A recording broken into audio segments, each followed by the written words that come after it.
have everything here aside from a dark cold wind.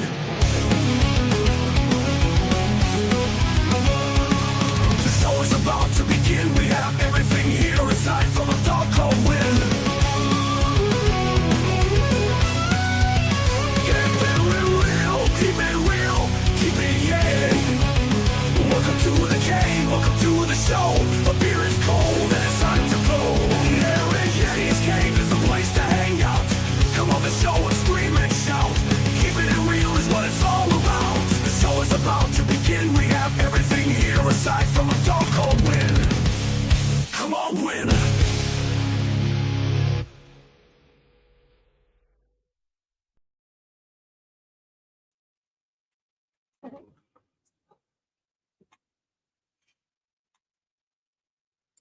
Hey, good evening, guys. How you doing? Hope everyone is well. Where the fuck have I gone there? Hold up.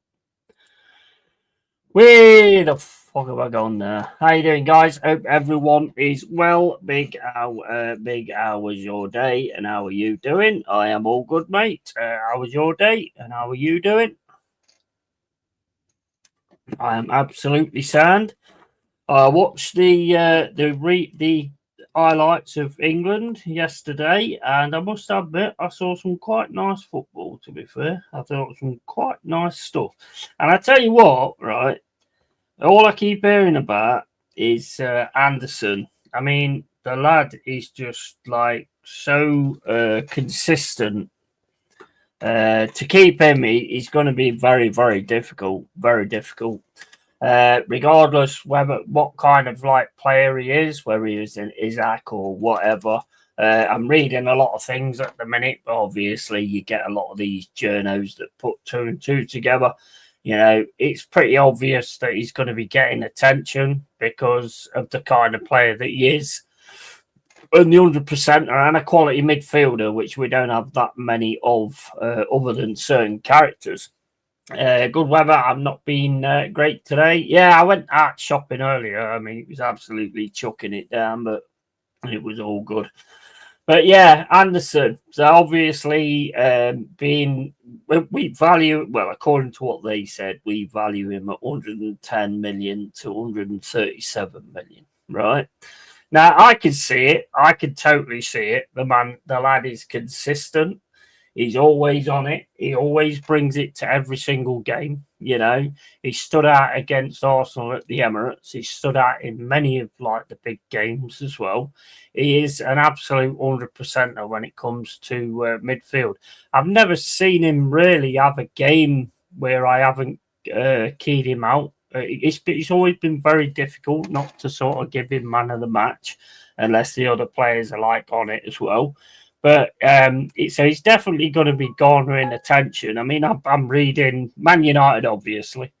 I'm reading Arsenal, and it says Arsenal are not going to back down on the price and all that kind of stuff. But I don't know about that. And then also, obviously, Manchester City. So he's definitely getting the interest. And I've also seen Real Madrid as well. Now, if it was Real Madrid, I suppose it all comes down to what kind of player Anderson is. I don't think he wanted to leave Newcastle. I think he's one of those kind of loyal players, to be quite honest with you. So I don't think he actually wanted to leave Newcastle. Whether he'll be the same with us, I don't actually know. I really hope so, but we've got to pick up on that win against Leeds. We've definitely got to pick up on that win against Leeds if we're going to actually keep hold of players like Anderson or anything like that, because going down, nobody can withstand going down. You're not going to keep your players if you go down, regardless who you are. I don't think if Arsenal all of a sudden went down, which is not going to happen, but this is just hypothetically, if Arsenal was to go down, they would lose a lot of key players. Of course they would. Anybody would. Anybody will. How would he get in that City team? Yeah, well, I mean, this is people, you know how it is on social media. You just get them coming up with these different, he said this and he said that. He hasn't said anything. He probably hasn't said a thing, you know, but they're looking for content. So they just come up with all these kind of things. It's obvious he's getting interest. I mean, anybody with half a brain's going to see that. He's performing for England. He's performing for Forest. So he's standing out as well. So it's not rocket science to say that he's going to be interested in the other teams. It's not rocket science, but these people like to put these things out there. I mean, I want to keep hold of the guy because I think he's class. I've said that right from the start. The price we got him for was absolutely awesome, to be fair.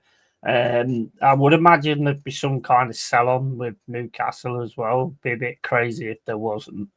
It's just pure nonsense news that journalists are putting out. Yeah, exactly. That's the point I'm making. Yeah, exactly the point I'm making. And it happens all the time. It happens all the time, especially with teams like Forest or like Bournemouth. Semenyo's being talked about as possible Arsenal candidate and all that. When you're in those kind of situations as a team, if you've got something that stands out, then it's always going to be talked about going to the so-called bigger clubs and all that kind of thing. You're always going to get that. Marilo's probably calmed down a little bit. I mean, if you look at our team, to be honest, I mean, you look at the players that we've got, there's quite a lot of players that a lot of the other teams would be interested in. Well, same as you say, where would he fit in City? I mean, where would he fit at Arsenal? I mean, they've got Rice, they've got Zubamendi, they've got Eze, they've got Odegaard. I mean, they've got like these players in these positions. So I don't really see where. I mean, look, you'd fit him in anyway.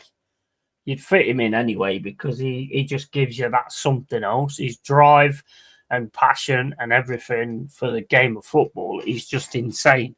And any kid or anybody who's looking to be a footballer, midfielder or anything, they need to watch exactly what he brings because he just brings it every single game. It don't matter who you're playing. It does not matter who you're playing. It brings it to the England squad. I didn't watch the game. I'll be honest, I didn't watch the game. But from what I've read, he never put a pass wrong.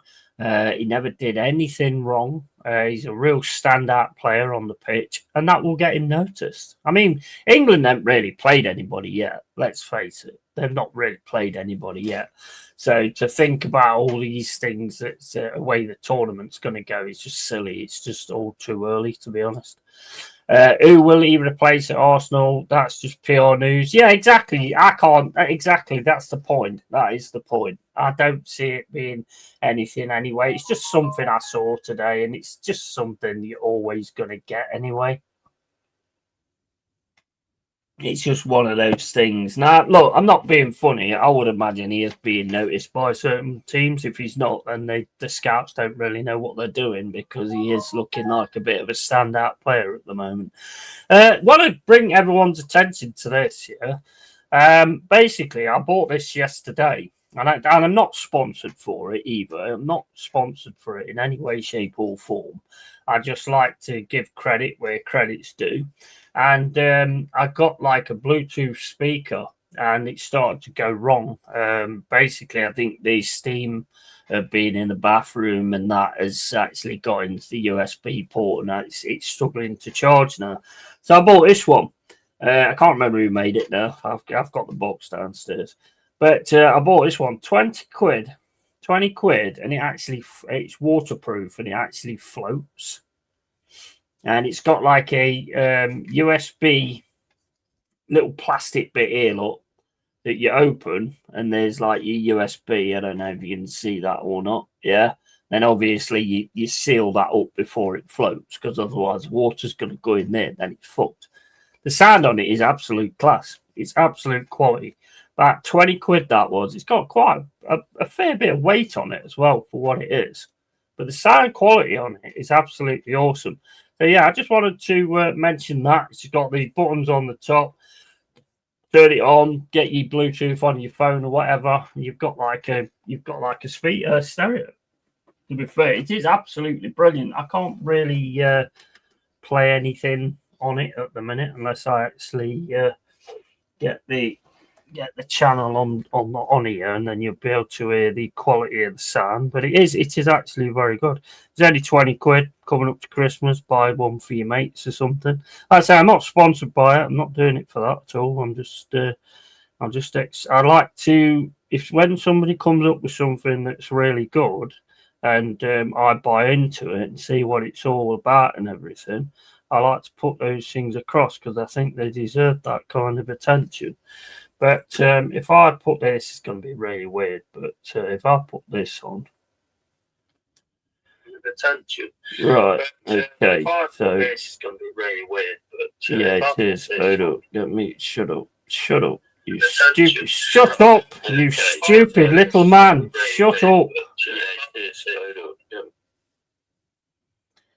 Right, okay, so that was me I was talking to, by the way, not any of you. Right, so if I connect it up now, yeah, and I'll play the tune. So press that button there, comes on, yeah, and then basically, I should be sponsored by it, the way I'm going on about it, to be fair, but anyway. Right, so connect that up, pair it up on your phone, yeah.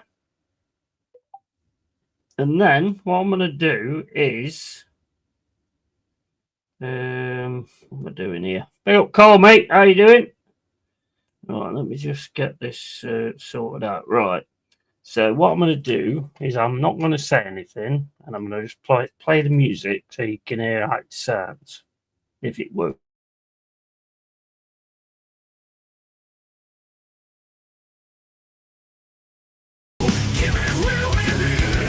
Welcome to the cave. Welcome to the show. The beer is cold and it's time to go. LongHairedYeti'sCave. It's the place to hang out. Come on the show and scream and shout. Keeping it real is what it's all about. The show is about to begin. We have everything here aside from a doggone will.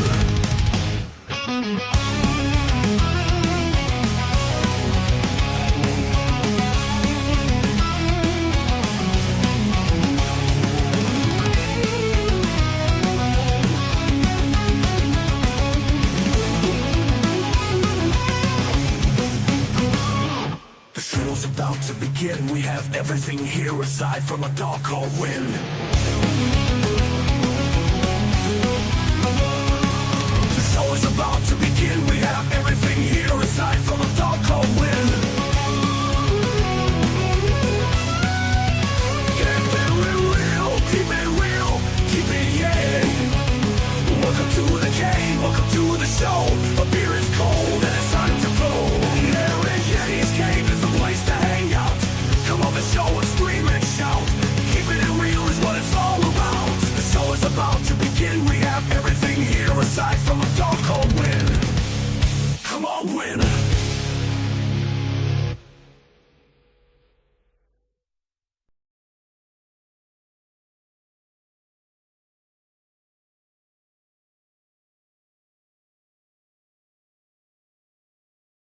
That was all long. Switch off, right? Well, they never switch off, guys. So 20 hours of battery life as well. But like I say, I'm not sponsored by it. It's not anything like that. I won't be doing anything like that unless the offer, of course. But right, so let's have a look on here. So we've got what are you doing Christmas Yeti this year? Probably going to see my mum and dad, I should think, on Christmas Day, as I normally do. I think that's what's in the plan anyway. I want you for a Christmas cork, says Dal. Big up, Dal. How you doing, mate? And I want a Dal under the tree. Big up, bro. And you want me under. Nasty gent. Yeah, so, I mean, that speaker is really good, and it's actually waterproof as well. So, pretty decent, actually. 20 quid, you know. Avoid humans at all costs is what I'll be doing. Yes, absolutely. 100%. I went to do my shopping today, right? And I got this on. I got this beanie on, yeah. And I got up to the cashier desk, the store assistant, He said, "Oh, is that Pennywise? Is that it?" And I went, "Yeah." He says, "I don't like it." And I went, "Right, okay."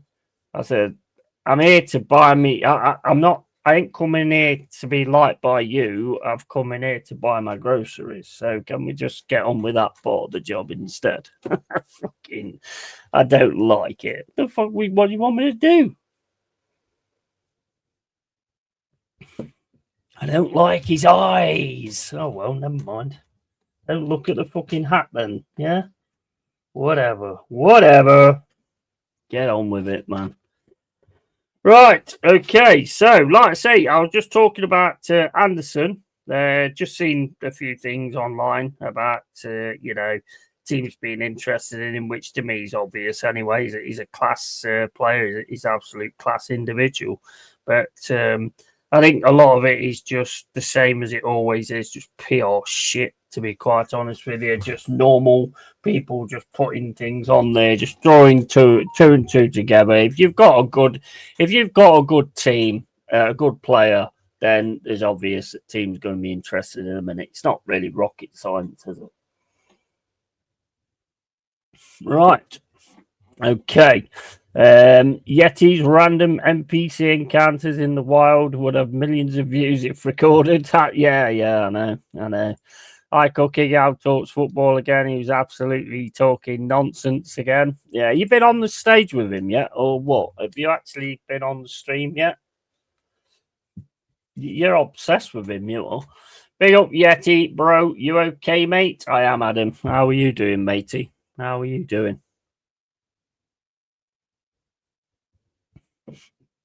Now, I have got Football Manager in the background, of course. Right. So basically, what I did last time, I didn't save that formation, by the way. I must have forgot to do it. I don't know, but I forgot to do that because I did actually piss the players off as well, if you remember. But apparently, what I've heard is Football Manager has actually given out an apology on the state of the game and everything like that, and they're trying to get it sorted out now. And basically, it's like they've apologized for the state it's in. But I'm like, I don't know about you guys, but if you knew what state it was in, why did you release it for 50 quid? Yeah. What you did is you tried to get away with it. You tried to get away with it. You thought this will be okay. We'll just chuck it out like this. They're fans. They love the series. They're all going to buy in. Well, I'm glad to see that the Football Manager fans have not just bought in, and they've actually made their points clear by getting it refunded and stuff. So now they all of a sudden come out and make apologies and say, "Look, it's not good enough." Well, you knew that before. Bit bollocks to me, to be honest. I can't. Apparently, there's like a beta participation thing they've done with loads of patches and changed it up and all that kind of stuff. Unfortunately, I can't get that because I'm not on Steam. I'm actually on Game Pass. So there's no way for me to actually be able to see exactly what they're going to do with it. But they've got some big plans going on for it, and they need them as well because as it's okay, it doesn't have that feel of Football Manager for me. It really don't. It's more of like an LMA manager of PlayStation back in the day. You might remember that, you might not. But it gives off more of that kind of vibe than actual Football Manager. I'm okay. Thank you, Yeti, mate. Good stuff, mate. Good stuff. I don't like journalists when they give PR and nonsense news and they do it for the clicks. Yeah, they're doing it all the time, mate. It's ridiculous. And they get on TikTok and they talk about it. The trouble is, though, mate, is it's so easy. It's so easy.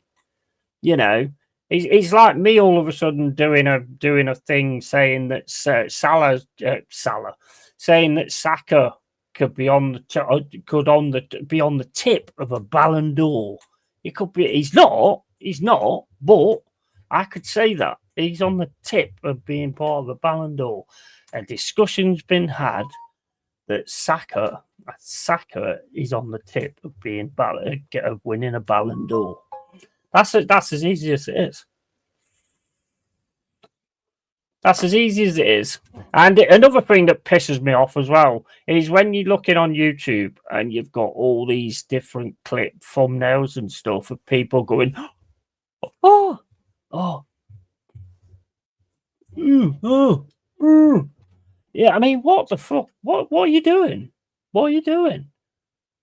Is what you provide that shit that you have to actually pull people in by a stupid little pose? I mean, it's not fucking. You're not on the catwalk, mate. You know what I mean? Do it. What are you fucking doing? Weather so bad today, innit, Yeti bro? Yeah, absolutely chucking it down. I went shopping earlier, well, as I've just told you. You hear about the new Steam device, should be interesting for plebs like me who can't afford a gaming PC. I've seen it. I've not really heard a lot about it, but I've actually, I was looking at it yesterday, actually. I don't know how powerful it is or anything. I couldn't find the specifications or anything. But hey, mate, if it works out where you don't need a great big, I mean, PCs aren't that big now anyway. I mean, a lot of them are in them little small fucking things, but they are expensive, I suppose. But I mean, how much is a? I'm trying to smoke my fucking foam pen. What's going on here? Right. Evening, Adam and Steam Machine, it's called. Yeah, I was looking at it yesterday on the actual Steam platform, but I couldn't see any specifications or anything. When is YouTube going to fix their notifications and fix YouTube? Because funny for the last 2 months, mate, it's fucked. It's screwed. I mean, there's a thing going on now where they've added something to the community, and I don't know what the hell it is. And it just gives this little blue dot, notification dot. And there's one thing I hate, it's having notification dots and not knowing how to get rid of them. It drives me up the wall. That's why, yeah, the other day I just did a post that said Blair, because it said you've got to do a post in order for viewers to be able to interact, which I would have thought was the comment section, but I don't know, mate. But I can't seem to get rid of it anyway. It bugs out if you have too many channels. It's set to notify you upon upload and live stream. Yeah, and I think a lot of it also is if you're a smaller tuber. I did hear this the other day. If you're a smaller tuber, a lot more will be given to the bigger tubers. So if there is like a problem with the connections and all this, that, and the other, you as a smaller tuber, you're fucked because they're going to give all of it to the bigger tubers to make sure they stay on, obviously, because they make more money for them and all that lot. So that's pretty, that they do that. I have read that the other day. All depends on price. If it's less than console, it's a major win. Yeah. I mean, it's Steam, so I bet it's going to be fairly expensive, I would have thought. But it's got to be in the middle, isn't it, really? It's got to be in the middle. Have you told him at the shop? Yeah, mate. Yeah. I told him the other day. He went in today. It was a different security guard today. If I'd have seen him today, I would have just said, "You're right, mate." You know, as far as I'm concerned, I've already said what I've got to say. You know, I don't need to take it any further. But no, he weren't in today. I think he's in more earlier in the week. What is YouTube doing and what updates they are doing? I don't know, mate. They're doing stuff all the time, but half of it is just pointless, and I don't see the point in any of it anyway. I wanted to have a look. Same with this show comments on the stage. I just don't think it's a good idea because people can say anything, and then it just stays on your stream all the time.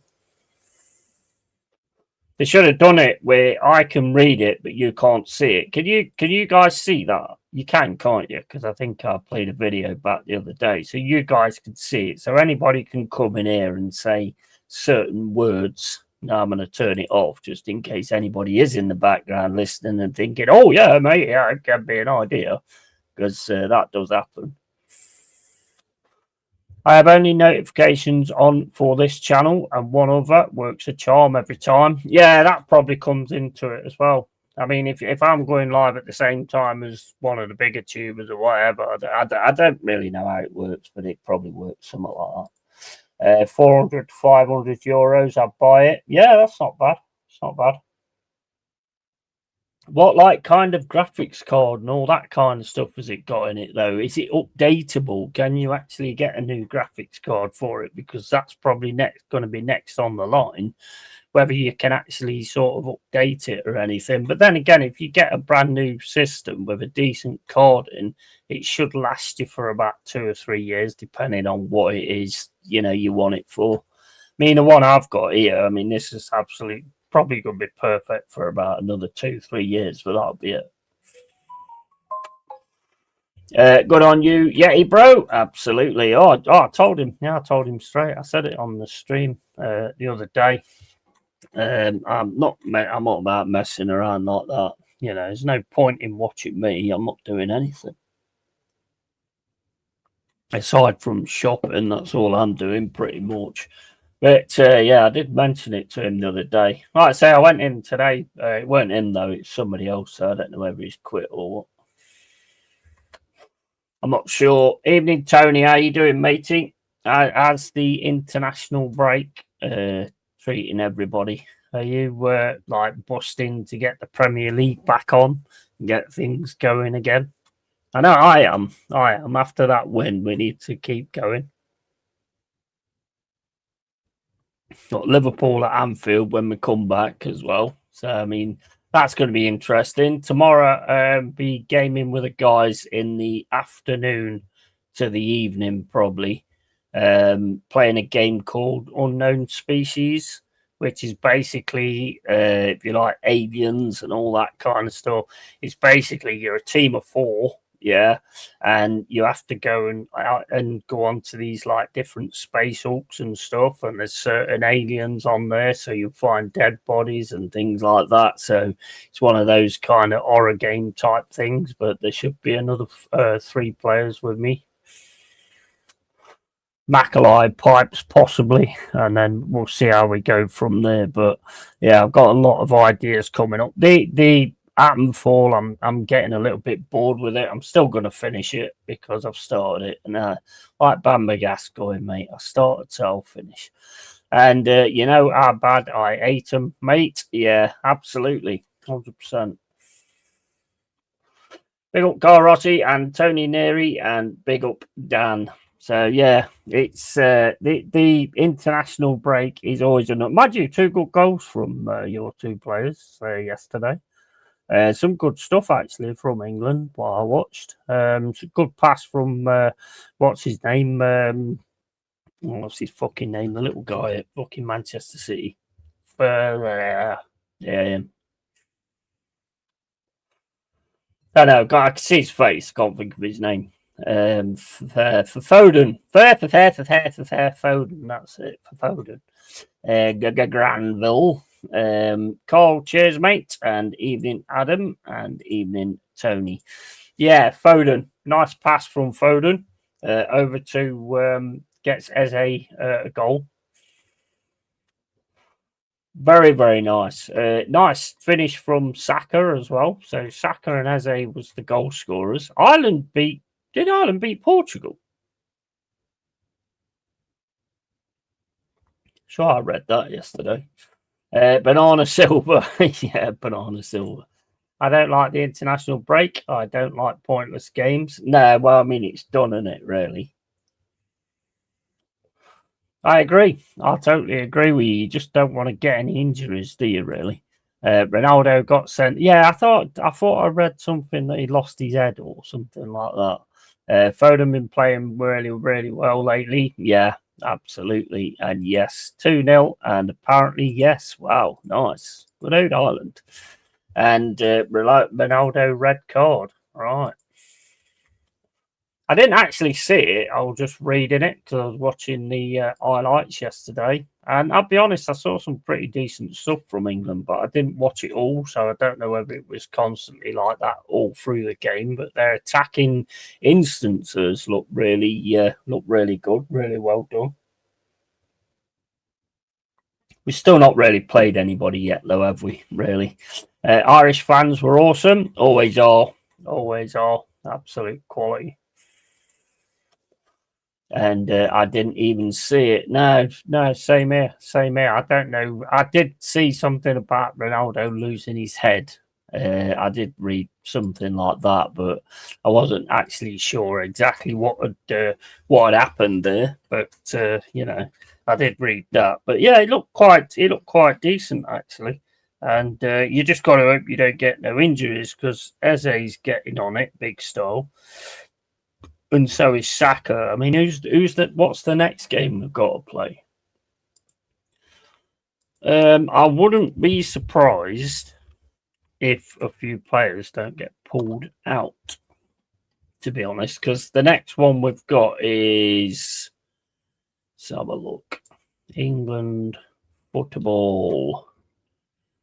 Right, so we've got Albania on the 60 on Sunday.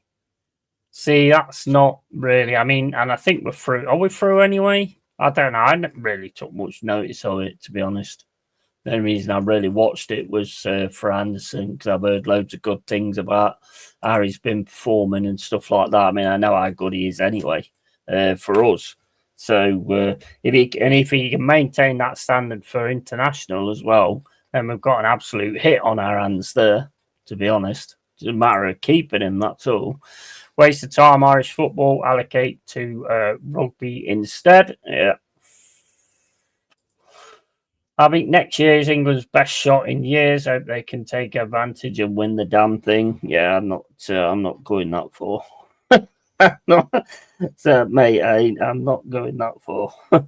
That's definitely not going to be in my mindset at the minute. Let's put it that way. I'm not going to take it that far, to be honest.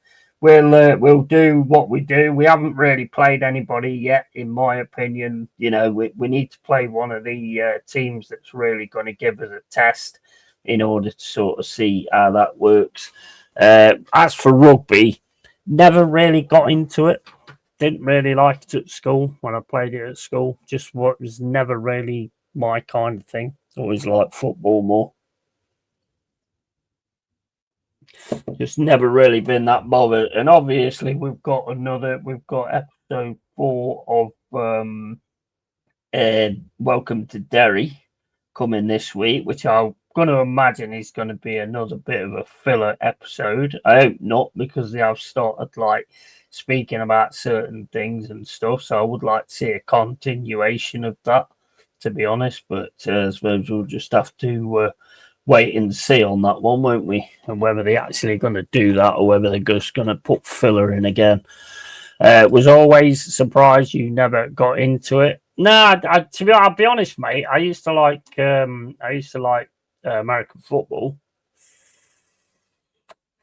I used to love that, but that was because I used to play it on the Mega Drive, EA Sports, Madden 98, and all that. I used to absolutely love that. Never really understood the skills or anything. Used to just go for a fake field goal every time I got on a 4th down. And try and get a try that way. That's all I ever did. The other ones just didn't make any sense to me. I mean, you could kind of see what was happening, but you'd have to know all about it and everything to know exactly how it works. So, yeah, he would like to see them play the French or Spain. Yeah, that's what I mean. I think I would like to see them play one of the bigger teams, the teams that's really going to be about it and all that kind of stuff. And if I see quality in that game, then yes, then I'll probably start thinking, you know what, we've got a really good chance of doing this. And I'll be honest, we have got a good team at the minute.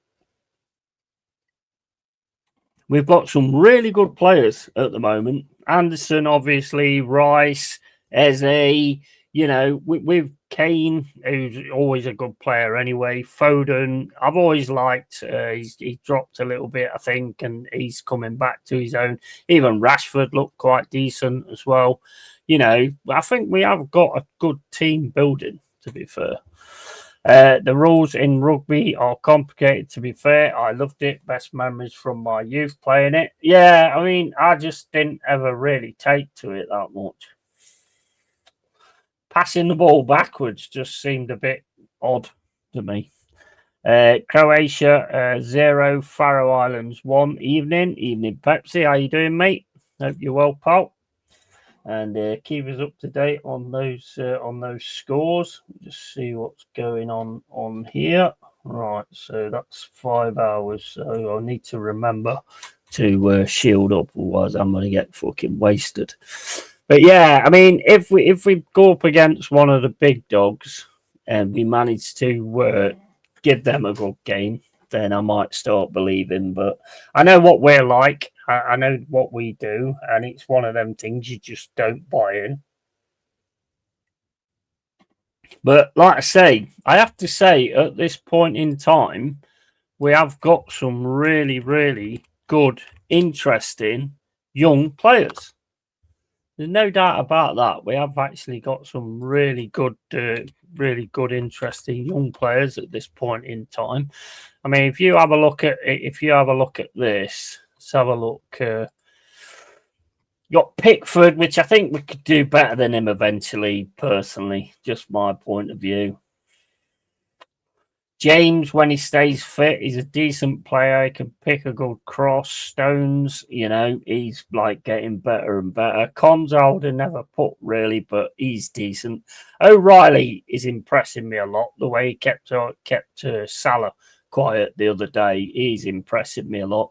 Anderson, Rice, well, I mean, they speak for themselves, really. Saka, Rashford, Rodgers, Harry Kane. It's not a bad side, is it, really? Then on the bench, you've got Bellingham, good player. You've got Wharton, obviously a good up-and-coming player as well. Foden, Eze, Jordan Henderson, still not 100% on that one, to be honest. I think he slows things down a bit. Chalobah, Jared Bowen, Trafford, Jed Spence, Dan Burn, Dean Henderson, and Jarrell Kwanzaa. So I think we've got a decent enough team there. If we can get it sorted out and get it sorted out properly, we'll be fine. Carl, you watching Eubank versus Ben too? I'm not paying 25 quid. No chance. I'll find a stream. Yeah, same. When's that on? What happened in the first one anyway? Because I seen all the build up and everything, and then I didn't even watch the fight. Can't remember when the fight was on. Did he get called off or something? Well, I mean, I used to love watching Eubank and Ben fight back in the day. Used to absolutely love it. But something gives me the feeling that this one, this was always going to happen. And all it is just a money thing, I think.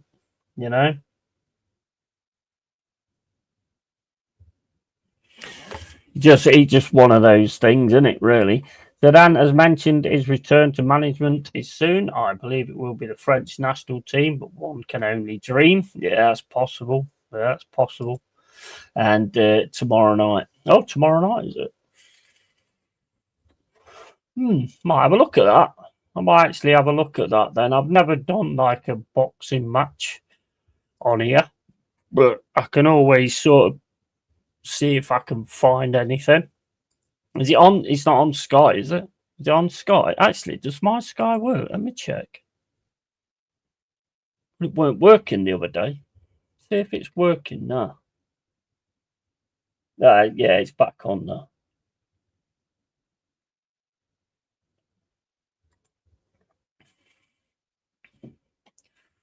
Right, turn it off then. Turn it off then. We got darts as well. Another thing I like as well, darts. Huge UFC this weekend, mate. Stay offline Sunday morning. Yeah, we'll do, mate. I can't remember what it is. Let me know what it is. Joshua versus Jake Paul, mate. All that is that. All that is that.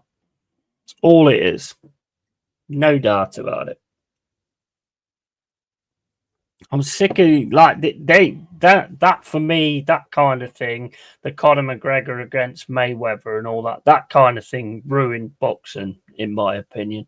The higher level boxing, not the like bog standard stuff like well, not bog standard, but the lower level stuff like what Kenny likes and all that kind of stuff. That stuff's still decent, but they killed it by doing these stupid fights. It would be the box office, I'd say. I'm sure Bing would have it. Yeah, I'll have to. Oh, yeah, I've got Bing, Anna. It fucking reminded me again. I keep forgetting I've got that, I totally keep forgetting I've got that. But, mate, I've got that much money. Just throw it away.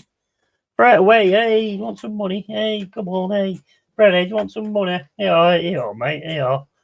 F50p. It's the darts world championship soon. Yeah, I just seen that on Sky. I like darts as well. Does anybody like darts? Because I quite like darts as well. I don't know how you do like a watch along on it or anything, but I do quite like darts. To be fair, always been a big darts fan. I went to see darts championship with my cousin ages ago. Phil. What's his bloody name? Phil. I don't know. I don't know what his name is. Phil Summit. I went to see that at Nottingham Arena with a mate of mine. Really good atmosphere as well, darts. Really good atmosphere. JDM versus Islam. Valentina versus. Oh yeah. Yeah, I remember now. Carlos. Yeah. Oh, mate. Yeah.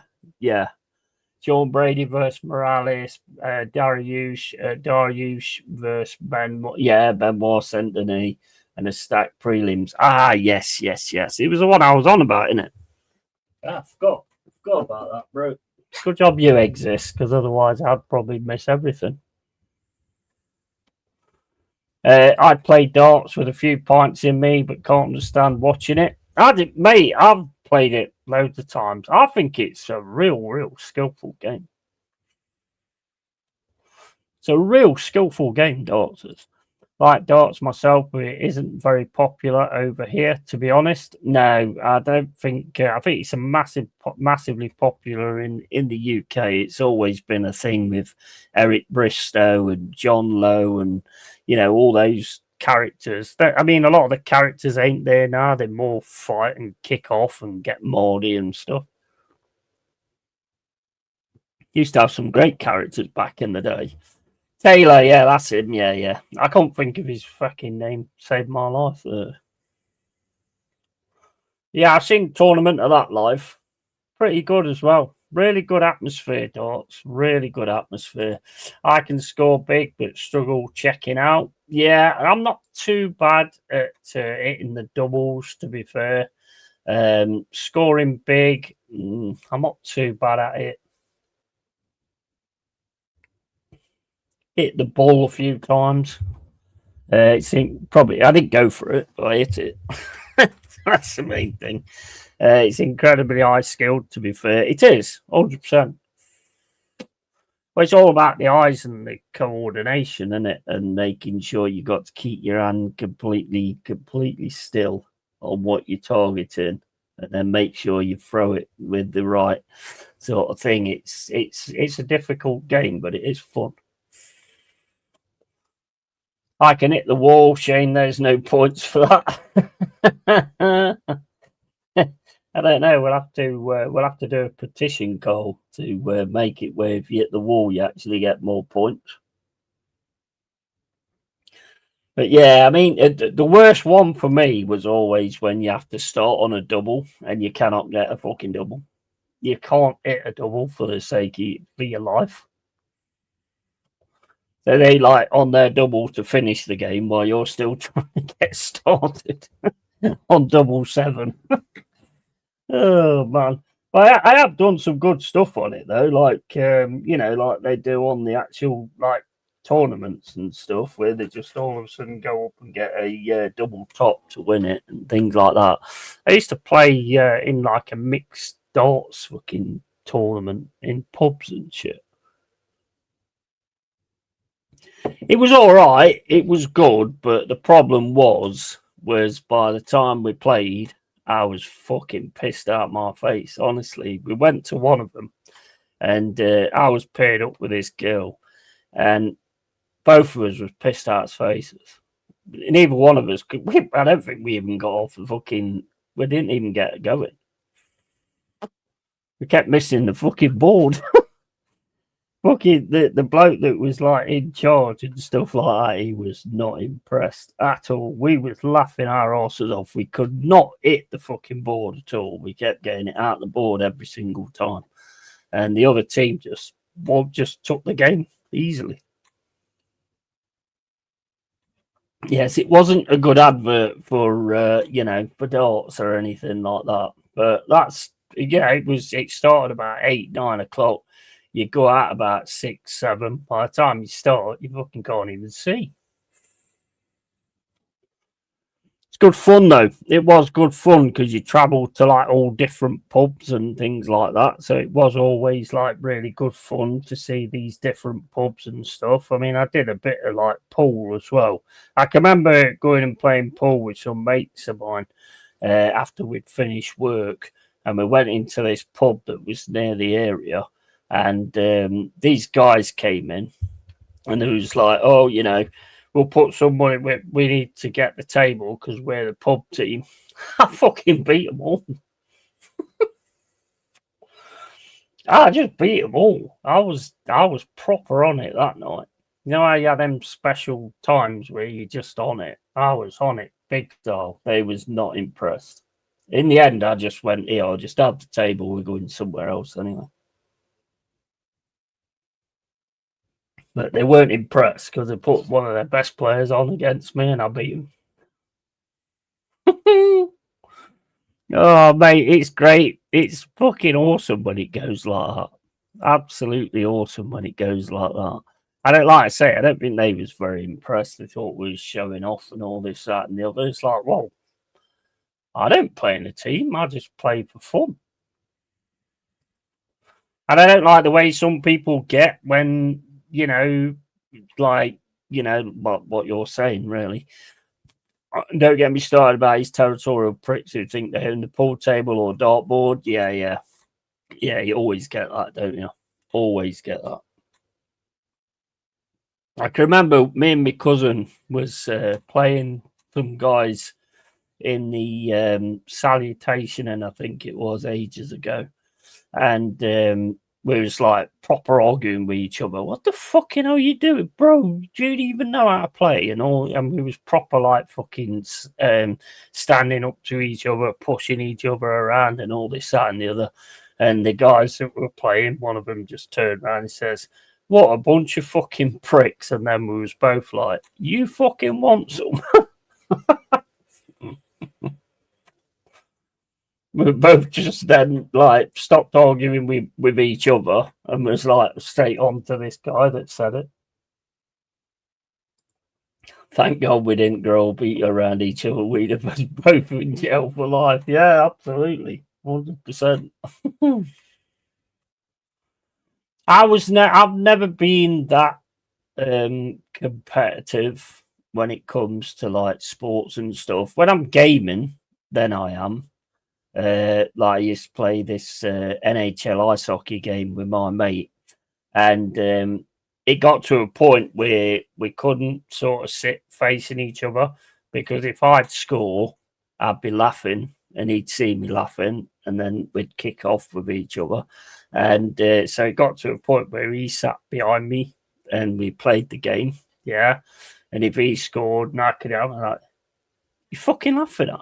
You fucking laughing at, mate?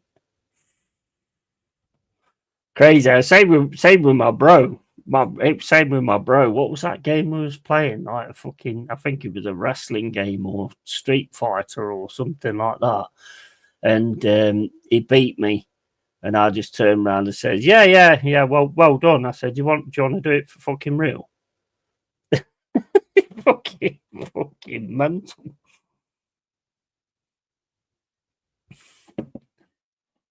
Absolutely mental. Big up, Karen Fletcher. How you doing, matey?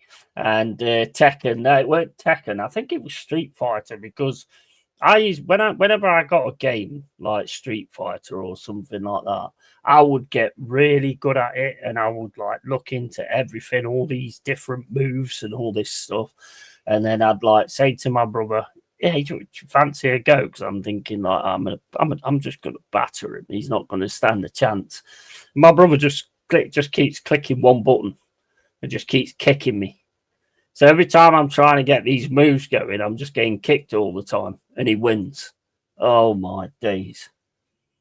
I was like, what was the point, like learning all that? Because I'm spending time going, right, I'm going to do this double backflip and kicking the back of your head and all this kind of stuff. So I'm there going L1, L2, L3, or up, down, this all the time. He's just booting me. He's just hitting the one button, kicking me, or hitting the one button, punching me, and keep taking me out of the thing that I'm trying to do. He just fucking beats me. Crazy. I've always done that, though. I've always done that. Really looked into the game to get really good on it. The one game I was really good on, and I got a lot of praise for as well, was FIFA on the Mega Drive. You know, the one before they put all the actual faces in and all that lot. It was like it was excellent. It was a brilliant game. And that lot, when I played against them, they'd long ball it over the top and try and score that way. I used to do intricate passing and stuff and get it down the wing and across and do fucking nice through balls into the centre and all that kind of stuff. And yeah, I was really good on that. I remember when my cousin was playing it, and a goal was scored against them, and they got up and kicked out, and they kicked the corner of the cabinet. Oh my days! You see his foot, man. You know, like where your big toe, and then you got the other toe. The cupboard went in the middle of the two, and just split because he kicked it that hard. FIFA 97. I can't remember which one. I think it was called International Soccer. I think it was just called International Soccer. I'm sure it was just called International Soccer. It was back when it was actually decent, to be honest. Now they put all the faces in and the actual tattoos of the players. I mean, who cares about that? Who cares whether they've got the actual tattoos or whatever? Yeah, I'll show you an image of it. FIFA International Soccer. This was it. See if you remember it. It don't look great now, but it does actually to me. I still think it looks awesome. Right, let me have a look. Get this on. See. Oh, your plaque. Your plaque. What's a plaque? Right. Where did that go? What I just gonna show there. Yeah, that's the one I'm on about. That one. Do you remember that one? I mean, you've got like different kind of. Well, I don't actually. There is a lot of them that look the same. Well, not all, not massively the same. They look a little. Well, I mean, there's him there, and he's got like a white bit on his top, and he hasn't. But yeah, that was one of the first ones. FIFA 97. Ouch! Oh, mate, that was insane. He just got up and booted out, and the cupboard was there, and it just split his foot. Just split his toe. Unbelievable. Done it myself, mate. Done it myself when I'm playing like Football Manager and stuff like that. I've got up and just completely head-butted the wall. Totally head-butted the wall. That broke my head. It's stupid when it gets like that. Me and my friend used to lift up and tilt the coin machines in local arcade. It wasn't fixed down or alarmed shortly after. It was once we cleared it out. Yeah, absolutely. Yeah. They got the gist of it, didn't they? They did get the gist of it eventually, and they stopped doing it, didn't they? Tekken 2 was my game as a young'un. I've never really that. You know what I didn't like about Tekken is, when you're on the floor, they can still keep kicking you. And you can't get up. That used to really annoy me. You shouldn't be getting kicked while you're on the floor. That was released in 1993. Yeah, that's correct. I was born 11 years later. Yeah, mate, I'll tell you what, that game is excellent. You just get a load of lads around and have like a league going on. It was absolutely brilliant. Better than the one they've got now. Obviously not graphics wise and all that kind of thing, but it was just a really, really fun game. Anybody could get on it and start playing it and put their own like perspective on it and everything. It was just a great game. Just a really good game. Same as Madden. Same as the Madden American football. That was class. I mean, I look at it now and it's just, I mean, does anybody care if like you're running down the wing with Ronaldo and he actually looks like Ronaldo and he's got the tattoos of Ronaldo? Does anybody actually care about that? Because I don't. I mean, one of the funniest things for me was NHL 2000 and summer, or it might have been earlier. I can't remember, when I first got a PC and you could actually put your own face on it, on the actual character, which is absolutely hilarious. You know, if you like get into a fight or you get injured and you're just like being taken off the ice with this great smile on your face, or you've just been having a fight and you've got battered. You've actually lost the fight, but you're like going down the going down the ice. It was absolutely hilarious, man. Why don't they do that anymore, where you can actually put your own face on it? Maybe, I don't know, maybe there's some kind of licensing thing with it or something. I don't know. I mean, I'd have thought nowadays you could actually put your name into the games and it would actually say your name on the commentary. Some of the commentary back in the day of NHL was absolutely phenomenal. It's so good. It bought you so. I want to get that new NHL, but it's not on the PC anymore.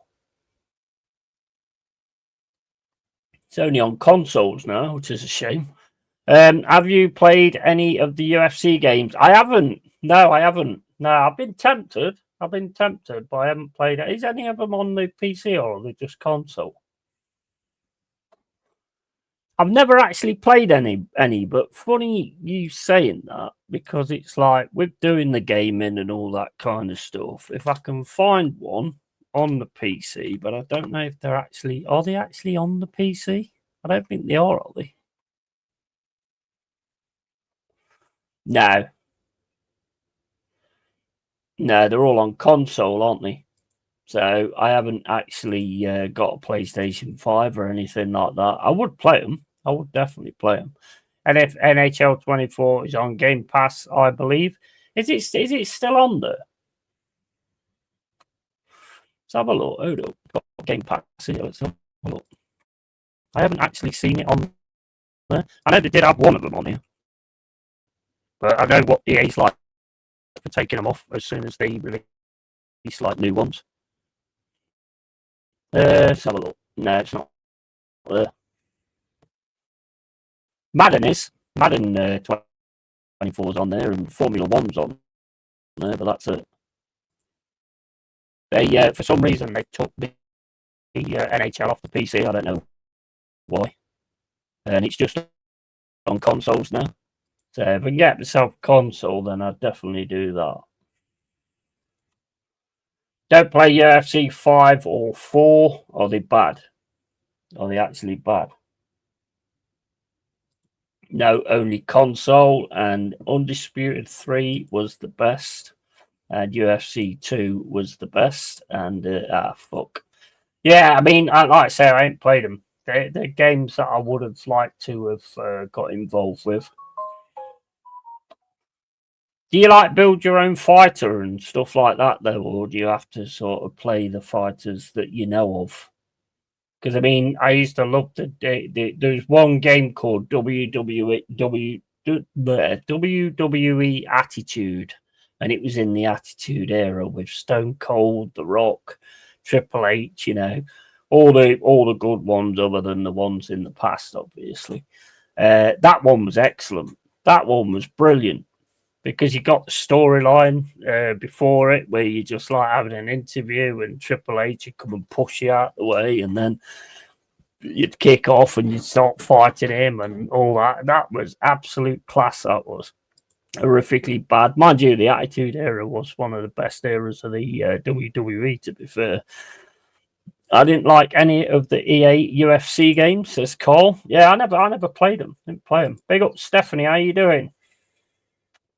How you doing, Stephanie Legend? Hope you're well. And you can play career mode where you make your own fighter, or you can play online as real fighters. Yeah, I think I'd rather make my own fighter and build them up. Steph and Yo Call when wrestling was great. Yeah, absolutely. Now you've got like Paul's brothers in there now. I think I don't even bother watching it now, to be honest. But I think he's in there now, isn't he? What's his name? It's not Jake Paul, is it? It's the other one. He's in it now. As soon as that happened, I was like, nah, I'm not gonna really bother with this. Evening, Steph, and 96-99 best wrestling era. Yeah.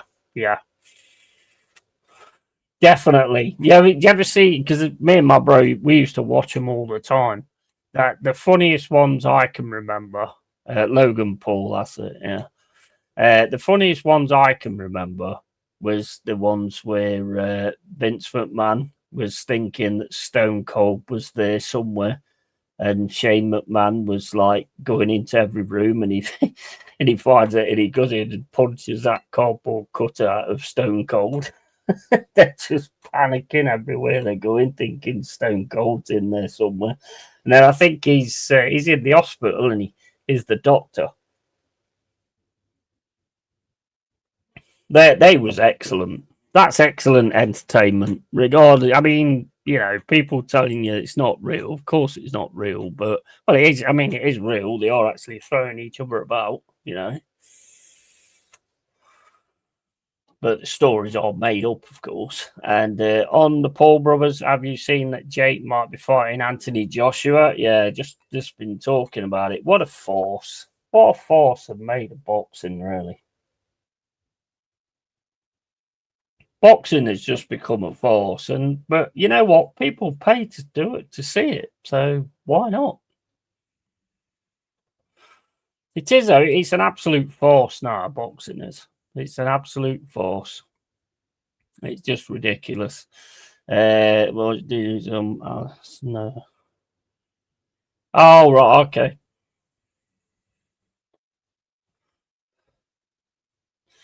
Yeah, all right, Carl, bro. Yeah, I understand that, matey. Yeah, everything's all right, matey. That sounds. We'll have a chat about it at some point. No, I'm always here anyway.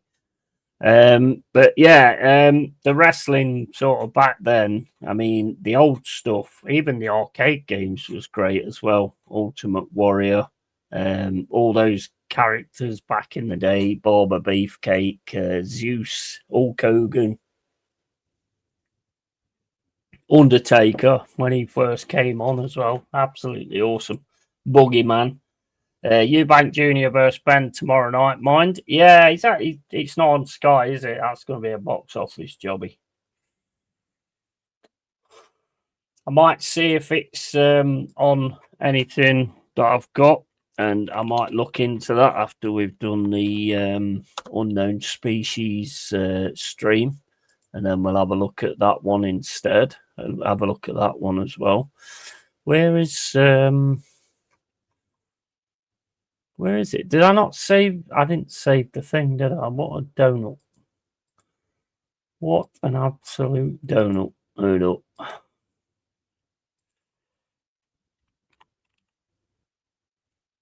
Right, that's it there.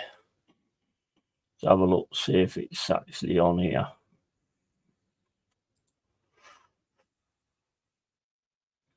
Don't see anything boxing wise. Other than what's on there?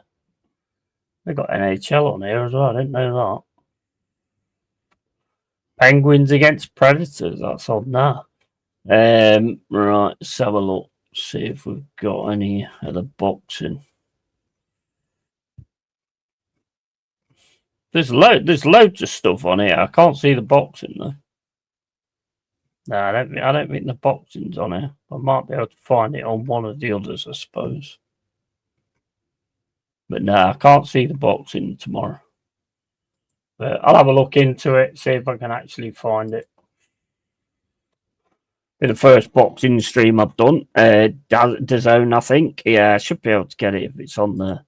The NWO was the best time. Yeah, NWO was good as well. Yeah. And what was the X? D-Generation X. That was a good one as well. I used to love watching it. It's good. It's good entertainment, and that's all it's about. It started to get good with that that guy who did the Fiend, Bray Wyatt.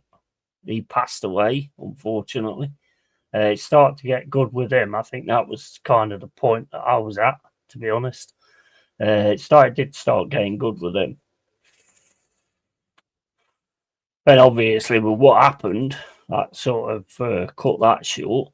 And it's a massive shame, to be fair. But I suppose when you're doing that, you're going to have sort of situations like that, aren't you? So it's just going to be that way. But yeah, so we've got football coming back next week. So that should be interesting. And we can get back onto the Premier League and sort that situation out as well. Just sort this out a minute.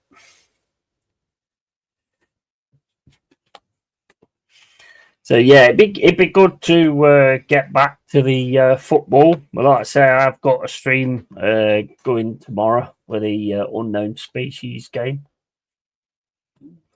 which should be good with the lads. Hopefully, John Cena retiring next month. Well, he's doing more acting and stuff, isn't he now? He's doing more acting and stuff now, isn't he? I mean, that Peacekeeper was pretty good. First season was really good. I hadn't seen the second season yet, but the first season was good. I've got to go, mate. Talk to you later. Yeah, no worries, mate. God bless you. Absolutely. Cheers for dropping in, mate. Appreciate it. Really do appreciate it. But yeah, so it's like there's so many sort of things going off this weekend with that boxing and everything. But I've got a few other things planned, but we'll see how we go. I've got a few demos to play and all that kind of thing. I've always got something lined up to actually do, so down to if I feel like doing it, really. I like the Bumblebee movie he was in. Yeah. I wasn't that, to be honest, I was a bit disappointed with the old Transformers thing. I thought the first film was good, but then I don't know why they took Jazz out so quick, because if you've ever watched like the cartoons and stuff like that, he was like the Bumblebee character.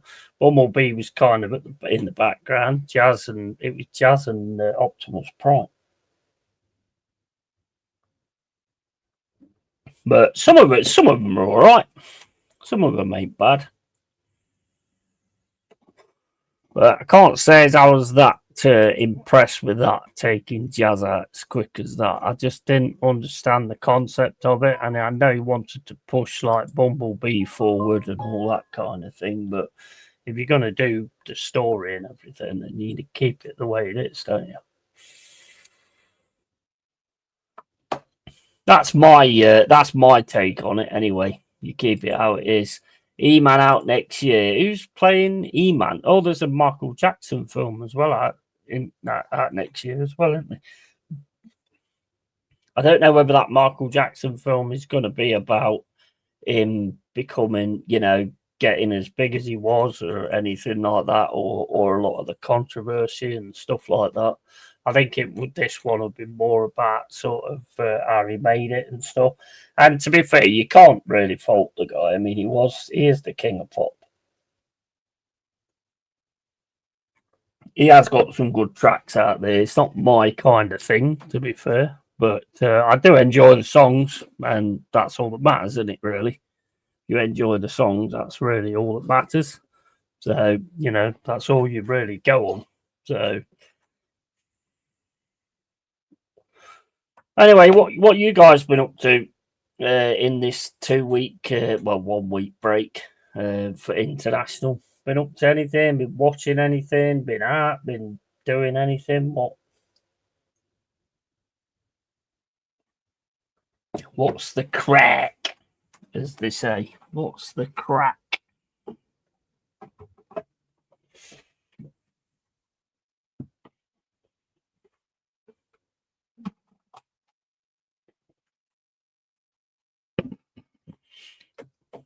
Predator Badlands was decent. It's not like the Predator that you used to. It's not as brutal as a Predator that you used to, but it's not bad. It's just a decent movie. I enjoyed it. It was a good time.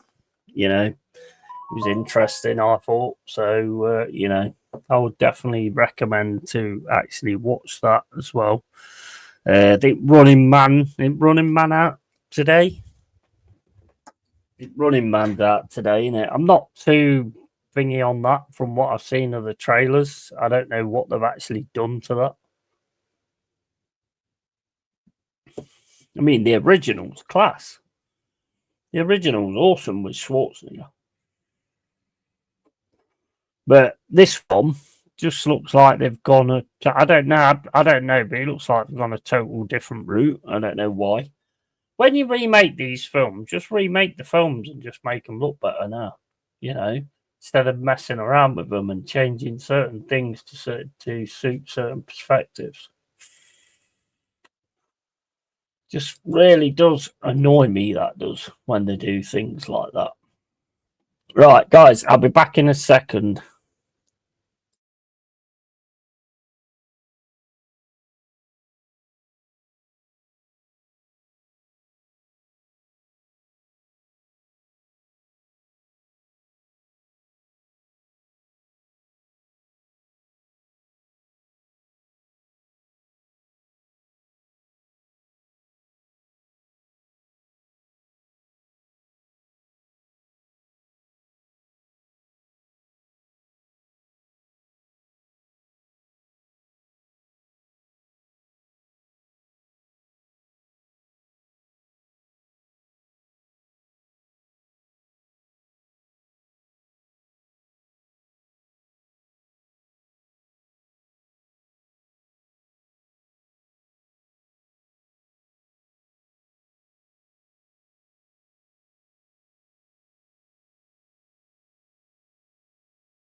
Yeah, like I say, I mean, a lot of the Forest players are doing good stuff at the minute. Really good stuff. I'm hoping that with Mon Gibbs White being taken out of the England scenario, that's going to pick him up. I thought he did. I thought he played well the game before. To be quite honest, I thought he played really well against Leeds. So hopefully that's the case. But I mean, like I said before, I mean, I don't think there's any of our teams, that if you go down, you're just going to get decimated. I mean, you look at our team at the minute. Milenkovic, not going to keep him. Nico Williams has shown enough. You won't keep him. Murillo, you definitely won't keep him. Ola Aina, you won't keep him. You know, the others maybe. Sangari, not too sure about. Anderson, definitely not. Gibbs White, definitely not. Douglas Luiz, likely not either. Hudson Odoi, no. Chris Woods, I think he'll go back to New Zealand anyway. And Doy, don't think he'd be that interested in being in the Championship. Hutchinson, maybe. Jesus, probably not as well. So, I mean, if that did actually happen, then you'd be screwed. And I don't think many teams would get away with that. If like, say, I mean, look, it's not going to happen, but if Arsenal went down, you would lose loads of players. You'd lose loads of players. He's nowhere near him. I'm just saying it like as any team, if you got into that situation, you'd lose loads of players. But hopefully we can get it sorted out now. And big up to Danny as well. Saw him on Instagram on his picture the other day. So hopefully we can get something at Anfield and then like move on from there. Get something at Anfield again. And then obviously Malmo in the Europa League. Got to win that one. Brighton at our place. We normally have that one, to be fair. And then Wolves, we should be having that one. So, I mean, there should be a fair amount of points there, to be fair. If everything goes the way I'm looking at it, then there should be a fair amount of points there. We just got to keep it going now and just get this dice thing going, because there was some good stuff played on Sunday. I think we've definitely turned the corner. It looks like West Ham have turned the corner. Wolves, I don't know what they're going to need to do. Get rid of the guy, the manager they've got now, and bring somebody else in, maybe. I don't know. But they're not really my concern, to be quite honest with you. I mean, if you look at the Premier League now, let's have a look at the Premier League.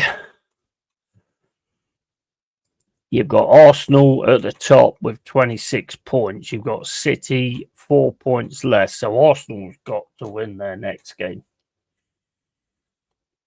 in the Prem to hold off City. Chelsea at third, they got 20 points, so they could get up and about it as well. Sunderland, fucking fourth. 19 points. Spurs fifth. Aston Villa sixth. Man United seventh. They're there and thereabouts, to be honest. Liverpool eighth. They could get on a run, I suppose. Bournemouth at ninth. I think that'll improve. Crystal Palace at 10th. And I think Crystal Palace look a dangerous side this season again. Brighton 11th, Brentford 12th. Brentford are picking up a lot more points than I thought. I think everybody thought they was going to struggle with losing Mbermo,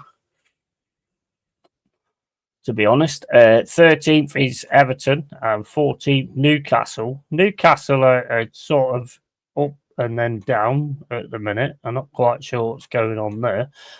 Fulham 15th, Leeds 16th, Burnley 17th, West Ham 18th, Forest 19th, and Wolves 20th at the bottom. We've got to get something at Anfield. A win for me. We need to do what we did last time, and we've got to get the win there. To be honest, that'll put us on 12 points and puts, well, depending on what happens with the other games, that puts us right back into it, I suppose. So that is pretty much the remit for what we've got to do. Because otherwise, we could find ourselves in bad problems as well. So we've got to get something sorted there. Hopefully we can. We'll have to wait and see on that one and just see exactly how it goes. As for films, I think Running Man. So I'll probably have a look at Running Man if I get the chance. I've been watching a lot of Dexter, to be honest. Never really sort of got into Dexter. I'm getting into it more and more now. Started watching it a lot more now. And started to really, really enjoy it. So yeah, that's pretty much how that's going at the moment. I mean, you've got the international break on at the minute. And to be honest, if England are playing like that, then I might actually give that a go on Sunday. The thing is, normally they're playing all right, and then I start watching them, and then it goes to shit again. But we have got some good players at the minute. We have got some really good players at the minute, and they look like they're well up for it as well, which is always good to have. Tuchel seems to be getting that sorted out, so that's not a bad thing at all. So we've just got to wait and see exactly what is going to happen, and let's have a look at FM. Like I say, it is going to change. But we've got to wait until the actual till they actually get this patch out and it gets verified by people that's actually playing it at the moment. Right, so that's the way we've got it at the minute. Sangari dropping in as centre back is probably not the best. I don't think that's the best idea, to be honest, to have him doing that, to be fair. Pressing centre-back, I think I'd have him doing the same thing as well. That's got to change. So we need some kind of player that can actually drop back into the 4, which I think, I mean, I've seen him do it before, where he drops back into defence, Yates. And I think he does it quite well, to be honest. So, do we do that, or do we just stick with like the way it is? I think. Well, I mean, they're only friendlies anyway, so we can actually stick with the way that it is for now. Let's just have a quick get rid of that.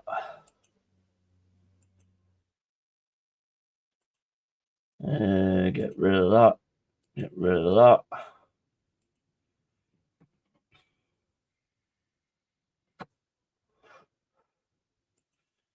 that. Waiting on the laptop to start up now so I can actually see the chat. And yeah, so I mean, you've got some decent enough players in here.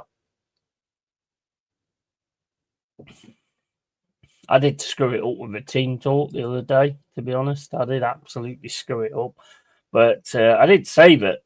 I forgot to save it. And that wasn't on purpose either. I just completely forgot to do it. All right, so take Einer out because he's injured. Let's see who else we've got. Let's put... we'll put him in.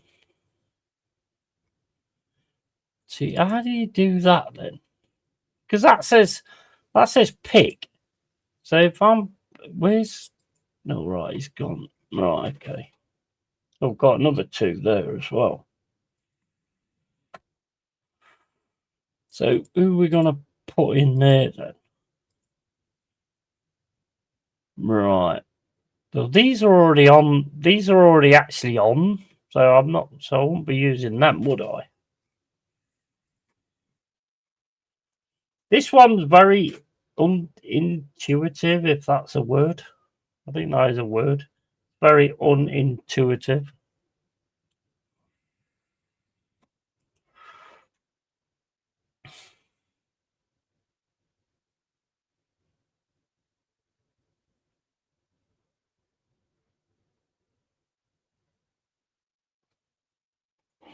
Right. So I've got Calamuendo up front. I did have like a 4-4-2 going on, but I didn't actually save the tactic. I must have forgot. And so that's basically where we are at this point in time. Got non-selected there.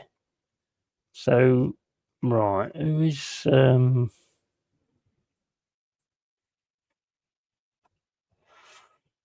got a load of young lads there as well. So let's see what else we can actually do here. Right, you've got Woods.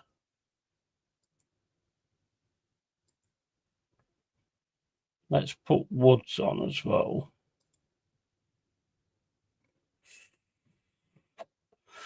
In fact, we'll start with Chris Wood instead of Calamuendo. Dominguez, we'll have Dominguez on as well. There's the other one that's unpicked. Right, are we getting like a full... Oh, he's injured. All right, okay. So he needs unpicking again. Right, so he's injured. Okay, now is anybody not injured? Let's get rid of the unavailable. Because can't use them anyway. Right, we'll use it. Oh no, he's already on.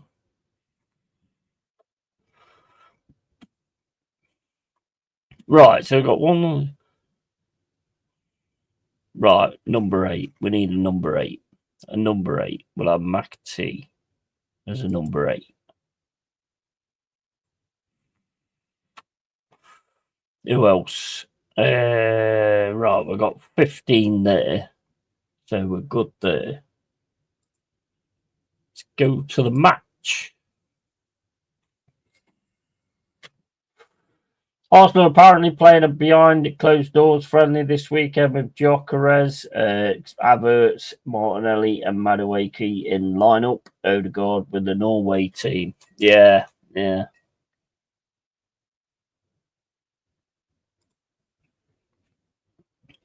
You got to keep that feeling going, ain't you? You got to keep that feeling of being top going, and then you should be all right.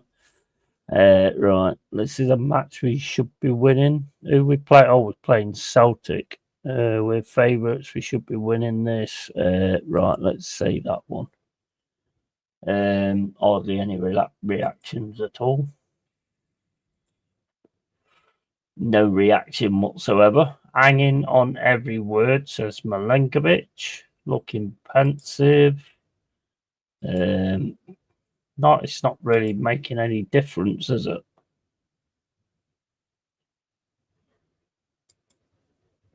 It's not doing nothing. Oh well, let's just get the game on, see what happens.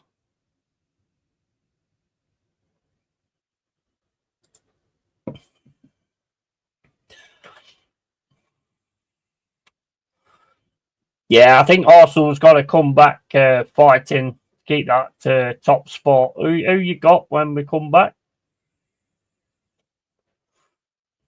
I did. Oh, you got Spurs, haven't you? You got Spurs. Yeah, it is Tony. Football Manager 26.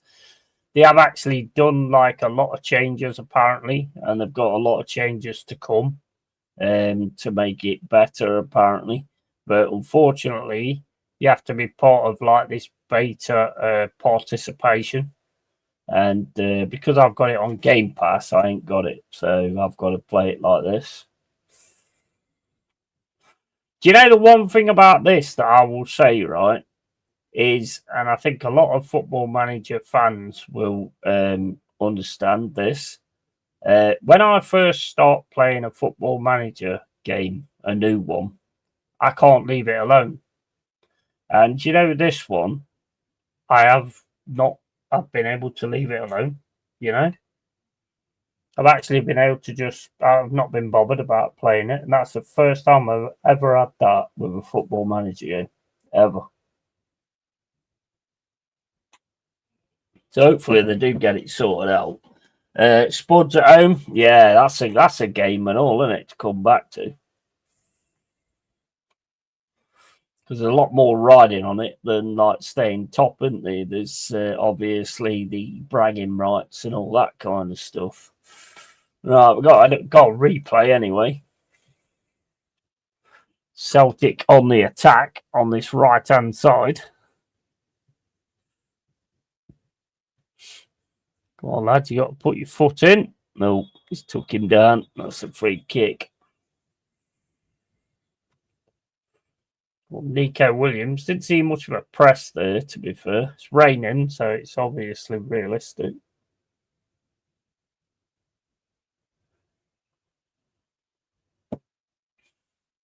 But yeah, apparently they've got a lot of things they're going to be doing with this. They've actually apologised because of the state it's in on release. But that didn't bother them when they was asking 50 quid for it, did it? I think they were just seeing if people would take to this. And the fact that people have refunded it has shown that it's not worked. Yeah, rough one to come back to, mate. And you've got a tough one too. Oh, absolutely. 100%. 100%. Even though Liverpool aren't really on it at the minute, it's still when you're playing them at Anfield, it's still one of them that you worry about because you know that they could all of a sudden get it sorted, you know, and then you're screwed.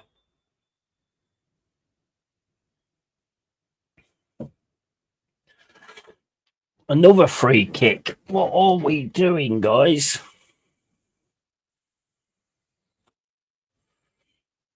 What are we doing?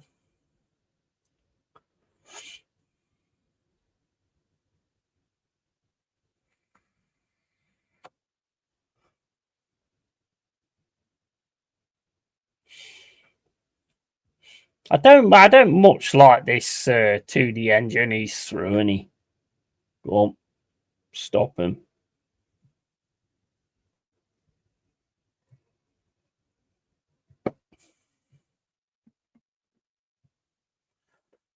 Headed away, they're still there though, Tierney. Oh my days, what a deflection.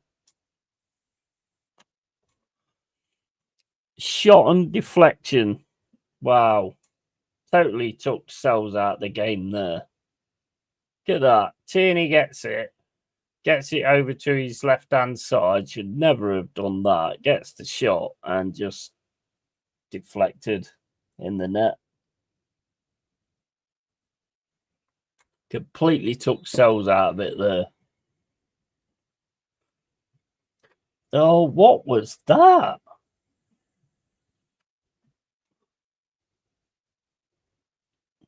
This is not looking good, is it? Not looking good at all. We haven't even had any chances or anything, have we yet? No, we haven't had none. Not one chance or anything. Celtic just playing it around as like we're not even there.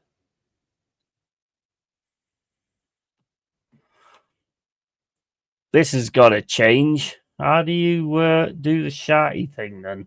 You used to be able to do the sharty thing. Right, let's get the tempo higher.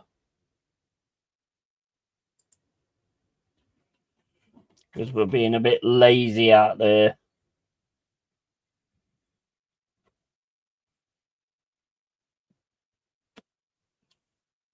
Get the ball well here. It's just like when we go into that side, we're just not doing much there.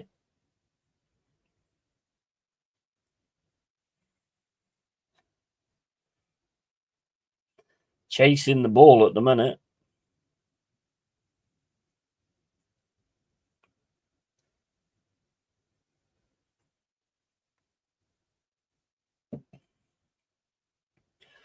Oh, we're just chasing the ball. What are we doing, guys? What are we doing, guys?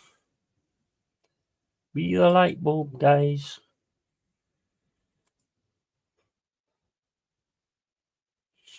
Right, you got space there for Callum Hudson-Odoi. He gets into the middle, though, and then as soon as he does that, that's nice from Callum Hudson-Odoi, though. That's nice. Oh, he got tackled away.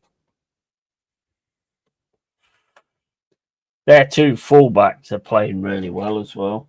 I was thinking of going to Forest Green versus Gateshead tomorrow, but getting there will be a nightmare with many areas flooded. Yeah, is it that bad?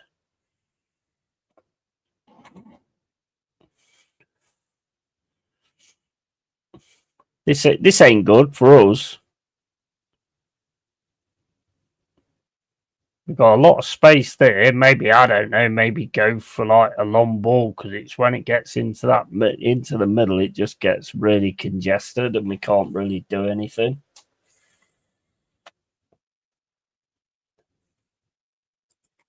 Let's have a look at how do you pause it? Pause that there. Right, we're not really doing what we need to be doing here.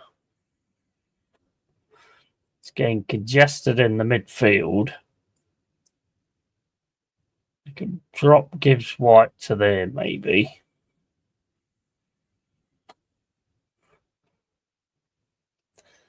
And make him a bit more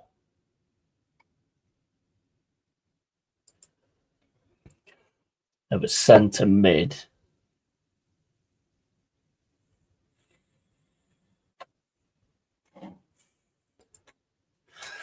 But it's down the wings that they're getting there. Let's just have you as a... Where's that covering thing? It's not there. You've got to drop them back, I think.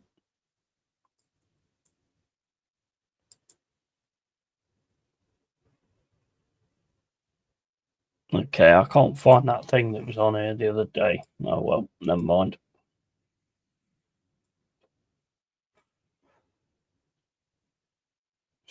Let's go. Where's the right? We've got a tick-attacker style. Let's go route 1.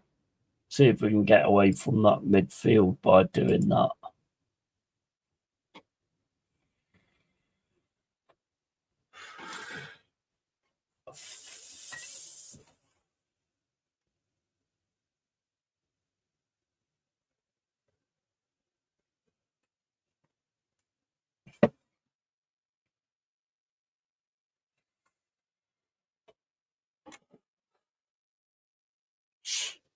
It's their wide players that's doing the most at the minute. They're doing the most damage.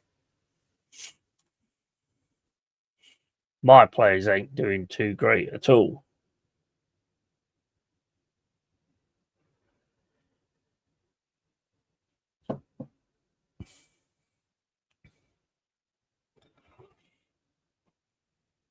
That's better, but you turn back.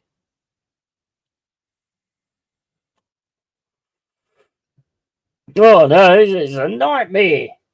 It's a nightmare. Celtic again.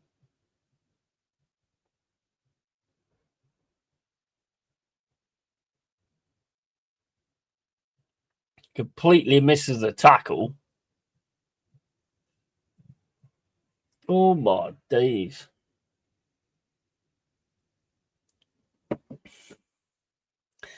This ain't good enough. Where's the chart something?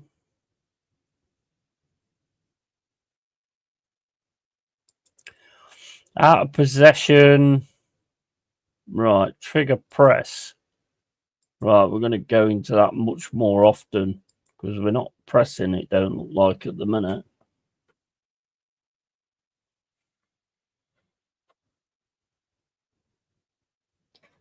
Get battered here.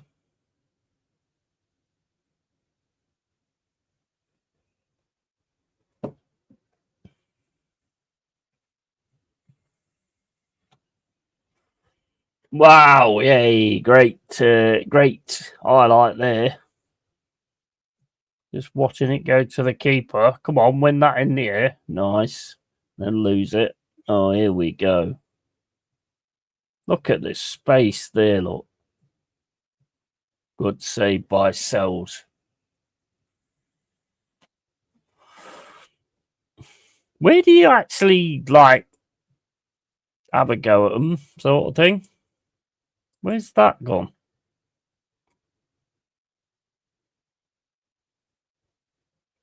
Do you have to do it individually, or can you actually do it as a team?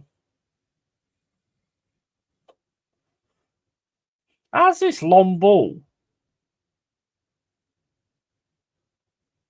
This ain't Route 1.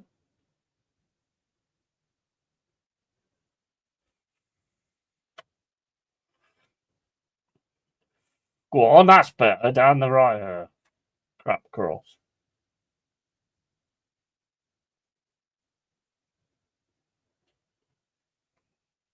Yeah, we've got an highlight. Sangari into Endoi. Nice. Woods over to Callum Hudson-Odoi. Ooh, gets it through nicely to Zinchenko. And Zinchenko getting to the middle, back to Callum Hudson-Odoi. Oh, Douglas Luiz takes a shot. Takes a deflection, though.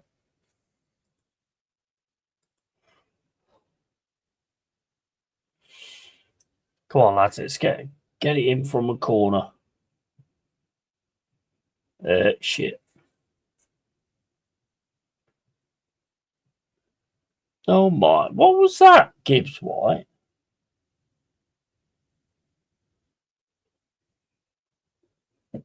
We've had one shot on target and we're at home.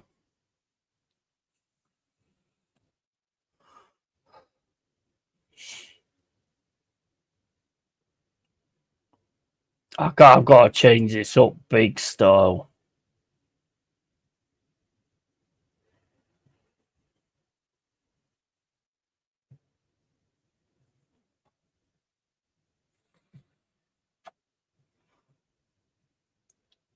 Chris Woods.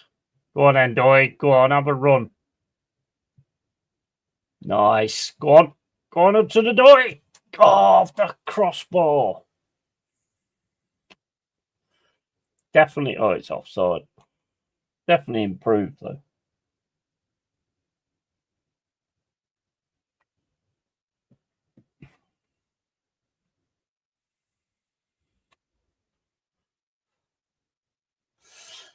Black Ops 7 is out today. Call of Duty Black Ops 7. I don't know if that's any good. Dal might be playing it. I don't know. He might be at work. I don't know. But that's come out today. No doubt it'll be the same game as what it always is. Mate, we're getting hammered here. Not in scoreline, but we're getting taken out here.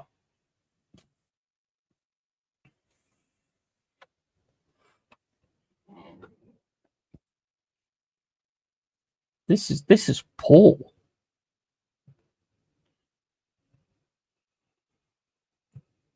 This is really poor. And again, you've let him get on his left foot. What are you doing?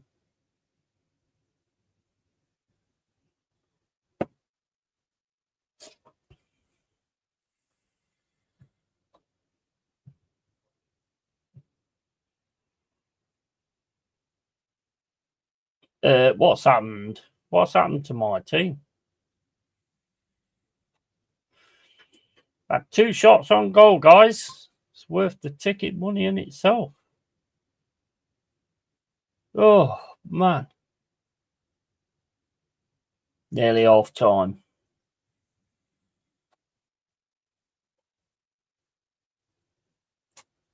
This is awful.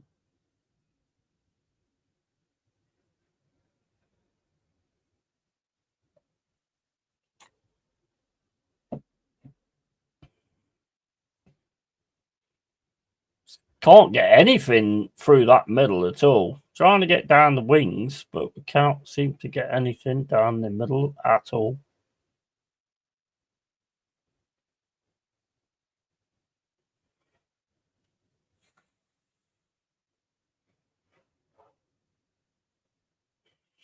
Nah, they're working it. They're working this out easily, man.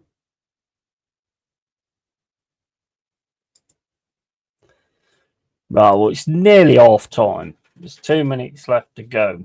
The performances are absolute fucking dog shit. Absolute dog shit. Right. So have a look, right, we've got a 4-3-3 going at the minute. Let's go for wing play, but we're really struggling to get anything going here. Go on the counter, but they're getting through in that middle section.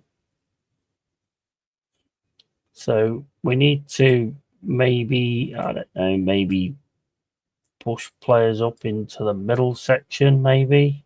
That's not really worked because of his what he's doing on the opposite side of it. So let's drop it down to that. And then go to...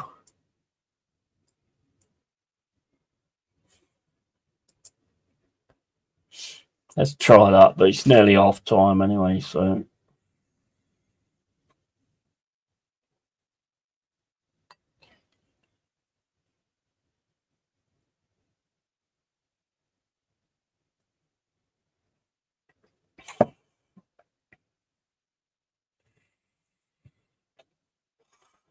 I did that where you say there were favourites here, and I don't normally do that, to be honest, because whenever you do that, it like puts pressure. I mean, I know it's bollocks. I mean, it should be pressure anyway, but you have not done the fullbacks. Oh my days!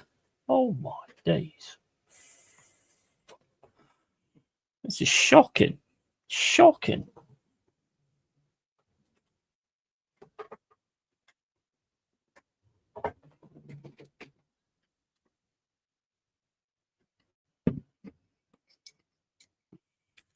And that's the end of the first half. That was awful, guys. Absolutely awful.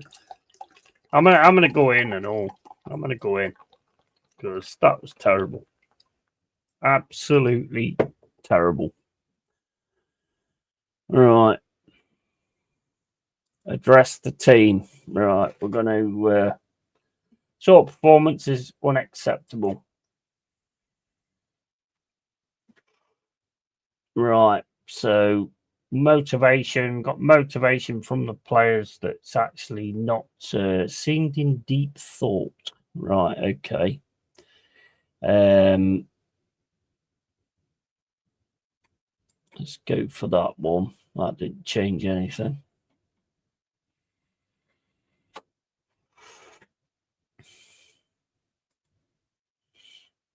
Right. I'm going to go for that 4-4-2, what I did last time. I mean, we're at home, so I can't just, like, I'm not just going to go flat back fucking 4 or whatever. Well, it is a flat back 4, but you know what I mean. Right, Chris Ward's not really doing a great deal. Get him involved more. No, actually, we'll go channel. Actually, we'll go for that one. We'll poacher.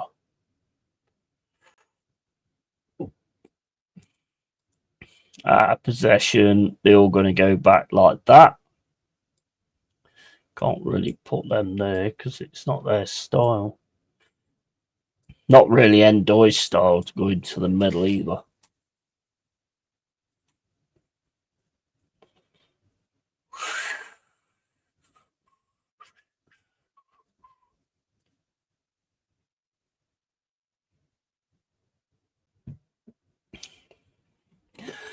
So putting Endoy in the middle like that just does not work because he's not really his game.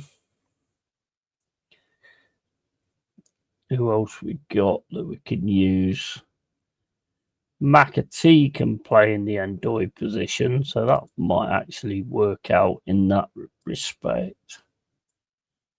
Let's put him there because when it comes down to, I mean, he's only a 2-star, but And then it's Hudson Odoi that goes forward. Actually, I should have fucking... Hold on. Is the undo? Can you undo that, what I just did?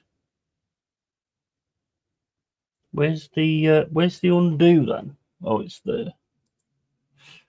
Right, so when we get like that, we'll put him there. Callum Hudson-Odoi can't really play there though, can he? And then Doy doesn't look right there either. So Endoy's going to have to come off. Callum Hudson-Odoi can play up there as a 2, to be fair. So I think we're going to go with what I was doing before. Put McAtee as that man instead. I'm just going for a pee. I need a piss.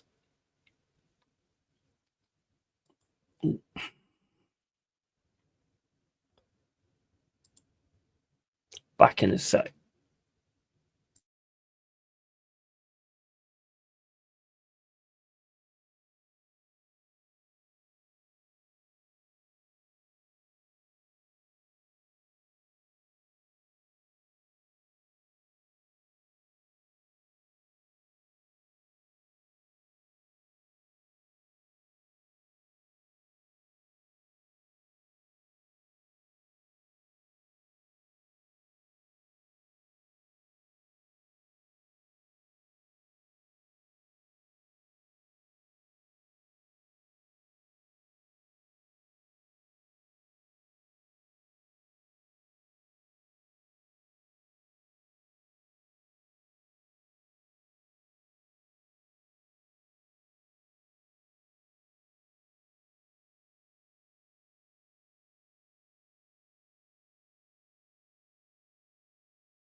Right, well, have it like that. I ain't got the other things set up at the minute.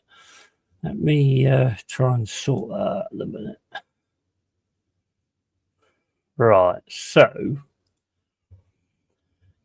put it like that, and then have it sort of. Don't really work, does it? That?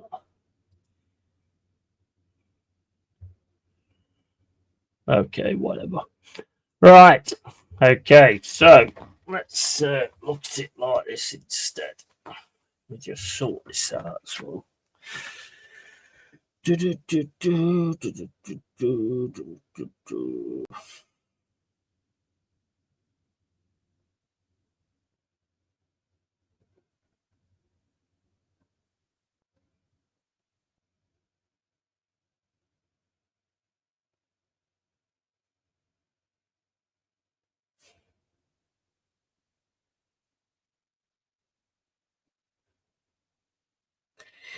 Right. Okay, so leave that alone for now. Laptop's gone off. Why?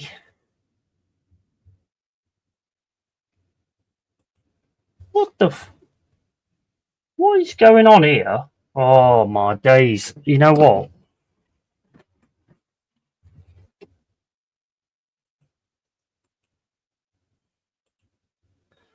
Why has that gone off there?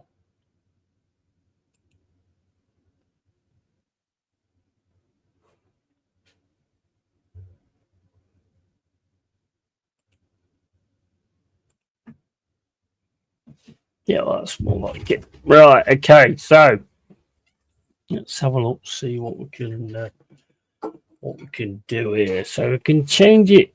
We can change it to that. I mean, it's only a friendly, so at the end of the day, we can sort of work things through as we go. I mean, he's okay there anyway. He can drop. Yeah, let's try. Let's go for that. See if that makes a bit of a difference.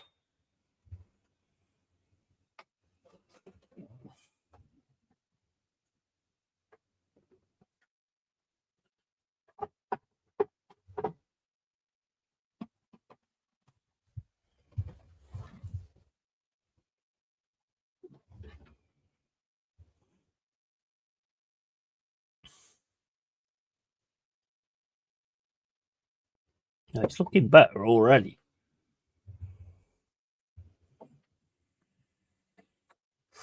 Go on, McAtee. Where you going, mate?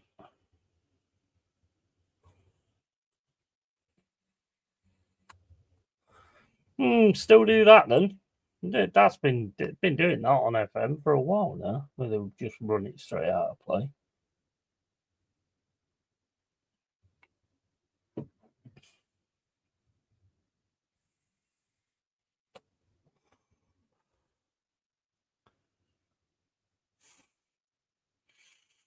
Can we get back into this game? I mean, the averages are. I mean, apart from Douglas Luiz, the averages are absolutely shocking. Woods is 6.4. Bear in mind, I think everybody starts out at 6. So 6.4 is fucking rubbish.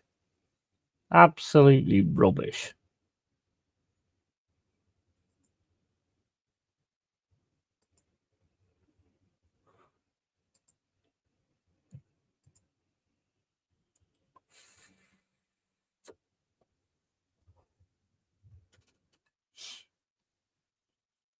Zinchenko in there with a tackle.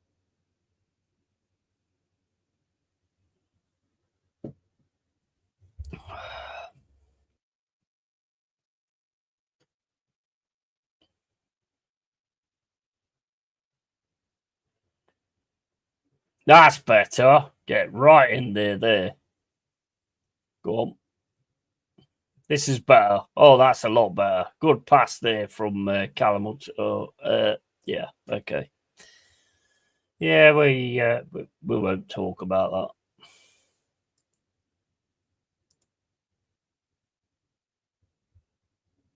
that. Great pass. Finish. I don't know what that was.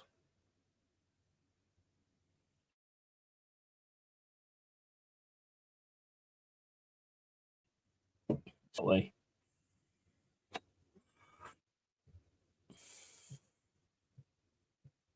What was that?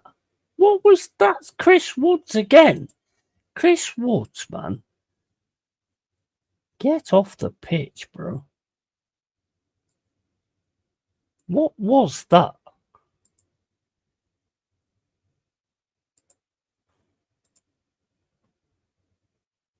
Chuck Jesus on instead. That was awful. That would just give the ball away straight away. Oh man, Tierney's like running everything at the minute. Go on, we should be able to get this right. Well, he ain't gone off yet. Go on, Callum Hudson-Odoi. You got a lot of space there. What happened there?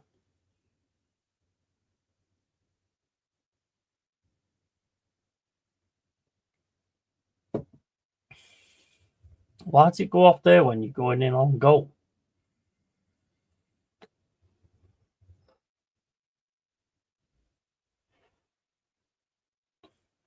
Corner. And Gibbs White.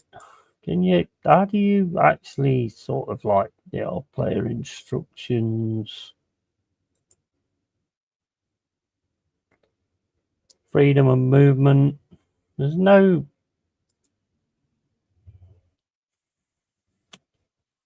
Where's the shouting from the touchline? Like they used to have in it. Took that out.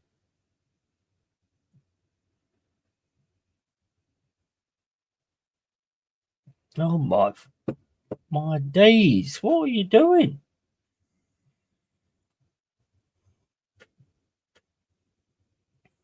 This is awful, man. This is awful. This is awful.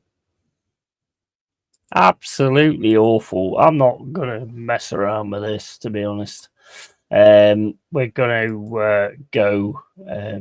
I ended up finding like the 4-4-2 the other day. All right, 4-4-2, and we are gonna set this up better. So we're gonna go Sangari and Douglas Luiz in the centre. Yeah. As it comes back, where's Douglas Luiz gone? Right, he's gonna drop back. Sangari's going to drop back, so that's fine. So we've got to work out in possession. We've got. Where's them? Right, we're going to have to change like a few though, because we're going to have to do this 4-4-2. So they, out of possession, they drop back. Out of possession, they jump forward. It probably won't work out. But, right, so you go over there. Igor Jesus, you stay target forward. Actually, what we'll do out of possession, can you drop in there? No, you drop to there. This is out of possession. So we're going to go 4-4-2. Not Gibbs White.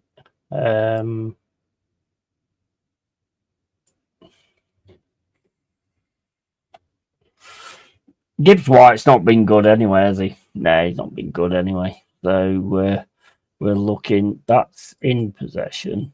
That's out of possession. So we need somebody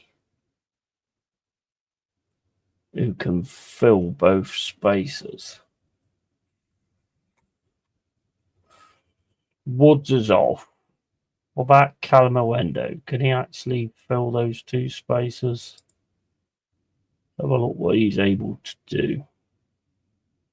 Right, so I'm thinking. Yeah. So I think what I'll do, mind you, if you're going to Might work. I don't know. Let's put him on for Gibbs White. Then out of possession.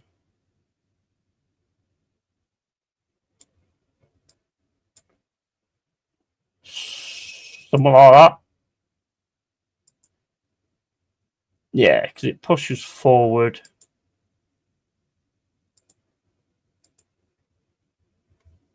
Let's see how that works. Callum Hudson-Odoi is on the left. Then out of possession, he's pretty much still on the left.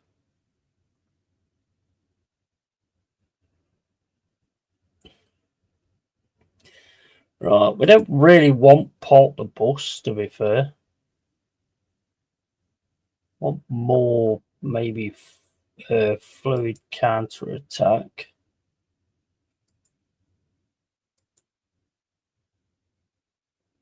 We'll call it Port the Bus, but it's not really going to be Port the Bus.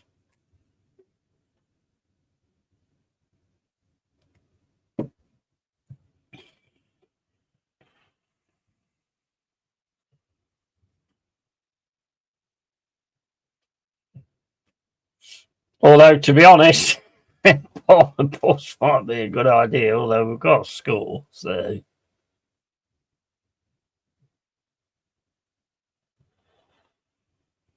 This is what happens when you don't save it.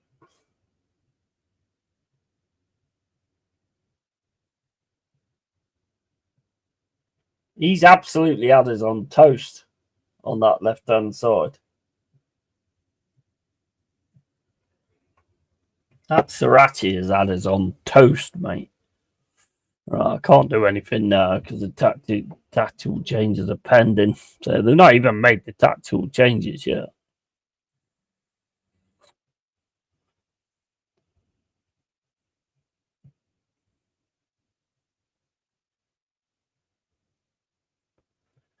You're getting sacked in the morning. You're getting sacked in the morning. It's only friendlies, but you're getting sacked. Corner.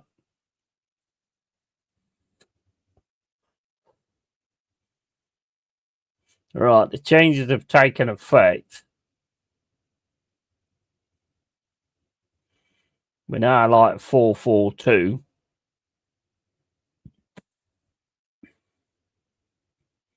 Dropping back to like a Port the Bus. Keeping the ball better.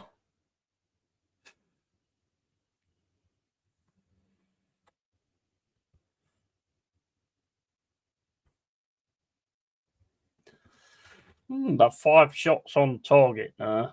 Come on, we've got to have a good highlight. Go on, Nico. Into Sangari. Sangari, lovely ball over the top to McT. McT into Nico Williams. Nico Williams into Igor Jesus. Jesus plays it back. Oh, my idiot. Oh, my days.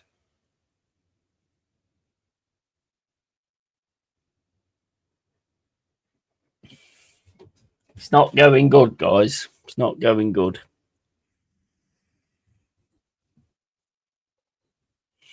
Well, this looks like a nice break, though. Igor Jesus.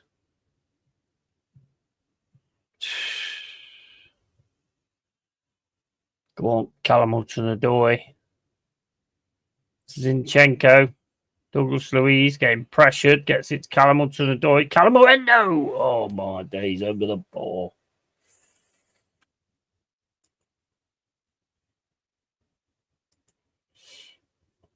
Let's go more positive. Come on, get something in the net.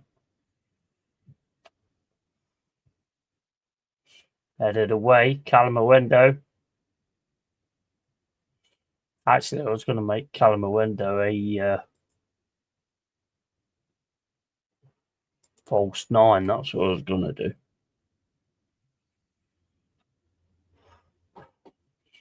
We're getting more of the game, though. Callum Hudson. Oh, nice. To Zinchenko. Zinchenko. Oh, my days. How far was he taking that, bro?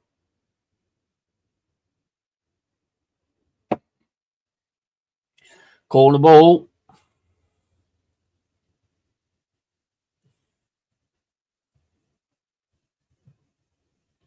Got it.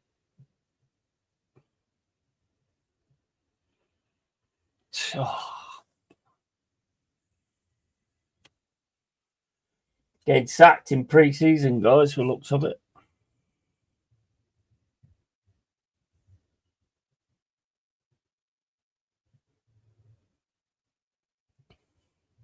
Getting more highlights now, though.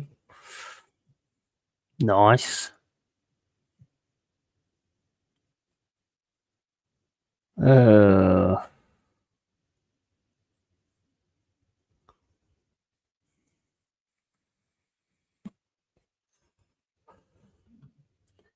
Still no really good performances, though.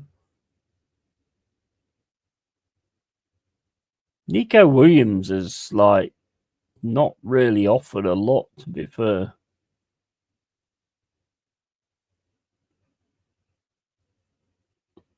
Zinchenko's the one that's tackling. And gets it taken off it.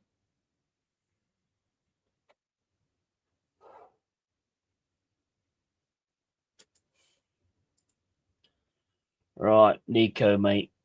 I've had enough. Right, have we got anybody else who's right-sided? We ain't got anybody.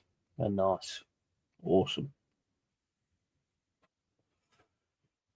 Got nobody that can play that position at all on the right-hand side.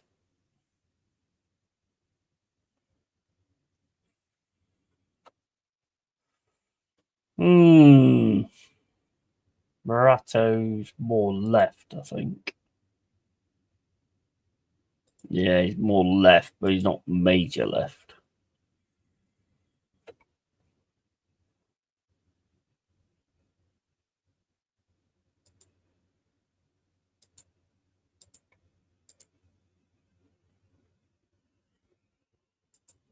Yeah, he's more centre. Well, I've got to take Nico Williams off. Zinchenko's been playing all right, to be fair. Can I put him on that? Can I put him there? Yeah, put Zinchenko there.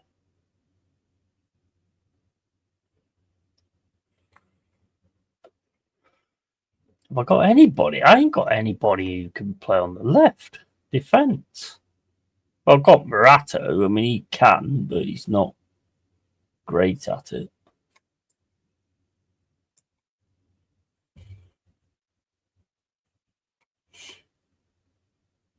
Right, here we go. We're going for it.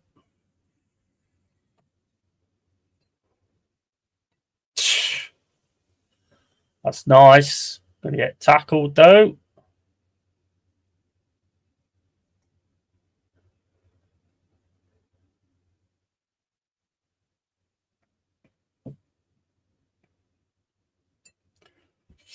Nice to get the ball back.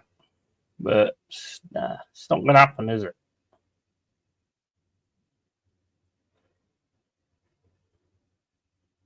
Better passing. Nah, straight to the keeper.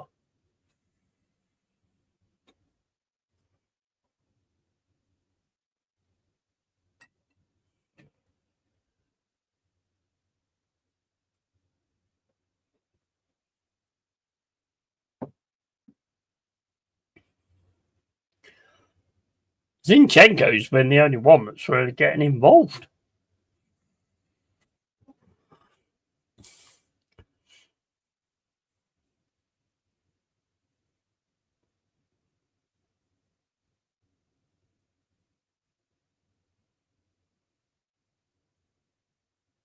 They're just passing it around. They don't care. It's easy. It's very easy.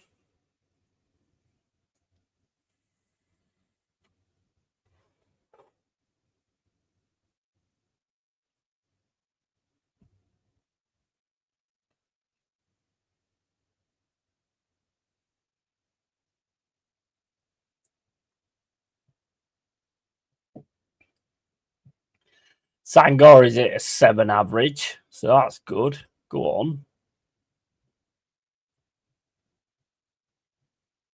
Oh, nice from McT. Cross comes in. Go on, Zink. Oh, man. Loads of space. Take it down. Smash it one.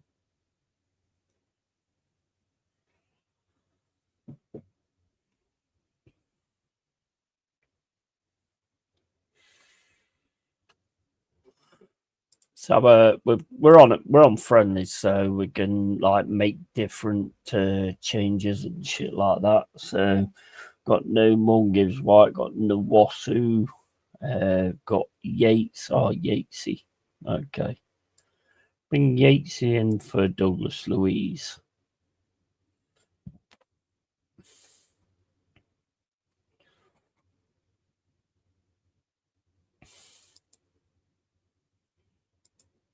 Right, so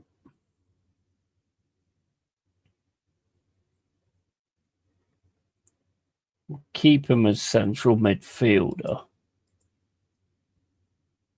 Give you midfield playmaker because you're playing all right at the minute. I don't want you to be deep. You can go a little bit more forward. Actually, you can be a channel forward. Try and get into there.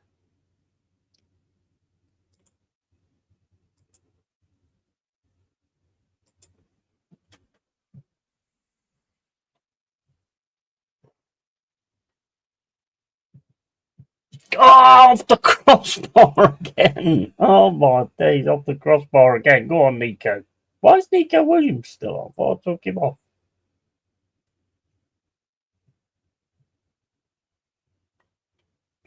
Go on, Murillo. I don't know what that haircut is, bro. Go on, Zink. Get in. Come on. Come on, lad. Come on, we've finally managed to get a goal against Celtic. Yeah, I got Igor Jesus in my Brazil squad for the FM game, but I start with João Pedro, fella, Turkey, Bahrain coming up. Probably will put Jesus for the Bahrain game. Rotate a bit. Nice. How you doing, Michael? You all right, mate?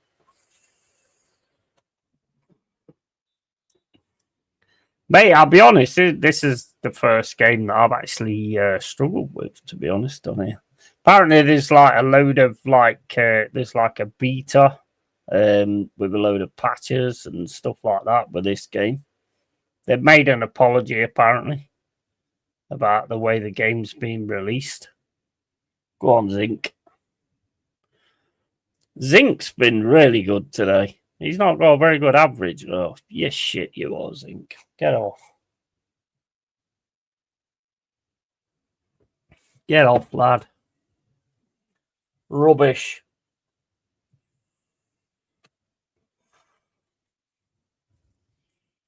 Got a 7 for McT. Got a 7 point. We got 8 for Zink. We got a 7.4 for Calamawendo.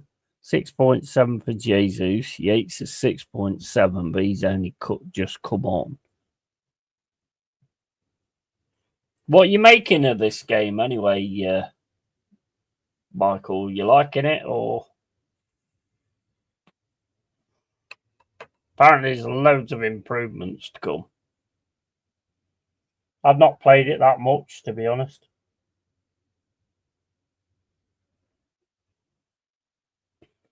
But the differences I've made have made a big, big difference as well. Go on, Jesus. Nice.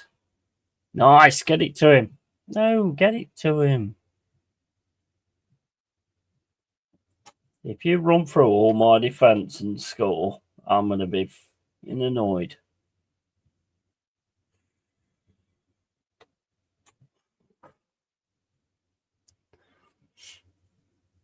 Well, Murato, what was that? What was you doing there, man?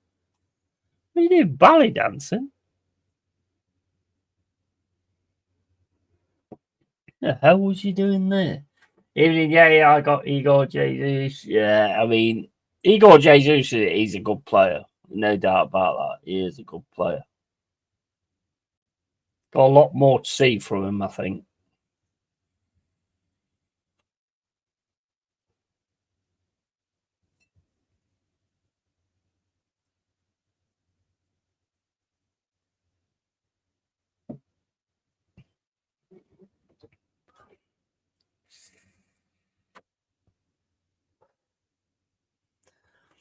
I mean, I can't really say that we haven't tried to get back into this game. I mean, we've had 10 shots now, only 2 on target though, which is a bit disappointing. But we have actually gone. You know, the differences have the things have changed. That does seem to have made a difference.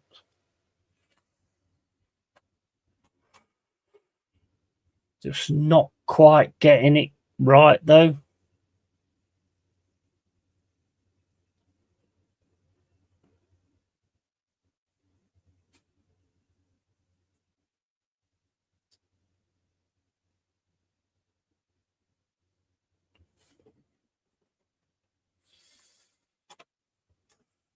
Yeah, I know we're going all right.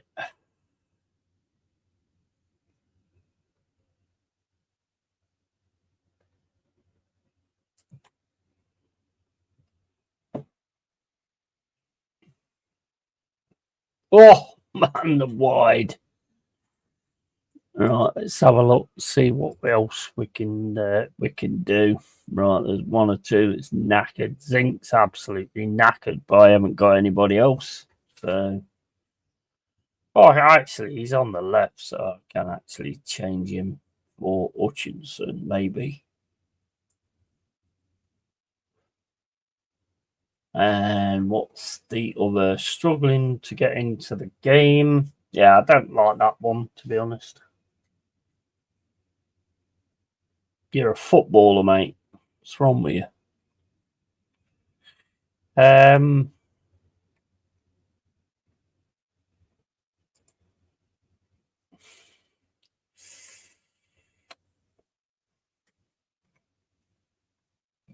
Sells as a 640. That's not good.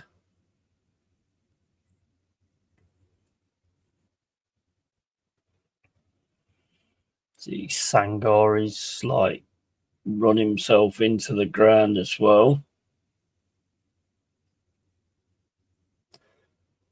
What's this guy's stats?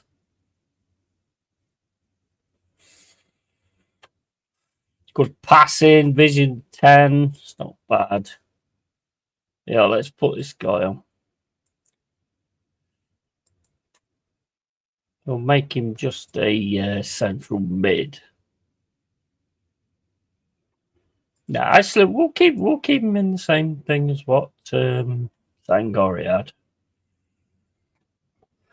Any others that's mad? There's nothing I can do about that one because I ain't got nobody else.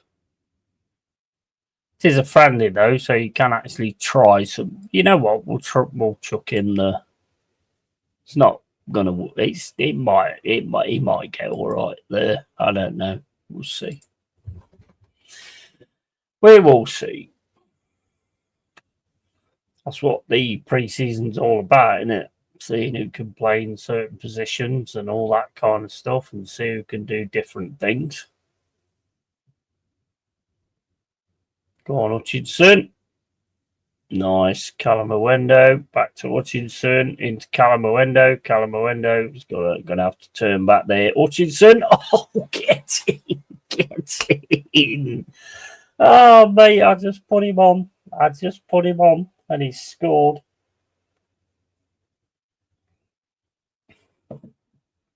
That's what management looks like, mate. That's what management looks like. He has a lovely run into the middle, though, after he gave it to Calamawendo. Lovely goal. We've pulled it back.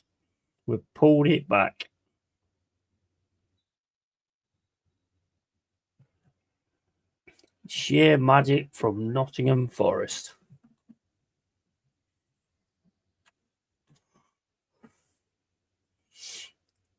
Can't be bad. Yeah, how are you getting on with it, Michael? You enjoying it or what? Because apparently they've come out and gave apologies on the way it is when it's been released. I've only played it like a few times, so I've not really had like a proper general opinion. The menu and everything like that, the UI and stuff, playing this game for like, forever, basically. It's very different to what I'm used to be honest. It's a lot more streamer friendly, I think, because there's not as much like data and stuff like that to look at as a streamer. But it just doesn't like feel like the old sort of FMs and all that kind of stuff.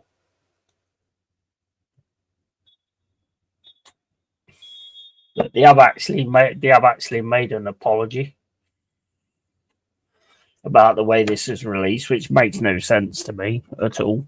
But we won that. We won that. We managed to come back. The changes I made an effect. We got a lot of players that played a hell of a lot better after the changes. So yeah, I'm quite happy with that actually. That we managed to come back. A win's a win, but we have to raise our performance. That was a very good pre-season match. Very encouraging indeed. Right, we'll go with that one. And then we'll leave the match. Right, I need to go for a pee again, guys. I'll be back in a sec. You open the tap, and then the tap stays open.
go with this. Yeah, I'm doing all right so far. Chelsea at club level, then Brazil international level, non-stop, mate. I see you've gone for 4-4-2. Yeah. I do like 4-4-2, mate. Back in the day, that was what it always was, and I am a big fan of. I like to have two strikers up front that get used to each other and stuff like that.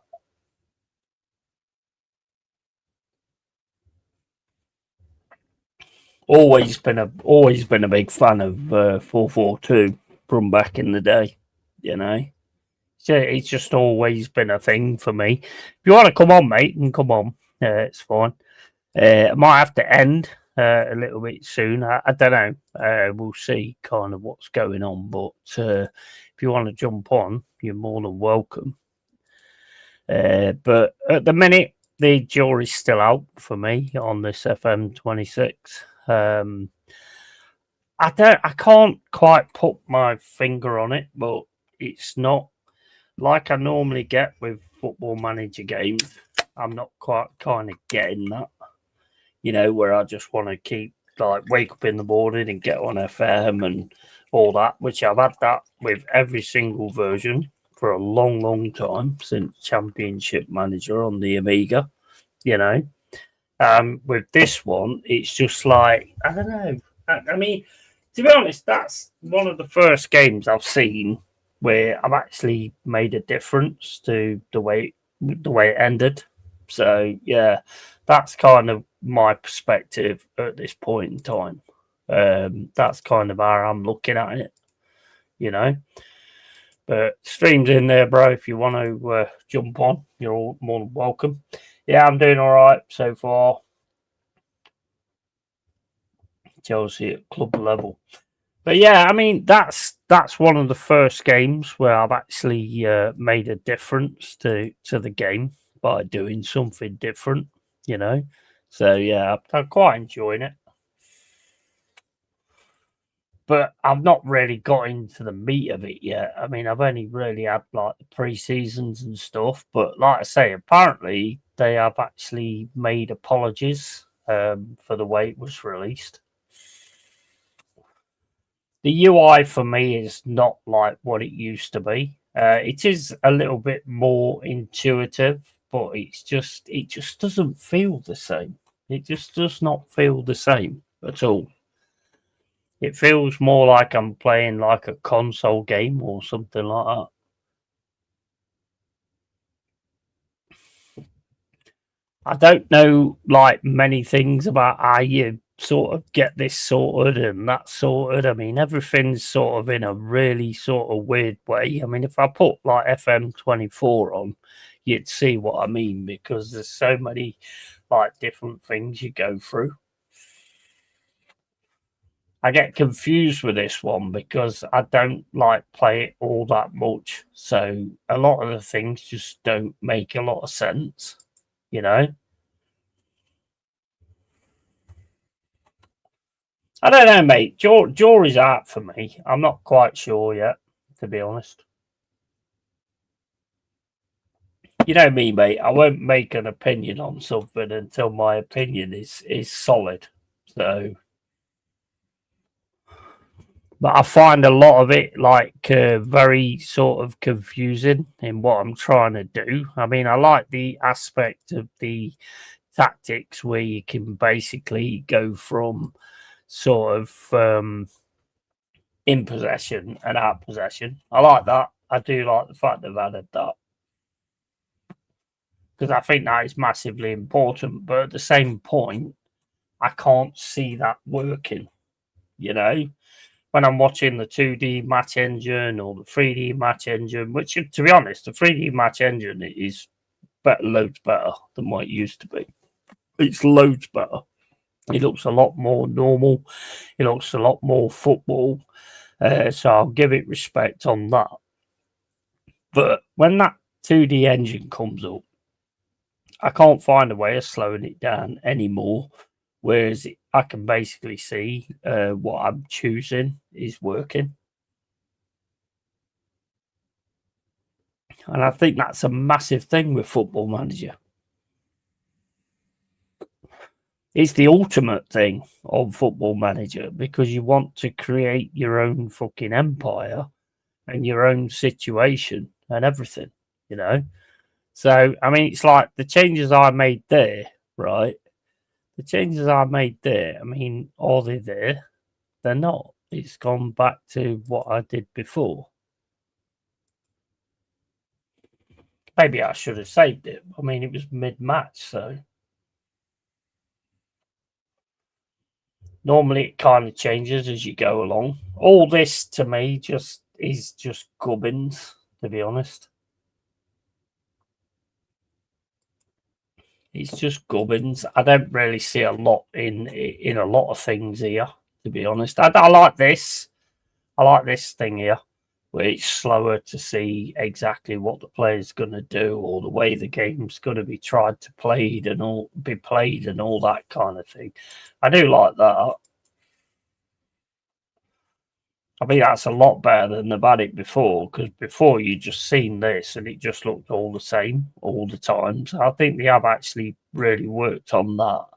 But other than that, there's not a lot that like changing to like Route 1, which I did in that game, and they just didn't do it. There was no Route 1 happening whatsoever. So yeah, I mean, it's for me, jury's out. Jury is well and truly out, but I know for a fact that they have actually come out and apologised for the way that it's been released. And to me, that's a bit shit, because if you knew that it was like that, then why did you release it like that? You released it like that because you thought you could get away with it. That's what you did. And that's why you was like, for the money. But anybody that plays this game, you've got to see the changes that you're making make a difference. And you've got to see the change. And I did, actually, in that last game. I did actually see the changes I made make a difference, you know. So there is a lot of good things in here. It just needs to be tinkered with and changed. The UI is just not great, to be fair. It's not great at all. It just doesn't work for me at all. It seems more like an LMA manager than an actual Football Manager. Hopefully, I've actually put the mic back on. Yeah, I have. That to me is one of the biggest things I'm seeing at the minute. But I will always make my own opinion. As you know me. I'll always make my own opinion on it. Don't like the training. It just looks really lazy and shite. I've heard that there's no like individual training, but I've seen that there is individual training in it. I don't know about you, Michael, but what I like to do is take like a fucking 17, 18-year-old from the youth team and then like build them up to being something. That's what I like to do in this game. After not being out for 2 years, that should have been sorted out by now. Yeah, absolutely. Well, the thing is, they was going to release it, but then they thought it wasn't ready. But then all of a sudden, it became that they was going to release it. So, I mean, they have made apologies on the state that it's in, releasing it. But you shouldn't have released it then. You shouldn't have released it then. I mean, that to me, you can't take that as a thing. What I would love to see is somebody else come up with a football management game and start to challenge them. I'd love to see somebody else come up with a football management game and start to challenge them and start and try and take the seat away. Same as like Madden, that Madden game with EA. Yeah. They just keep doing the same thing over and over again, you know. And it's just like, well, you know, you need a challenge. You need somebody to start challenging you, you know.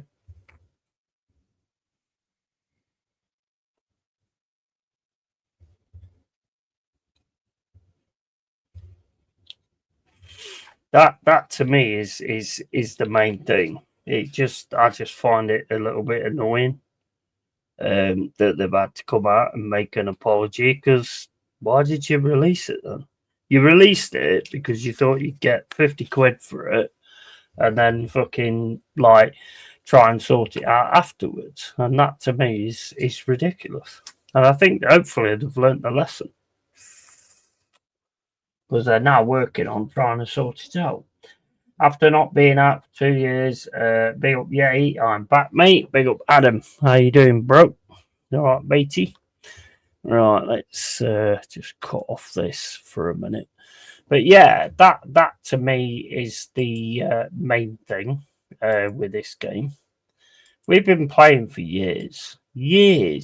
I mean, bro, my lifetime was the Spectrum Football Manager. You're not old enough to remember that, I don't think, but Spectrum Football Manager, where you had like stickmen running down the pitch and you had an highlight every now and then, and it was just stickmen with a square ball just trying to knock it into the net. You know, I bought every single management game from that point onwards, every single one. So I know what I'm looking for. And for me, the best was like Championship Manager. I used to love Championship Manager.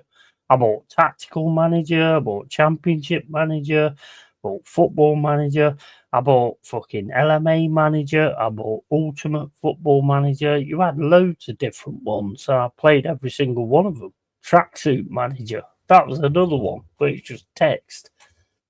I was obsessed. Delappy's doing the job for me, scoring off the bench more than what he's doing in real life at the moment.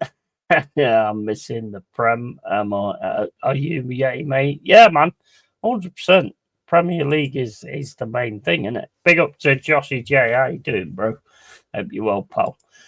Big up Josh, mate. Big up Adam, mate. Did you play any Football Manager or anything like that? So not. One thing I do notice is a lot of these streamers that talk football, they don't do Football Manager streams. They always go for FIFA instead. Why is that? Because they talk the game like they're major football managers, yet they never pick Football Manager as the game that they go with. They always go with FIFA. Big up Tony Neri, big up Michael Mate, and big up Michael Chelsea. I used to play LMA Manager on the PS1 and PS2. Oh, it's a brilliant game. LMA Manager was class. A mate of mine that I know now is an author. I'm going to get him on the channel at some point. He's playing LMA Manager now. That was an awesome game, that was. I played FIFA games, Yeti, mate. Yeah, just like, to me, right, look, I'm just going to put it down to my personal perspective, is we all like sit on channels going, oh, wow, I should do this, or Amarim should do this, or this manager should do this. But then when it comes down to actually playing a game on stream, everybody chooses FIFA, where you're actually playing as the player instead of actually being the manager to show that what you're saying makes sense. Do you see where I'm coming from?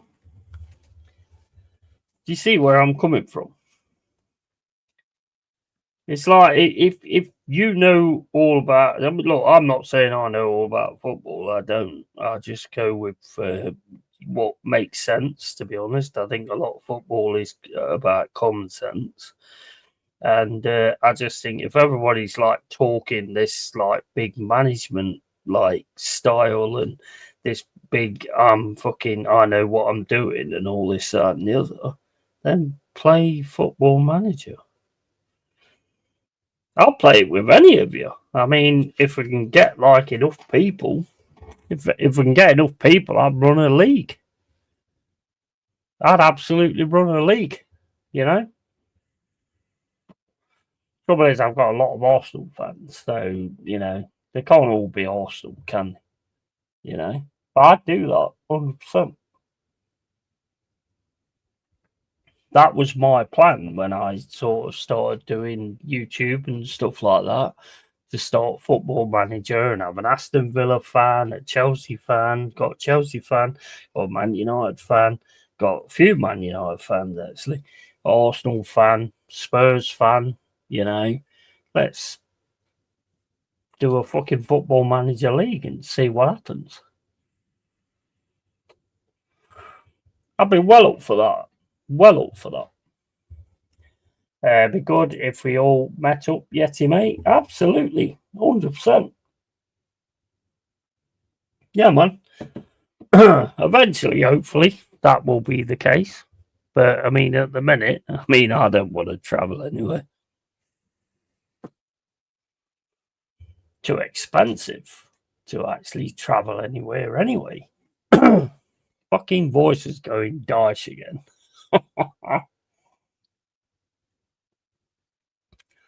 But yeah, I enjoy it. I enjoy it. I enjoy playing the old Football Managers. This one for me, like I say, jury is still out.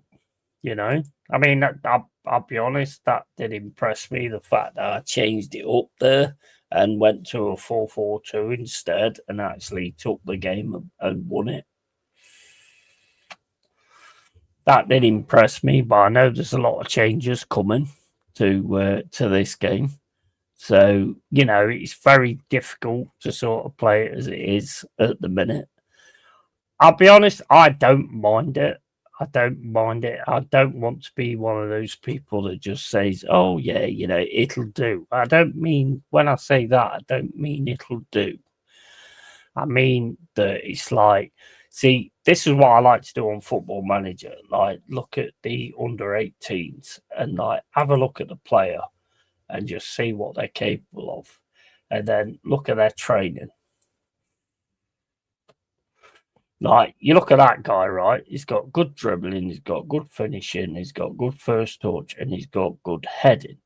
But if what you want to create is somebody that's able to pass the ball, then obviously your training, he needs passing training.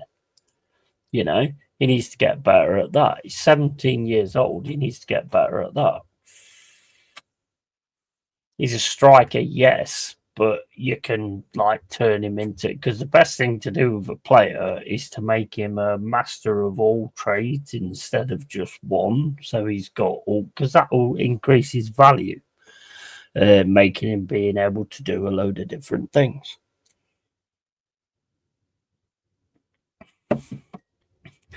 That's kind of the way that I look at it anyway. I get what you mean, Yeti mate, and be good if we all met up. And good evening, Yeti mate. Hope you're well. I am Ryan. How you doing, matey? And big up Ryan G, mate, and big up Adam, mate. How's FM going, Yeti? Not played this new one yet. I'm just like kind of doing the pre-season friendlies at the minute. I think this one's more stream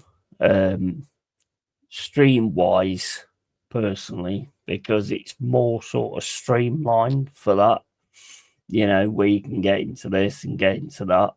It's still a long way for me to go with like working out exactly what everything is. I mean, what is that? 73, what's that all about? That's not his age, is it?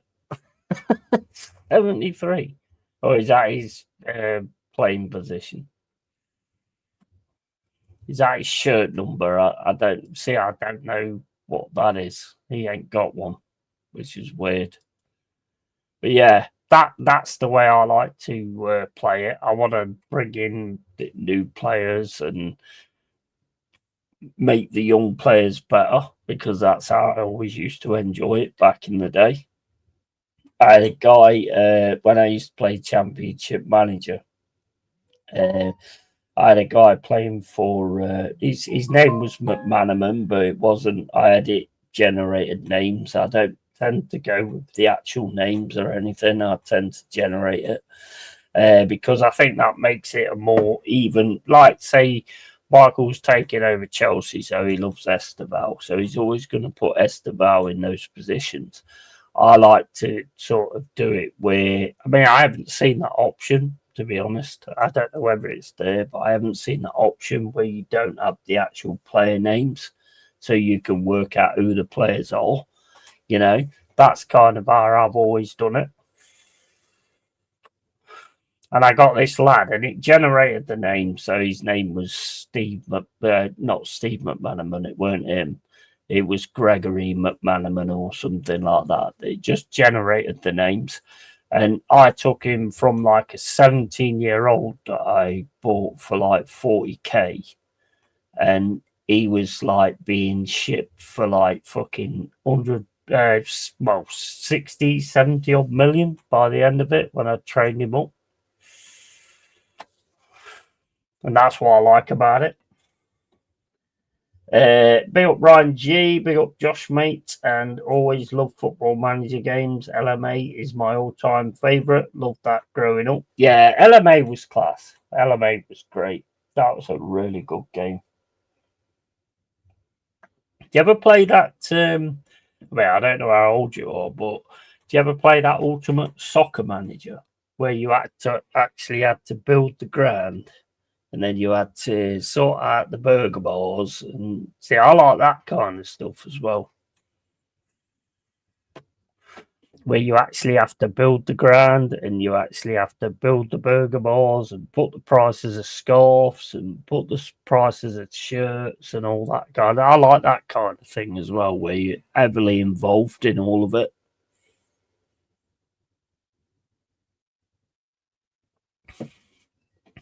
I don't think this has offered that ever, to be honest. I don't think they've really had that much as an offer.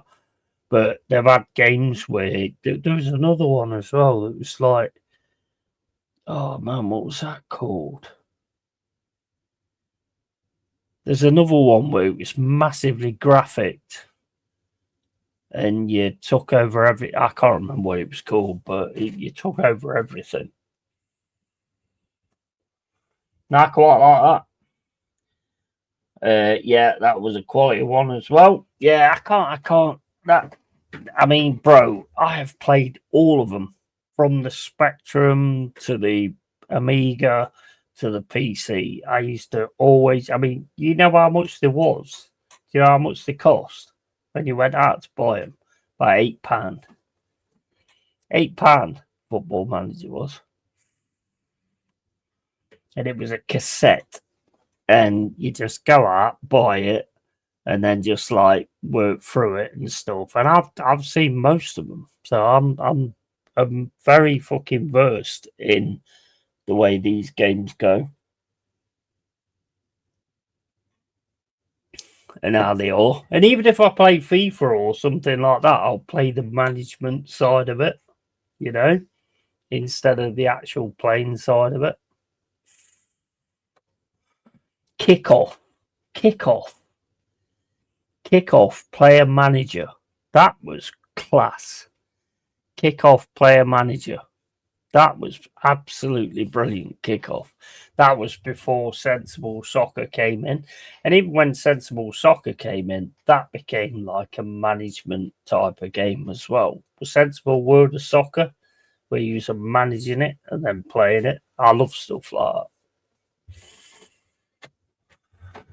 Yeah, I was quality one. I think the first management game I played was Ultimate Soccer Manager. Yeah, that's the one. That's the one I'm on about. That is yeah, that's the one, man. That was fucking excellent. That was excellent. How much are you selling the burgers for? Stuff like, oh man, it's class. Absolute class. This one's good. I mean, like I say, jury's out for me on this one. I'm not gonna like slate it like everybody else is, just on the fact that they're slating it. I'm still getting to grips with it, to be honest. So there's a lot of things. I mean, you've got that drop down menu, so you can kind of see exactly what you're doing. It's just not the same way as what it was before, you know. I can't really put my finger on it. I think it just, for me, it just looks so consolized. Is that the best word? I don't know. It looks like it's been made to actually put on consoles more than to concentrate on the PC users who have made this game what it is.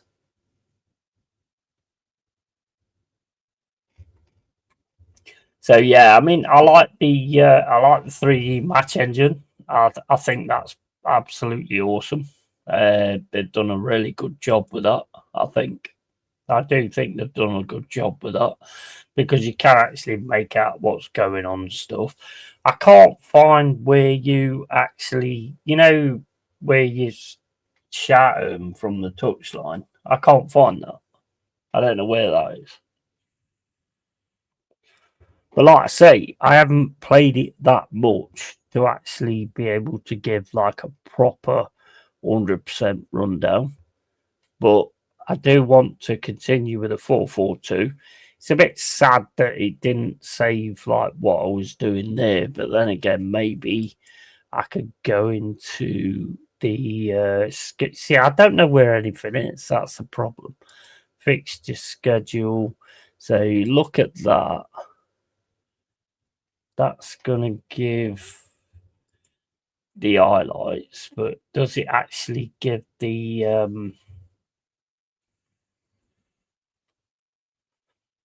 way I played and all that kind of stuff? Because I kind of like the 442. Always been a big fan of 442. I like when two strikers work each other out and stuff like that.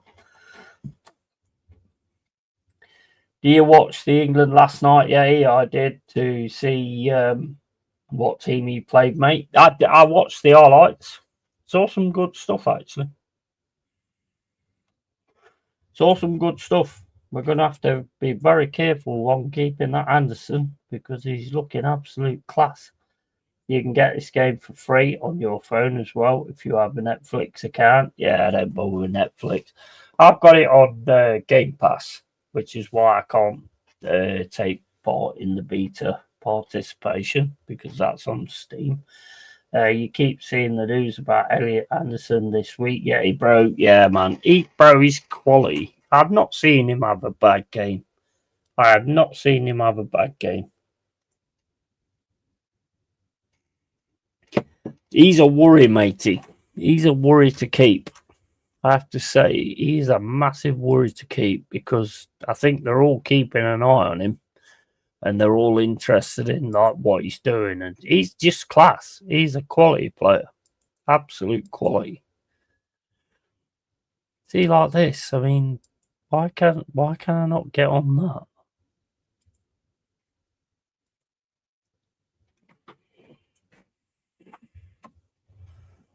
I don't want. Oh, wait a minute, I've got the wrong one. Right. So basically, what I was doing was like 4-4-2 because I love the 4-4-2. It's one of my favourite formations because I like to have two strikers that start working together.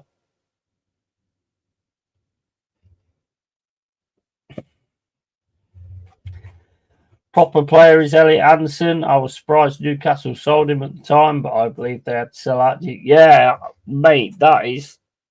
I think that's one of the worst stories of FFP that they had to get rid of him because he is just pure class. He's pure class. I haven't seen him have one bad game, to be honest. Every single game that I've watched and done like a watch along on, and like I've got to give it to Anderson, but I can't give it to Anderson. I've got, the other players have performed well as well, but Anderson just stands out big time. any kids or anybody who's getting into football, watch Anderson and just see what he does. He's just an 100%er. He will sort Man United's midfield out, 100%. He will sort Arsenal. I think Arsenal are all right, to be fair. I don't think they need him, but apparently they're looking at him. Real Madrid are apparently looking at him, but this is all PR from online, so I don't know whether it's real or not. I think he ended up at Man United. Yeah, mate. Sorry to say that, bro. Yeah, mate. It is what it is. We've got to do what we've got to do, otherwise we will lose him. But at the end of the day, you've also got to take into account that he might not be in Isaac because he didn't want to leave Newcastle. So he's one of those players that he might not be like Isaac. He might not want to leave.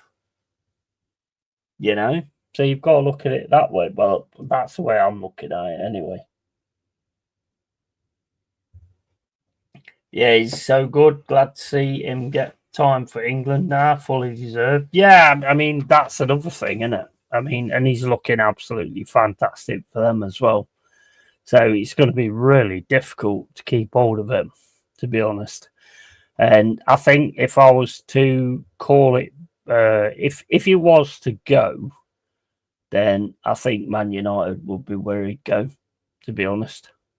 And I tell you what, you'll benefit from that as well, because he is absolute class. Absolute class. I'll be back in a sec, guys. Just need a piss.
Adam says, I don't think he will go in January. It'd be the summer he will go, mate. Yeah, maybe. That's the way it is, though, isn't it? That's how football is.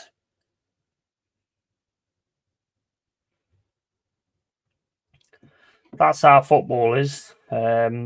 Unfortunately, that's how it is. And if we don't do the right things, if we'd have stayed being around the top like we was last season, you know, until the end, then yeah, maybe not.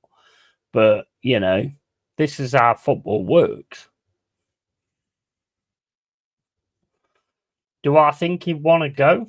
I don't know, because at the end of the day, I think he's happy where he is. He's getting his England chances and all this and the other. But we all know there's like a bigger thing comes with it, but we don't know what he's all about.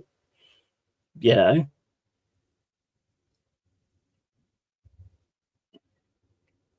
I think the talk about him going to Arsenal is crazy because I think they've got their midfield sorted out anyway.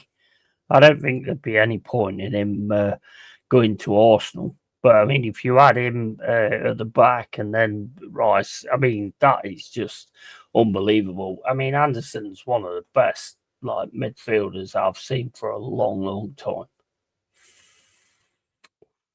And all he needed was game time. All he needed was game time. That was it. All he needed was game time. And with Forest, he's getting game time. You know, that's exactly how it works. If we can manage to get into those top tens and all that kind of stuff, but I mean, it's a long way to go yet. You know, maybe loyal. I don't know. He seems that kind of guy, but I don't know because we don't know him. So you know, but I think he would sort Man United's midfield out 100%. Man City, I'm not quite sure why I'd say to go there, to be honest, because I don't think he'll be another. What was the Leeds guy's name? Fucking. What's the guy who went there from Leeds? Calvin Phillips. Yeah, it'd be another one of them. There'd be no point. Where do you think he'd go to, Yeti? Honestly, I think he'd probably go Man United if he goes. But there's nothing on record to say that he is going to go. So at the minute, it's just all talk and all hearsay. The thing is, at the minute, mate, he's a Forest player, you know, and everything he's doing on the pitch. The worst thing is like it's crazy because you want your players to be part of the international scene, but when they're part of the international scene, they're going to get noticed. I mean, they should be getting noticed anyway, because honestly, I've not seen him have a bad game. Every single watch along that I've done, I've been tempted to give him man of the match. Every single one. He's an 100%er. He's consistent. Yeah. He goes into an England side and he's consistent there as well. Yes, we haven't played anybody yet, but I still don't think it'd be any different with his consistent style. It's just who he is.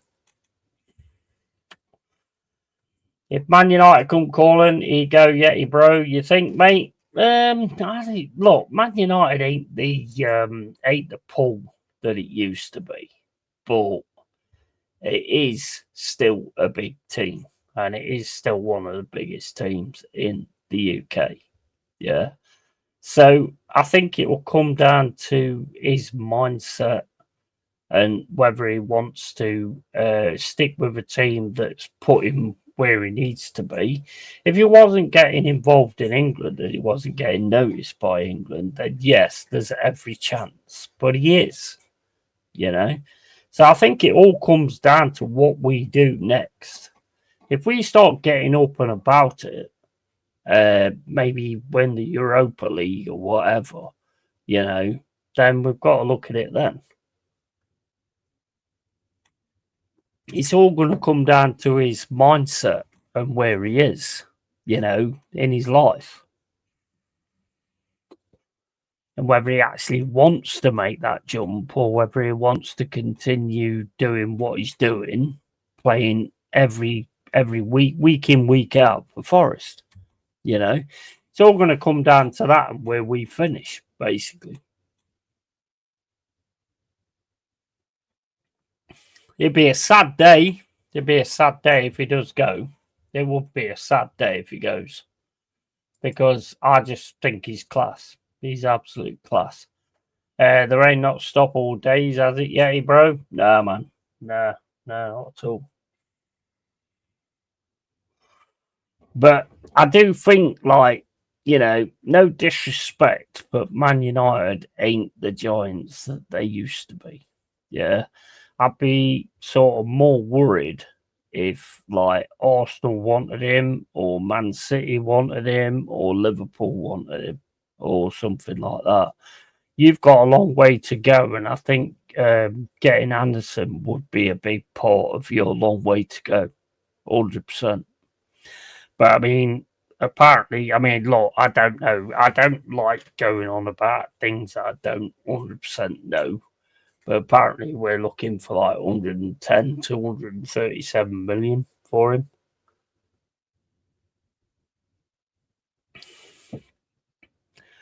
If Arsenal got him, they'd be sorted. But they've got Zubamendi, they've got Odegaard, which can get rid of. You could maybe, I don't know, if they had like Rice and Anderson holding things up, and then Zubamendi in that. But then they've got Eze as well. So it's one of them. I think Man United would be the one where he would go if it did happen.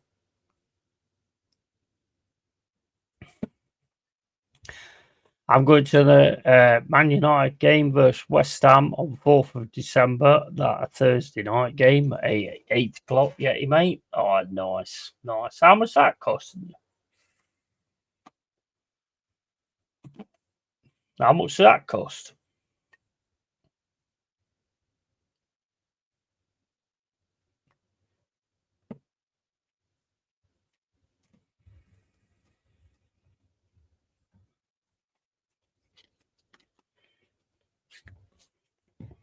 See, I've been away from like going to the grounds for that long. I don't know how much any of it costs, to be honest.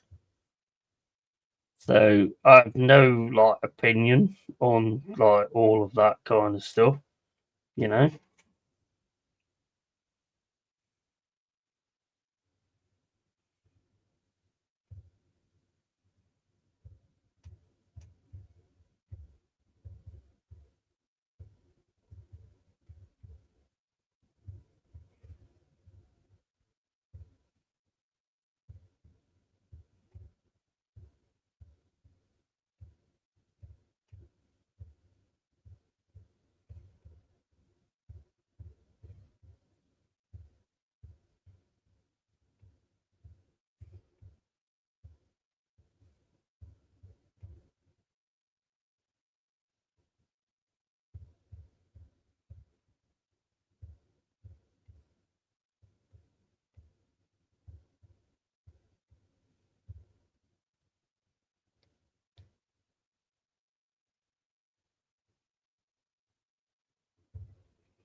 My brother got the tickets yet, mate. Not seen them yet, mate. Yeah. I mean, I don't know how much any of it costs nowadays, to be honest. Right, okay. Let's well, it's nearly 11 o'clock, but let's go with see if the man Jossie J wants to come on. I don't know if he's still around or what, but see if he wants to come on. And then we'll do like we'll keep going with like Football Manager. I'll keep it like it is at the minute. I'm gonna do the 4-4-2 thing because I like the 4-4-2 thing. I'm gonna go port the bus, but I'm not gonna be playing like that. I want to go more central with the team, and then basically out of possession, just sort of go like that, or maybe even like that's a yellow, that's a green. See, he can actually do that out of possession. He's a yellow, but we'll go with that anyway. So they back each other up. In the centre, we'll go for Gibbs White weren't great in that last game. Sangori was. So we'll keep him as like a midfield playmaker.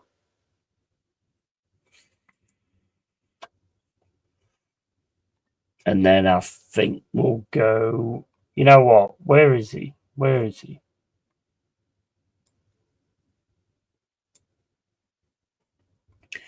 Go Anderson in the middle as like a kind of. I think we'll go with Anderson. Find space between the lines. Go for it.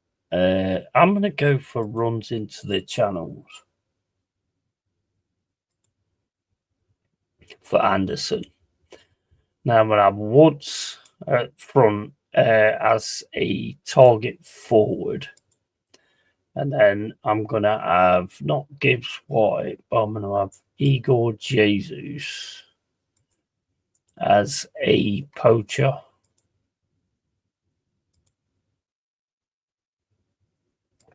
And then out of position, it just drops back to that. So we'll see how that works. In possession up there, out of possession there. We'll change it from port the bus. I don't want port the bus. I want more direct, more fluid counter attack.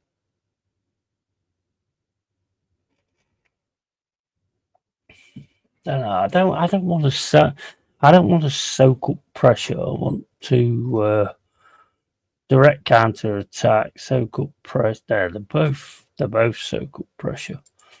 We don't want route one. We want more fluid counter attack. I don't know, because if you look at that, the way that works, you'd want Jesus on that side instead. So let's transfer those over to there. Let's have Jesus as a.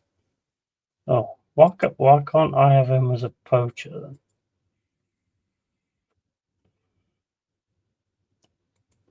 Well, I've Woods as a centre forward. Why can I not have Jesus as a poacher?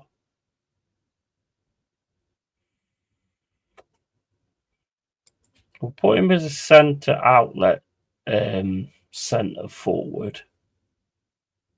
Oh no! Oh fuck! We're out of possession. Hold up! Fuck it hell. That's why.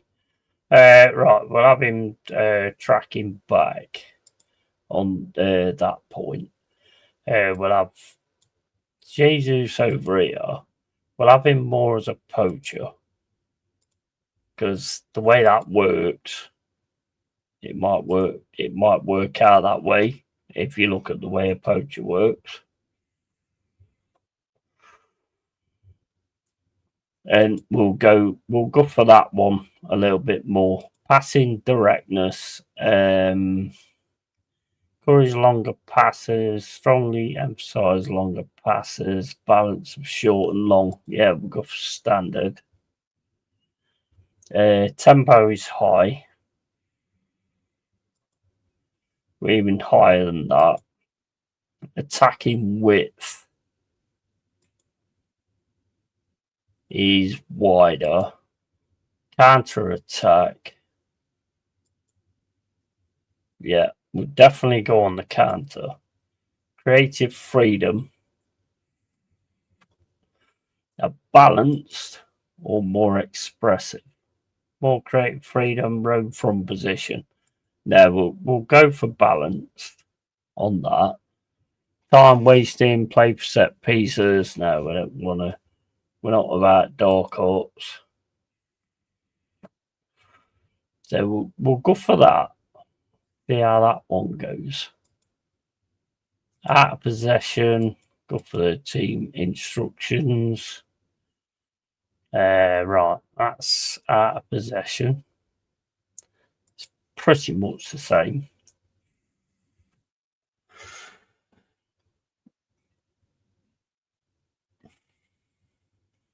He's live now, yeah, mate. Oh, okay. No worries. I just said in the stream. Yeah, no worries, man. Yeah, no worries. Tell him big up to him.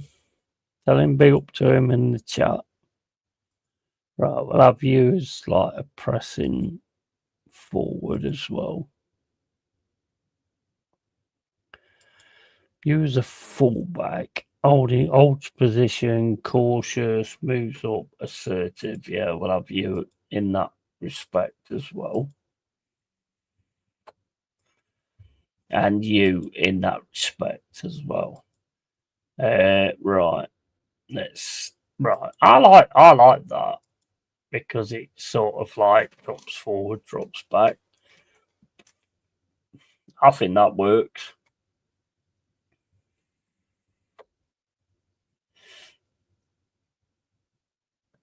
Gibbs White can be on the bench.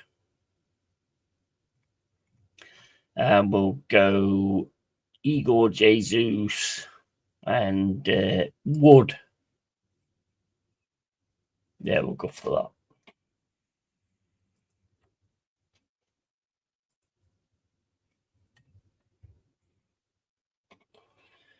Big up, Yeti matey. How you doing, Moto? All right, matey? Are you going to join us on that stream tomorrow for the unknown species? That should be a good stream, to be honest. Gaming with the guys.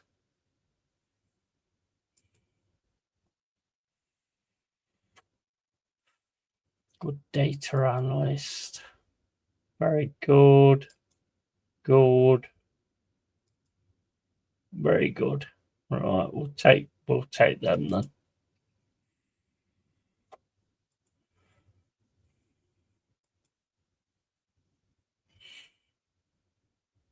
Hello, let me have a look because it's on it's on early access at the minute.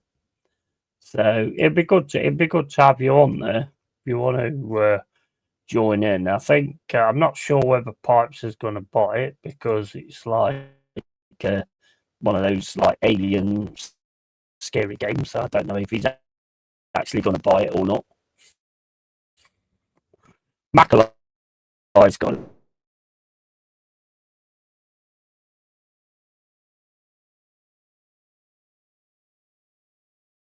But I think I need 4 people. So yeah, let me just have a look. Hold up. Where the fuck is it? Here we go. Right, okay. So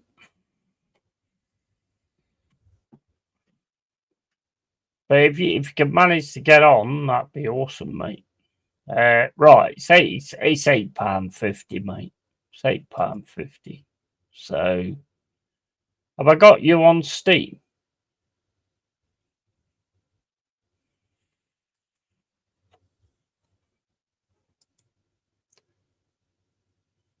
I think I have got you on Steam, huh? Right. Gift. Select gift recipient. Here you are.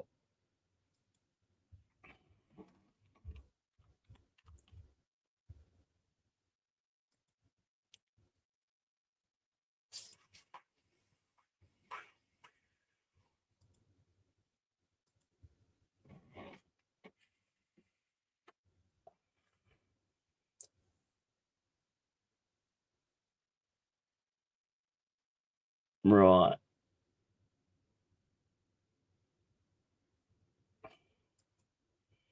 I think I just bought it for you. Not sure.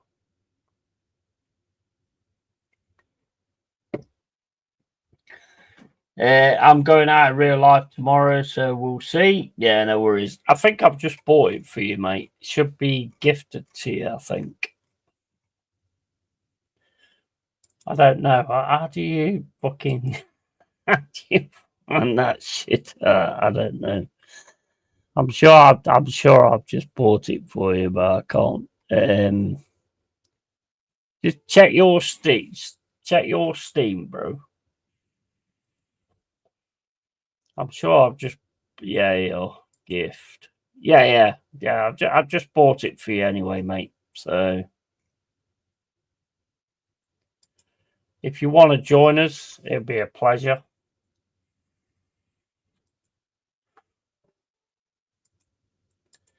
Yeti matey, maybe I'm going out in real life tomorrow. Macaulay stolen it. Evening, yeah, he just jumped in, smash a light. Cheers, Jezza. How you doing, matey? Hope you're well, pal. It's playing this FM26, which is about to get a lot of updates, apparently. But I can't get them because basically I'm on Game Pass, so I can't get them. But yeah, Maltor, you've got the game now, bro. I've just gifted it to you, so yeah, join us, man. Should be an interesting stream, mate. Oh, he's elite. He's fucking elite. Well, we'll have him. I'm gonna sign so many like fucking staff members. And it's gonna say like, you've already got staff members in that. Why are you buying another one? I don't fucking know. Right, okay, so what's this guy? Improve quality of coaching at the club. Good, very good. Good. See, I don't like this, to be honest. Axel Rose. Yeah, we'll have Axel Rose.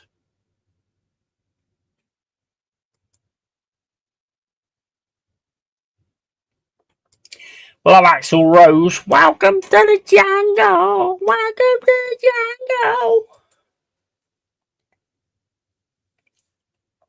Shut I need. Yeah, we'll have Axel Rose. Right. Okay, so right, we've got a good tactic going here, I think. We'll see. All good, bro, says Jez. And okay, thank you so much, Yeti. Yeah, you're all good, man. Catch you later, bro. Yeah, catch you later, Jez, man. Hope you're good, man.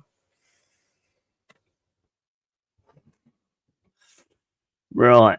Okay, so let's get on with see how this formation works out. Got Casapia. Right. Yeah, you've got to love it that every time you set up your team, they always turn around and go, this is all the players you need to change. And it's all the grade ones. Every single player, basically. Every single player. Every one of them. That is insane. Surely I got one. Well, I got Endoy, right? That was the only one I got right. Other than that, it's like just change every single player that you picked because you are shit as a manager. Great. Oh my days. Matt Sells injured 1 to 3 days. Oh my days. Right, okay. We'll go with Ian Wone's suggestions. No, I'm not doing that. Not doing that. I'm the manager. I'm going with what I've got.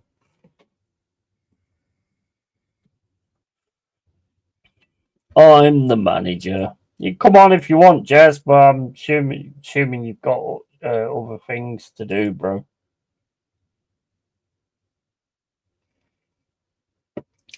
Take control of Leeds General Training, Nottingham Forest. You can actually take control of it then.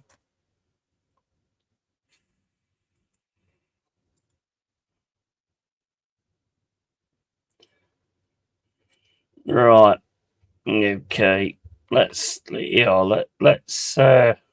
mean, I think he's probably going to be busy, but I'll add him on so he can give his thoughts towards what's going on.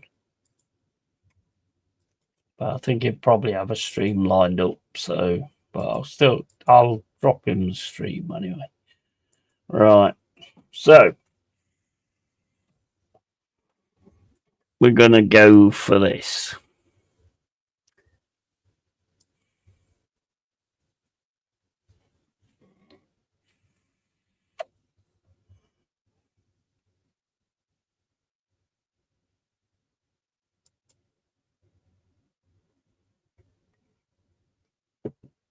Review team selection, right? Good with that. Go to the match.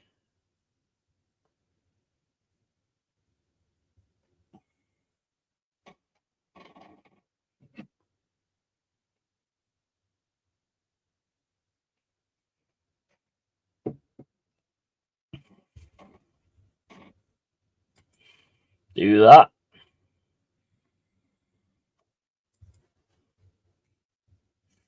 Right, so this is a match we should be winning. Make sure you. I'm not going to say that again. Enjoy the match. Go out and play your own games. We are favourites. I don't care if it's preseason. When it's a habit, we need to win this match. Enjoy the match tonight. It's just friendly. This is all about form and fitness, not the result. The result doesn't matter right now. Stick to the plan, stay patient, and we'll be fine. Nah, I'm going for that. I'm going for that. Nothing specific, right? They make no difference, to be honest. They make no difference at all. Oh well, yeah, it did. Yeah, it did. I've got to admit if it does. That didn't. Chris Woods, go on. I'm expecting something from you. Appeared interested. Elliot Anderson, go out there and show why you deserve to be in the team. Listen carefully. Listen keenly. Nice. Right. Get to the dugout.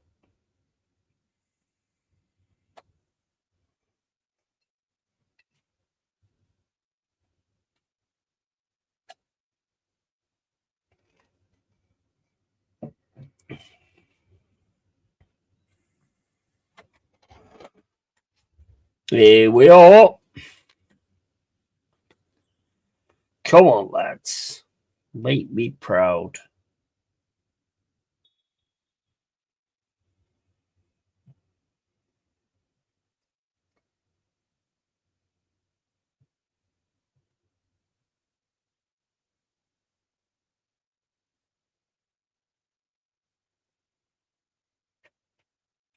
See, I've never seen like an FM game nowadays that the 4-4-2 actually works. What's going on here? I've never seen one where the 4-4-2 actually works. This one, it seems to work. Well, I shouldn't have said that. Shouldn't have said that. Why did you say that? Why did you say that? You stupid boy. Why did I say that?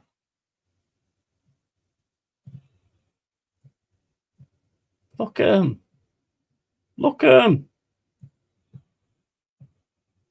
Prime Barcelona.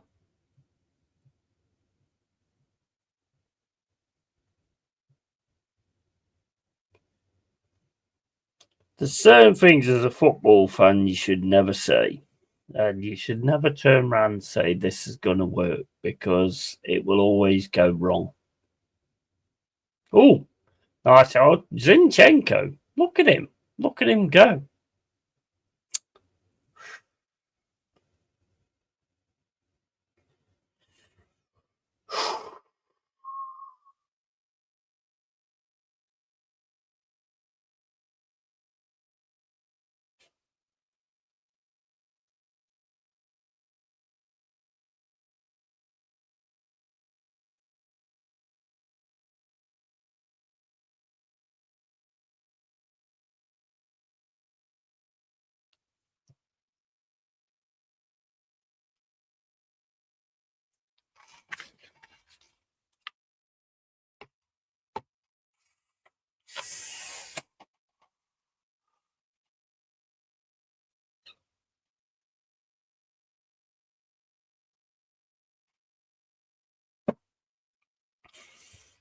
Why are we playing cautious?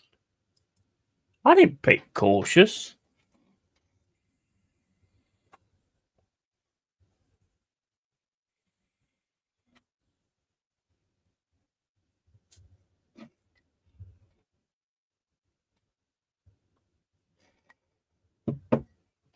Hello. Give me a sec. Here he is. Hey! All right, Yeti. How's everything going? All right, my man. How you doing? Yeah, it's been quite a rest this week, international break and that. But yeah, we do. I do have Brazil versus Senegal tomorrow, so I am going to be doing a bit of a watch along of that one. And of course, the women are in action on Sunday, so there is a little bit of football to tide me over, Yeti. Yeah, man. Yeah, man. So, are you getting on with this game at the moment? All right so far. I mean, look, I've heard the criticisms on it and stuff like that, but you know me, I'll make my own sort of opinion and things like that. But it's all right. You know what? It's all right, but it just doesn't feel like Football Manager. It just feels like more of like a mess around type of thing. Yeah. You know what I mean? That's kind of my perspective at the minute. I mean, as for the women's games, I mean, I did the one Forest Birmingham the other day. Don't think I'll be doing any more because I don't really know off of the players or anything like that. Yeah. And to be quite honest, bro, I'm not really that interested unless they swap shirts and show the tits at the end of it. I'm not really that bothered. I get it, mate. Yeah, 100%. Yeah. But yeah, other than that, it's been quite a good week, Yeti. And yet on this game so far, I've spent over 170 million, and I get the feeling I've got a goalkeeper that's not used to the 4-3-3 formation, fella. Yeah. And I've spent 65 million on that goalkeeper, Yeti, as well. What goalkeeper you got? The one that Sanchez is on the bench. I put him on the bench, Yeti. Who did you buy then? What goalkeeper did you buy? Diego Costa, Porto. Diego Costa, he's a striker, isn't he? Oh, I know the one you mean. You mean the one that used to play for. That's what I always say in other streams, Yeti. When they said Diego Costa, I always instantly think Chelsea striker, me. Yeah, exactly. Yeah. Well, I mean, I'm not surprised you're not doing very well, bro, if you put a striker in goal. I get it, yeah. Yeah, that's clever fellow. That's brilliant. And then, I mean, I signed 2 new centre backs. I ended up getting Gehi from Palace. Did you? 54 million. But I did it on the release clause. So that weren't so bad. But yeah, I mean, fifth table at the moment. I mean, home form is good, Yeti. I'm winning at home. Are you on like console or are you on PC? I've been doing it on the iPad at the moment. I haven't done it through that format. What you do in? Right, yeah. Not as yet, anyway. But yeah, are you still on pre-season, Yeti? Yeah. Oh, yeah. Yeah, I am. Yeah. I mean, if you're doing it on the iPad, does it look much different to like what I'm doing right now? Because I'm on the PC. So is it much different? Have you got the match engine? Have you got all those kind of things? Yeah. Yeah. So it's exactly the same. And all that. Yeah. Yeah. I have a. What level are you on, Yeah, because you can like fast the game, and then the game can go slower as well, can't it? I'm on like what is it? Hold up. Yeah, I ain't played it that much to be honest. So I'm on comprehensive. So like I get comprehensive. I to be honest, bro, I normally do full match. Yeah. I normally don't put like highlights in it or stuff like that. I mean, if I've scored, I've scored. Yeah. Yeah, but I like to look at why you didn't score or why you like, I mean, I've been playing this. Yeah. I mean, I know like we was talking the other day about your age and my age and all that kind of stuff. Ever since I played this game, it's always about, for me, why we conceded the goal or why we didn't score the goal and all that kind of stuff. I mean, you obviously play it in the sense of like, do I score or do I don't? Yeah, do I don't? Do I not? Do I don't? Do I not? Sorry. And I'm proper like into the whole thing of how a goal gets scored and how it doesn't, Yeah, you look at the key highlights, don't you? Yeah, it's basically the 2D engine, and then all of a sudden, when something happens that's interesting to watch, then it goes into the actual match engine, which I think the match engine's pretty decent, to be honest. I think it's pretty decent. Mr. Carl Rossi says FM easy mode players, Arsenal or Chelsea can't be sacked on unlimited funds. Like if you haven't, big up Coleman. And off topic, but welcome to Derry. The supermarket scene freaked me the fuck out. Oh, it's brilliant. Honestly, that third episode was excellent. Yeah. Oh, yeah. Is that a TV series now? Yeah. They've done a prequel to it. So you're kind of getting to know like what happened beforehand, and like sort of like watching the third episode. Second episode was bollocks because it was all about other things that I don't care about. But the third episode was class because it was more about like when it arrived and how it sort of I do love stuff like that, whereas how it works and why it became what it became and all that kind of stuff. Yeah. I love shit like that. Always have. I've got to go for a piss, bro. I'll be back in a sec. No problem.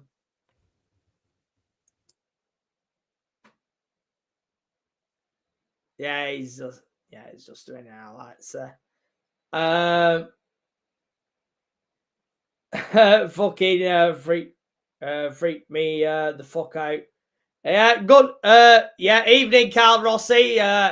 Hope your week's gone well, mate. But what channel is it? IT Welcome to Derry. Let's have a look.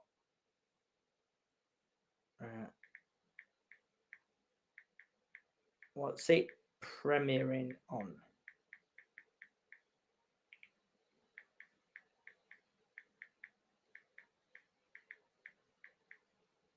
Is it on? Let me have a look.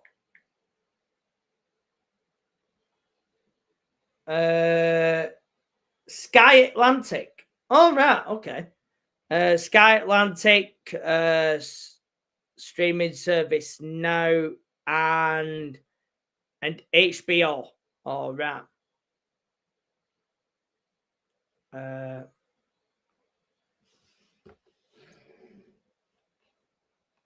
I think I've got Sky Atlantic. I might have to have a look at that sometime. I think I've got Sky Atlantic on Virgin Media, I think. So right, I'll have to have a look at that.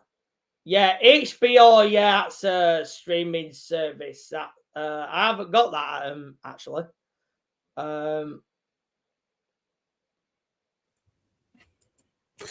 Fucking freak me the fuck out. That's because you're a big pansy, Cole. That's why.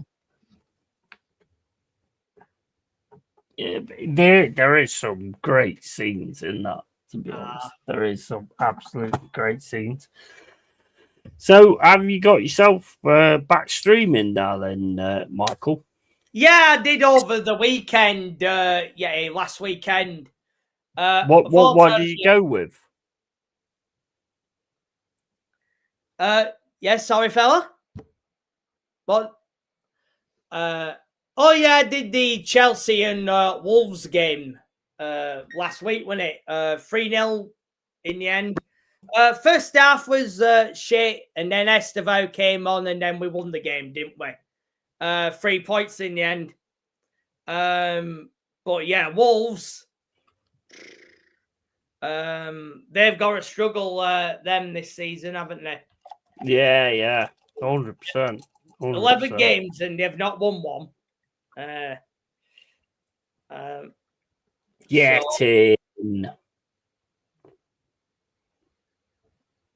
What do you go with, Michael, then, streaming wise?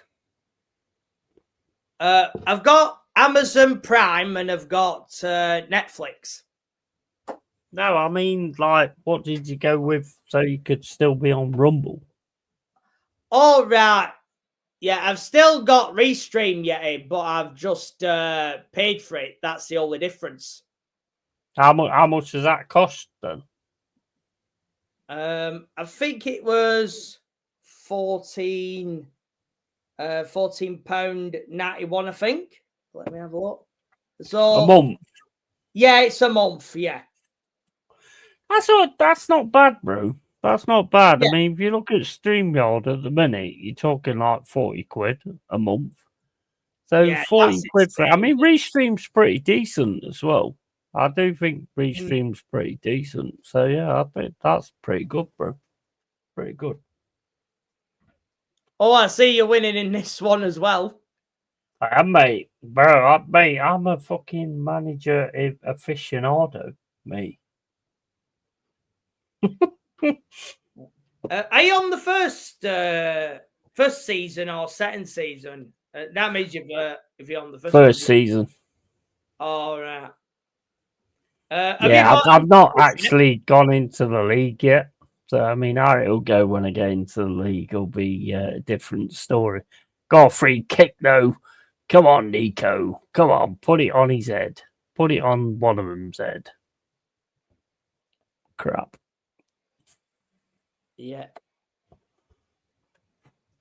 So you gone with Restream. I do like Restream, to be honest. I mean, I'm going to stick with Streamlabs. And the reason I'm sticking with Streamlabs is you can do so many things with it.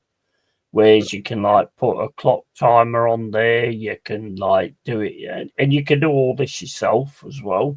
You know, where you create and you know, fully enough, you become a creator, which is like what people who stream should be. To be fair, which is really weird. You know, which a lot of people don't seem to grasp.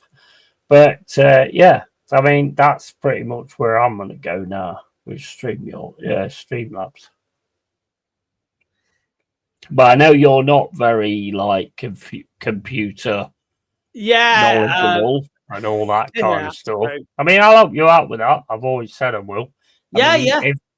Just hopefully you're not like my brother, because when I'm explaining to my brother how PCs work, it's like chewing fucking glass.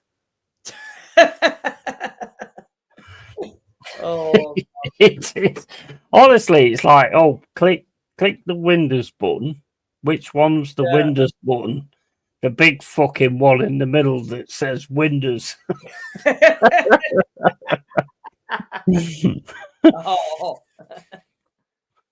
Mate, it's always the same with it. When you know how to do something and people don't know how to do something, it's so hard to actually explain it, because it's like fucking, because to you it's like, mate, oh, get in, Chris Wards. Come on, 2-0.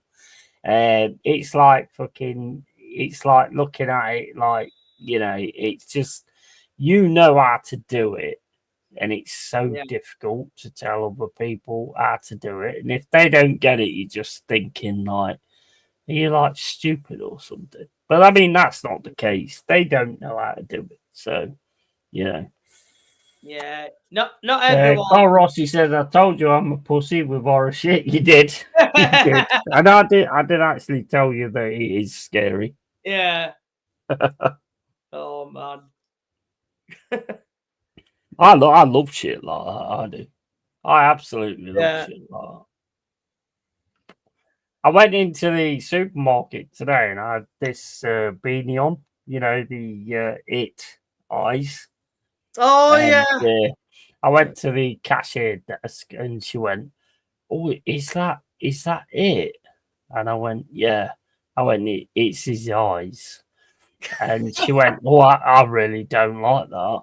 And I went, "Well, I've come in here to buy my fucking shopping, not to be liked by you. So get on with what your job is, you know." Oh bloody hell. Yeah. I mean, it's brilliant. The third episode was absolute class because it was explaining everything about kind of how it started, and it was leaving you with thoughts where you was thinking, like, you know, oh yeah, I can see where this is going. You know, second episode was absolute garbage. You'll see on my honest thoughts and opinions on the second episode, because that really annoyed me. Because I'm sorry, I'm not being horrible or anything like that, but I don't want that in every single one of my in everything I watch. Can't be doing it. If I want to look into those things, then I'll look into those things. You know, if I don't, then I won't. And it's simple as that. You know? Yeah, that's true. That's true.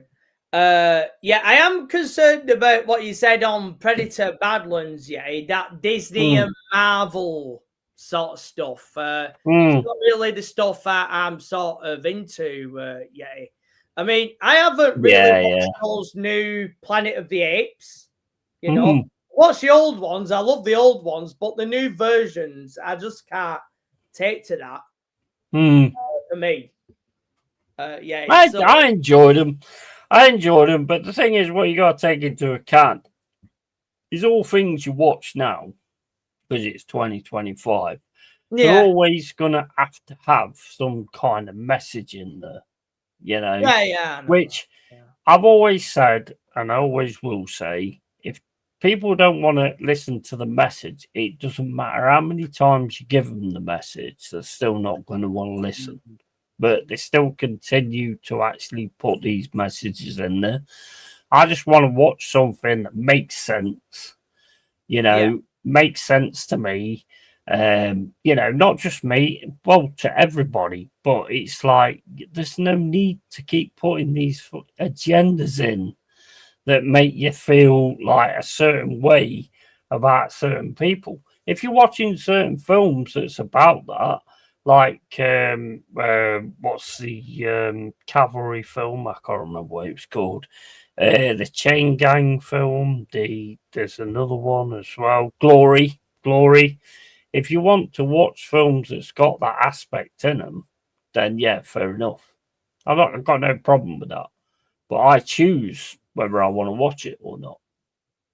Yeah, that's how I've always been. Yeah, I mean, I've not seen no Planet of the Apes film since that. Is it the one with Mark Wahlberg? Is it in it? In the 2000s, I think. Yeah. Bro, I'll tell you what, the Planet of the Apes films are actually really good. They are really good. I enjoyed all of them.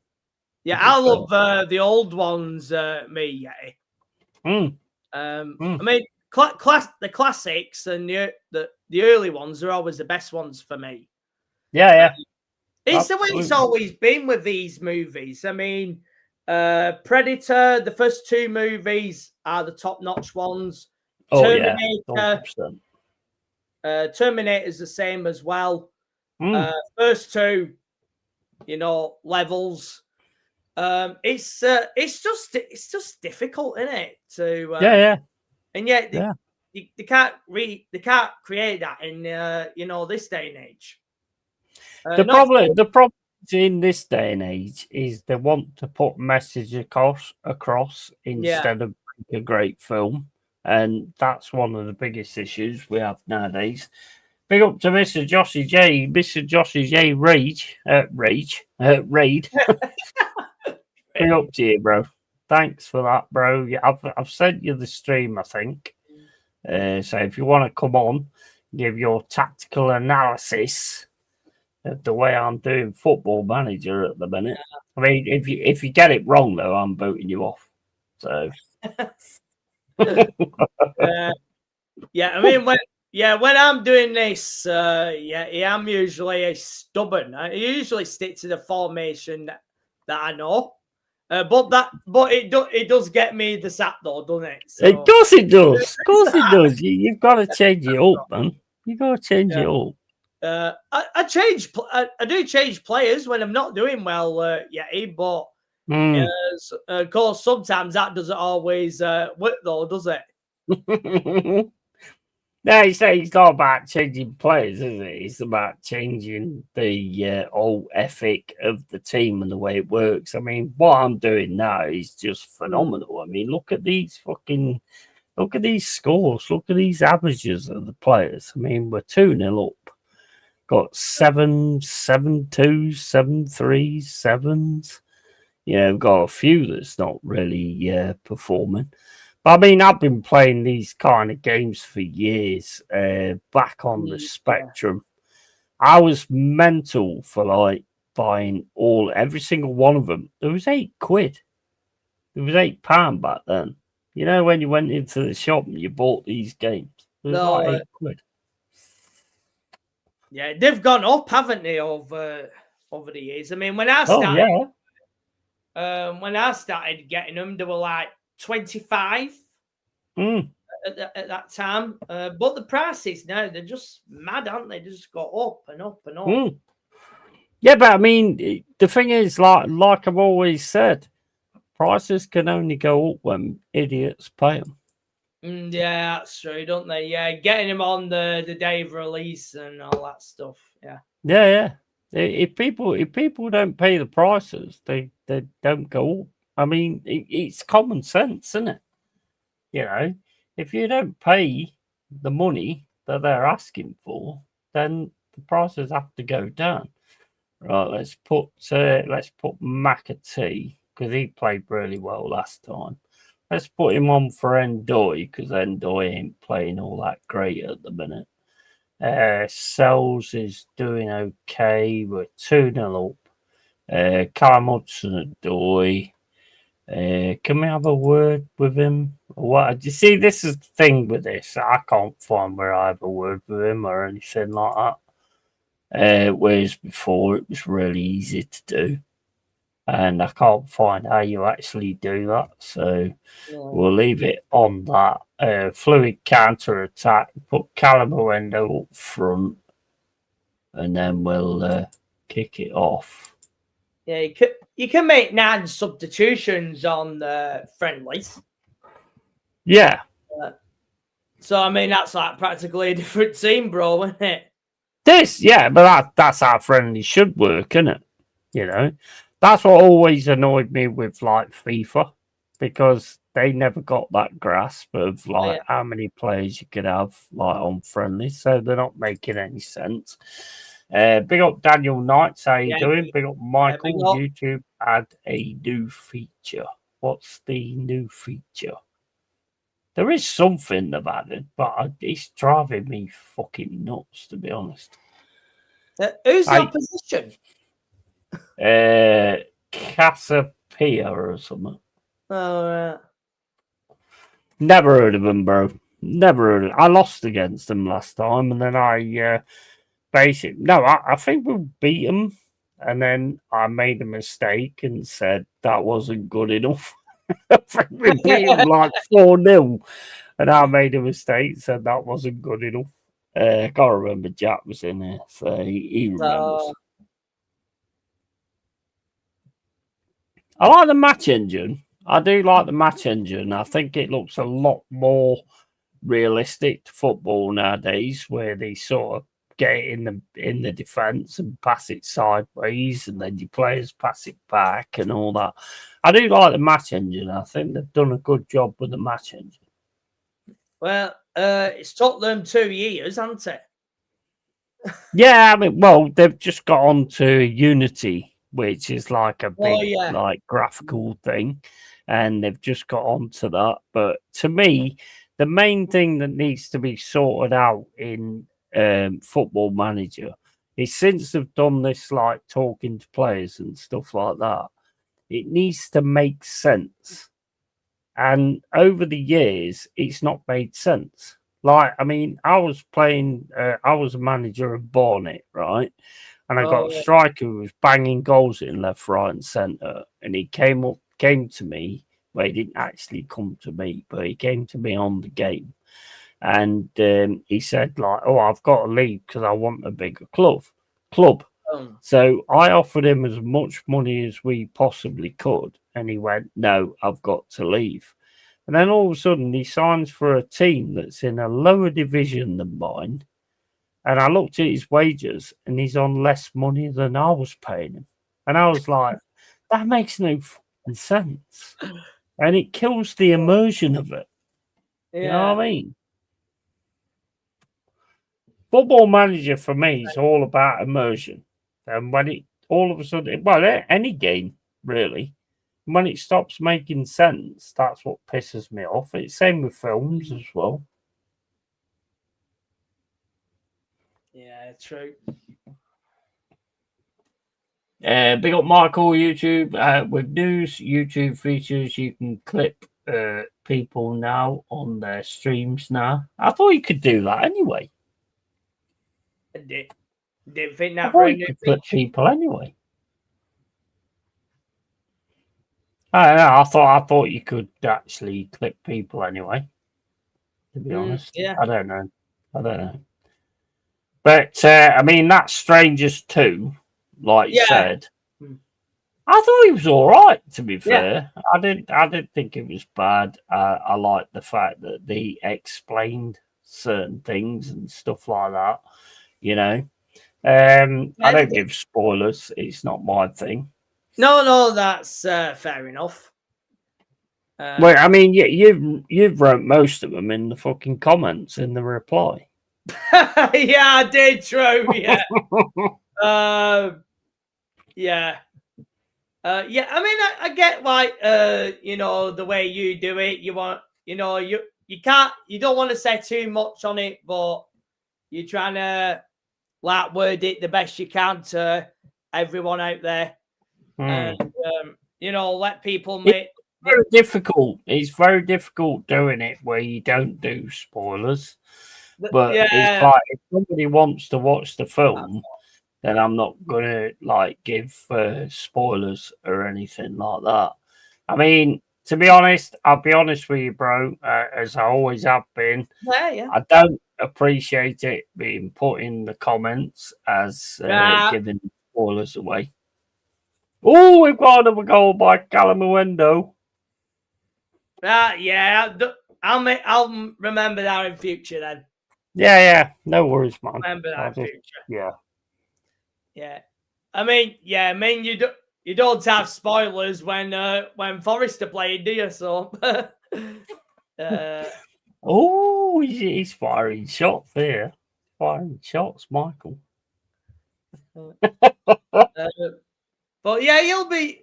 Yeah. I mean, you didn't do the what was it? The England game, was it last night? I mean, I didn't watch it yet. So yeah, I'm not bothered, bro. I'm not that bothered, to be honest. What is it? International friendlies, or was that an actual qualifier? I mean, I don't know. No, they are actual qualifiers, but I think we've already qualified anyway. I mean, I might have done it to watch Anderson, who apparently had an absolutely amazing game. I might do it to watch my own players, but I just weren't that bothered, to be honest. Yeah. I mean, the only time when I see England play, it will be when it's the World Cup or the Euros. I mean, qualifiers, international friendlies. I'm not really bothered about that side. Nah. Yeah. We all know how it ends, though, Michael, don't we? Yeah, that's we all know how it ends. And we just yeah. get fed up with it. I mean, we have got a cracking team at the minute. We've got some really cracking players. Tuchel is the manager, and there was some good stuff there. But that is, I just saw the highlights. I didn't see anything else. Click your stream to help to get 1K subscribers. Yeah, I'm not bothered about that, Daniel, but cheers for that, bro. Are you playing on PC? Yeah, I'm on PC on Game Pass. And England game was absolutely awful. Was it that bad? I mean, I only saw the highlights. Was it that bad actually watching it?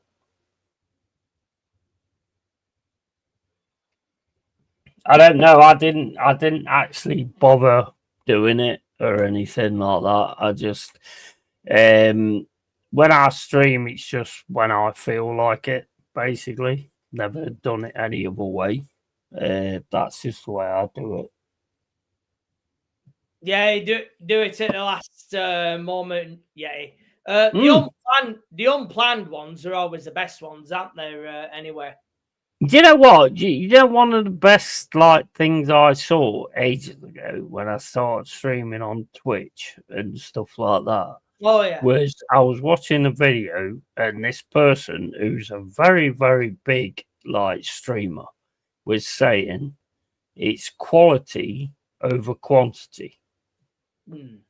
You know, it's no point just keep streaming all the time when you're not at the right level, or you're not that interested or anything like that.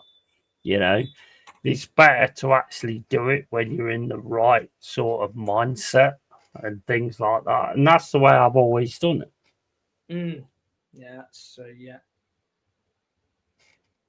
There's no point just being live all the time and not really, because we all we're streamers, so we all know you have had streams where you feel afterwards that was kind of, not really good enough from me or whatever. That's kind of the way I look at it. And it's well, I don't want those kind of streams, so I only actually stream when I actually want to do it. Well, that's the best way of doing it, Yeti. I always say. Because otherwise you're not giving everybody 100%, and that's what you should be doing. Yeah. Yeah, that's true, Yeti. I mean, you can't go in it 50% or 70% or whatever.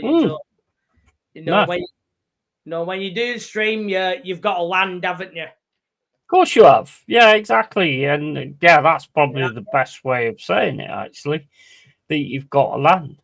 You know, there's streams I've done where I've come out of it and thought, well, I didn't really get much from that. There's not really much point in that. And I don't think anybody else got much from that.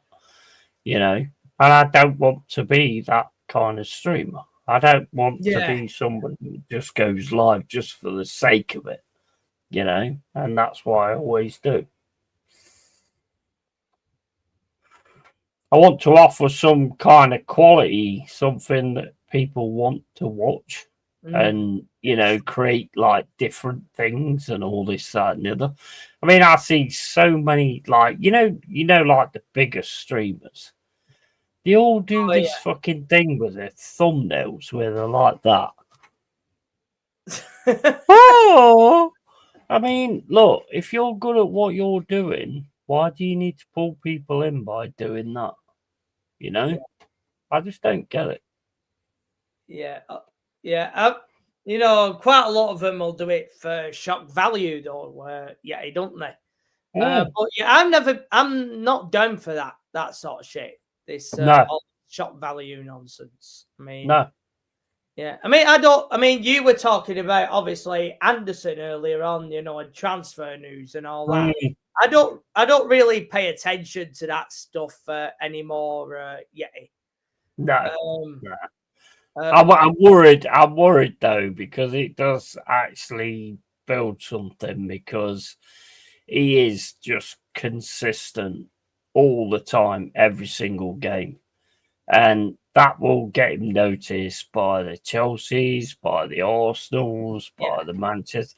You know, I mean, you've got to look at it in a correct perspective. When you've got a player that's doing what he's doing at the minute and being consistent in every single game he's in, they should be taking notice of him. You know, so it's something to worry about.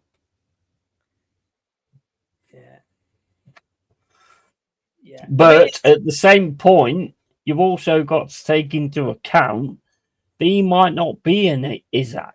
He might be one of those players from back in the day who looks at it as in, I just want to be in a team that plays me week in, week out. You know, he might not be in that mindset. We don't know. We don't know. That's the point. Yeah, that's true. But yeah, if he does go anywhere yet, he'll go in the summer. I mean, I don't think you get many transfers done in January now, like what you used to do before. I think it'd be a huge signing in January for Manchester United, in my opinion. I think the one thing Manchester United have an issue with is like their midfield and having a midfield general. And a midfield general, in my opinion, would be Anderson. Now, I don't want that to happen, obviously. But we've then got to see like Anderson's character. And we've got to look at that. Big up Yeti says, Borgav, Michael, I watched snooker, the champions of champions, watching the England game. Yeah. You're interested in darts, Michael, because I might start looking at that one as well. It just PR and nonsense news and waffle news, and those journalists need to stop giving out clicks. Absolutely. 100%. And that's exactly what it is. Oh, let me... somebody came in. Here he is, Mr. Jezza. How you doing, bro? I'm all right, mate. What we doing here? We're just talking about this football game. We're talking about all different things, mate. Old Anderson, you know, all different kinds of things. How are you anyway? I'm all good, mate. I'm all good. Yeah. I was trying to watch actually what's going on in this game, but I can't see because you've got this thing right in the bloody middle. What is that like the chat? Let me let me sort that out. What, you think it'd be better off like that? No, not really. What about that? No. No? No, you what got about that? No, that's not. That's worse. Anyway, Michael, how are you doing, mate? Yeah, I'm good, Jace. I mean, international break, not a lot of football and that. It's pretty much all good. How about you, Jace? I mean, I know you still do your old school show during the week, but I imagine it's good to take a break, isn't it? Yeah, man. Yeah, I mean, I only did about one stream a week now, to be honest. I'm being a tart and going around everybody else's streams. That's what you've always done, though, isn't it? Yeah. That's what the wife says anyway. But yeah, I'm good, mate. I'm good. Well, we've always known you to like turn up to streams with your wire fronts at your ankles. Well, she's having a good go right now. You know what I mean? Get out of there. Get down. Get on with it. Oh, How is Bob's anyway? You all right? She's fine now, mate. All clear. Awesome. And excuse me. Yeah, she's away for the weekend with one of her oldest friends. Having a good time, I believe. She ran me earlier, absolutely pissed out of her face. And I said, well, have a good time. Have a good time, darling. And Nice one. You deserve it. And yeah, it's all good. Oh, awesome stuff. Daniel Knight says, I like darts, Yeti. Yeah, I like darts. I've never done like a watch along. Oh, shit. Matt Sells is injured. I've never done like a watch along on darts, but yeah, I do like darts, to be fair. Bit boring doing a watch long for darts. Fucking hell. I don't know. Yeah, I don't know how that would work, to be honest. Fucking hell. It's like, No. yeah, whatever. I suppose it's down to the person, isn't it? I mean, and I am highly entertaining, so I suppose it'd work. Yeah.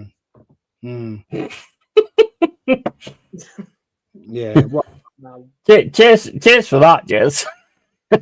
It is a bit boring, to be honest. I love darts. I absolutely love darts. It's not a sort of thing that's good for a watch along, is it? I don't think so. But I mean, if you've got like a load of people, not load, but people in the chat that like the cave and all that kind of stuff, that just go with like what you're doing, I suppose it works. But I don't know. Well, there was a YouTuber, doesn't exist anymore. For that says a lot.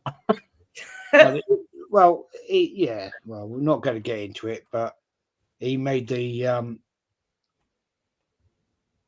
fatal thing of going to Madrid with certain people. But anyway, Yeah. He used to do dark watch longs, and it was like a fucking waste of time. But mate, that's a waste of time, man. Nobody's gonna watch that. Michael, can I ask you this question? Yeah. Right. Let's get some proper content going. Right. Yeah. What do you mean proper content? I've been doing proper content all night. Comes in, fucking gives me shit. Yeah. Okay. Yeah. No, I'm taking the piss, man. For fuck's sake. You know. No. Michael, do you think Chelsea can do it this year? Winning the league with that team, Jez. No, we're still short, mate. I mean, yeah, Estevao is doing brilliant things at the moment. You know, coming in only a few months. He's been in the Premier League and he's took to it like a duck to water. I mean, and I was on. Did I say a while ago? Yeah, he might struggle in terms of physicality, and yet he's proven. I think he'll be great for Arsenal. Yeah.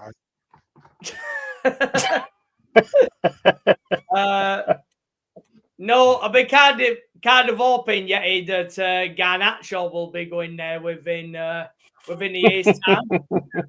65 million seems to be a theme that with Chelsea players, and then they end up at Arsenal, don't they? But we're still short. Goalkeeper, 2 centre backs. We're not there. Yeti. Big question for you, my friend. Yes. Are Nottingham Forest going to stay up? And I'm not taking the piss. I sincerely hope you do, because I've got a lot of respect for Nottingham Forest. Well, the win against Leeds, I saw things coming together, and I think there is something building there with Dyche. So I think we will actually manage to come out of it. We've got Liverpool next at Anfield. And we all know that we can actually do that. And Liverpool ain't the way that they used to be honest. So I think we can actually go there and win that game, to be honest. And I don't think we're going down. I honestly don't think we're going down. I mean, look, I'm a neutral fan, but I've got a lot of respect for Nottingham Forest. I've got a lot of respect for Newcastle United, two of my favourite clubs. I sincerely, I do really mean this. I sincerely hope that Forest stay up because they've got massive, or deserve, should I say, massive respect in the football history of the Football League. Yeah. It's about time. They got. But the thing is, we can't live on our history. We've got to live on what we're doing now. Can I ask just this one question? Yeah. Why the fuck have you got a hat on, a hoodie? Are you because it's cold. Like, Cold. Yeah, that's fucking cold, mate. It might not be cold where you are because you've got a lot more money than me and you've probably got your heating on about 150, but mine is on like fucking nothing. I ain't got the heating on. No, I have not. But, okay. Christ, you're only 120 miles above me.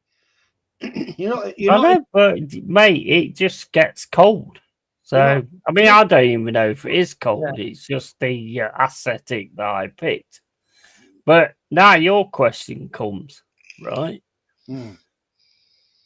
Is your bum twitching now that Man City have got 22 points and you got a draw against Southampton?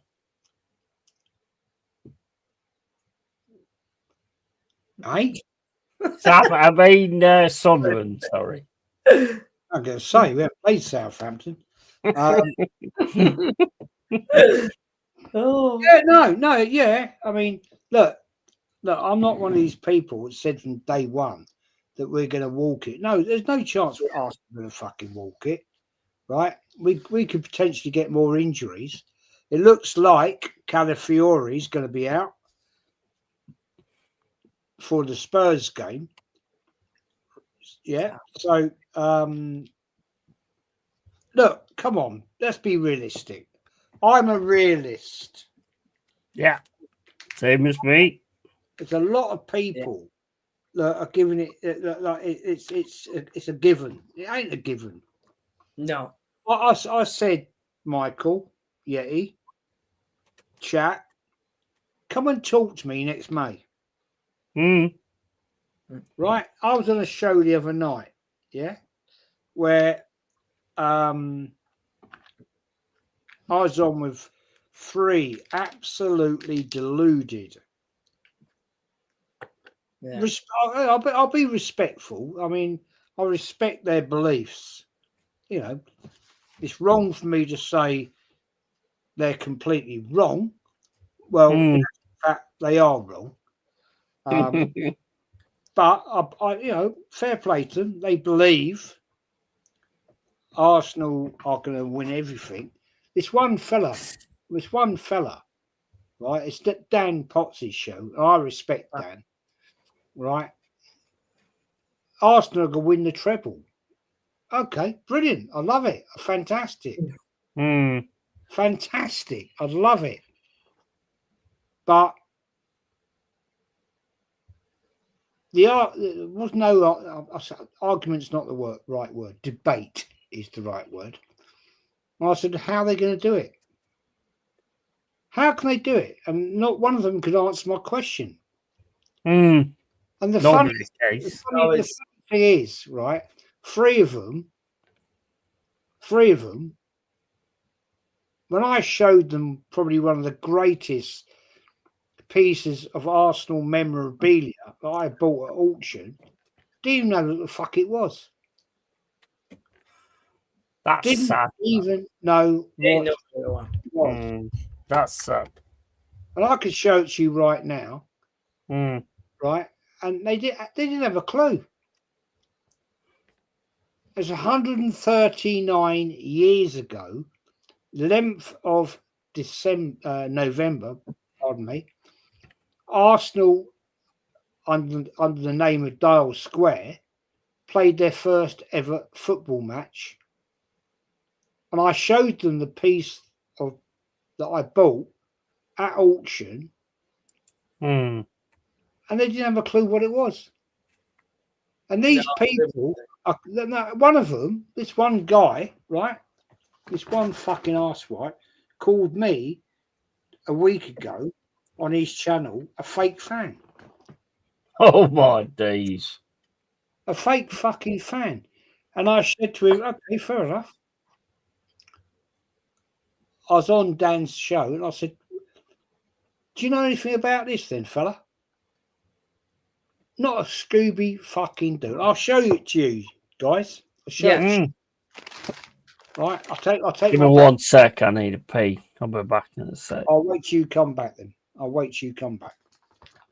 But the thing is, Michael, right? Yeah. I think the Arsenal fan base on YouTube is the worst of the worst. Yeah, I've seen that on social media, Jess, and it's Twitter as well. It's all the others as well. The trouble is, I think with Arsenal's fan base, I think the club existed about 20, 25 years ago, bro. That is what it is. They're only bothered about the Invincibles. Mind you, not many of them that saw that are. What am I saying? I mean, the ones that are around today weren't even around when they saw the Invincibles. Not many of them were. And obviously I was, given I was 15, 16 at the time. So, I was watching football at that point anyway. So, the thing is, Mike, a lot of them also, right? They only take clips of the games off TikTok, short streams. They don't actually watch the bloody games. Yeah. So they only actually see. They'll make a comment on part of the game. They'll only take a view on a part of the game that they can clip up. So, oh fuck me, he was good. He was good. They don't watch the whole game. Yeah, they don't, Jez. I mean, the games that I see Arsenal in, they're getting through, in the olden days, it used to be 1-0 to the Arsenal, but the quality of football now is it's poorer, Jez. It really is. And I've seen an Arsenal side that were free flowing, like in the Invincible year, not the Invincibles and all that. And they don't have players like that now. You are doing it at the moment, but it's like what I've always said on here, Jace. Premier League is a marathon, not a sprint. And all these people think the title is won in November. It's not. It never has been, and it's never will be. Never will be. I'll be honest. Looking at the Arsenal team now, I think they have got the quality there to be that free-flowing, attacking football type of team. But it's the manager that holds them back. Yeah. Anyway, before I fuck off, I will show you this little bit of history. Yeah. Which I'm very proud to have got. It's 139 years old. Bought it at auction. That is, if you can see it, the first ever advertisement for Dial Square versus Eastern Wanderers at the Isle of Dogs, days. 11th of November 1886. Now, if that's not a bit of history, That's insane. right? You'll never, I don't believe, I bought that auction. I don't believe you'll ever see another one. That's insane. That's like looking at like the original Book of the Dead kind of thing. That is insane. What was that? £139? 139 years old, that is. How much that cost you? Not going to say. But Yeah, I bid for it online auction. I'm a member of. Is that why you're in a bed sit? Eh? Is that why you're in a bed sit? Because you bought that and had to go in a bed sit. I mean, I was very proud to buy that, and 100%. Yeah, I don't think. I mean, I know for a fact Arsenal Football Club haven't got one. No, no, they won't have. That's sad. And I was very honoured actually to make the bid and win and do it. But I was on that show us on Wednesday night. How much did you bid? That's irrelevant. Doesn't matter. Okay, fair enough. And at the end of the day, I bid against the two. There's three of us bidding. I'll give you the story. Online, one guy dropped out. The other guy, he's a massive memorabilia collector in the United States. And I thought, no. This has got to stay within the UK. That must have cost you some money then. It did, but I thought, no, this is going to be mine. And I said to the missus, the bid started. I can't remember now. Whatever it is, where are we now? The bid closed last Wednesday, a week ago Wednesday. I said, I'm having it. You'll never, ever see another one. Oh, yeah, man. 100%. Never see another one. And she said, well, if you want it, you have it. I'm having it. And anyway, long story.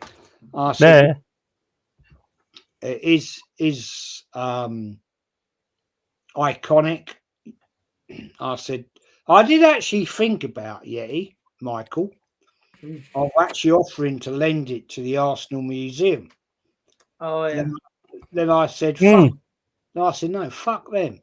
Because 7 years ago, I offered them to do a history channel, and they came back to me and said they deemed it as irrelevant.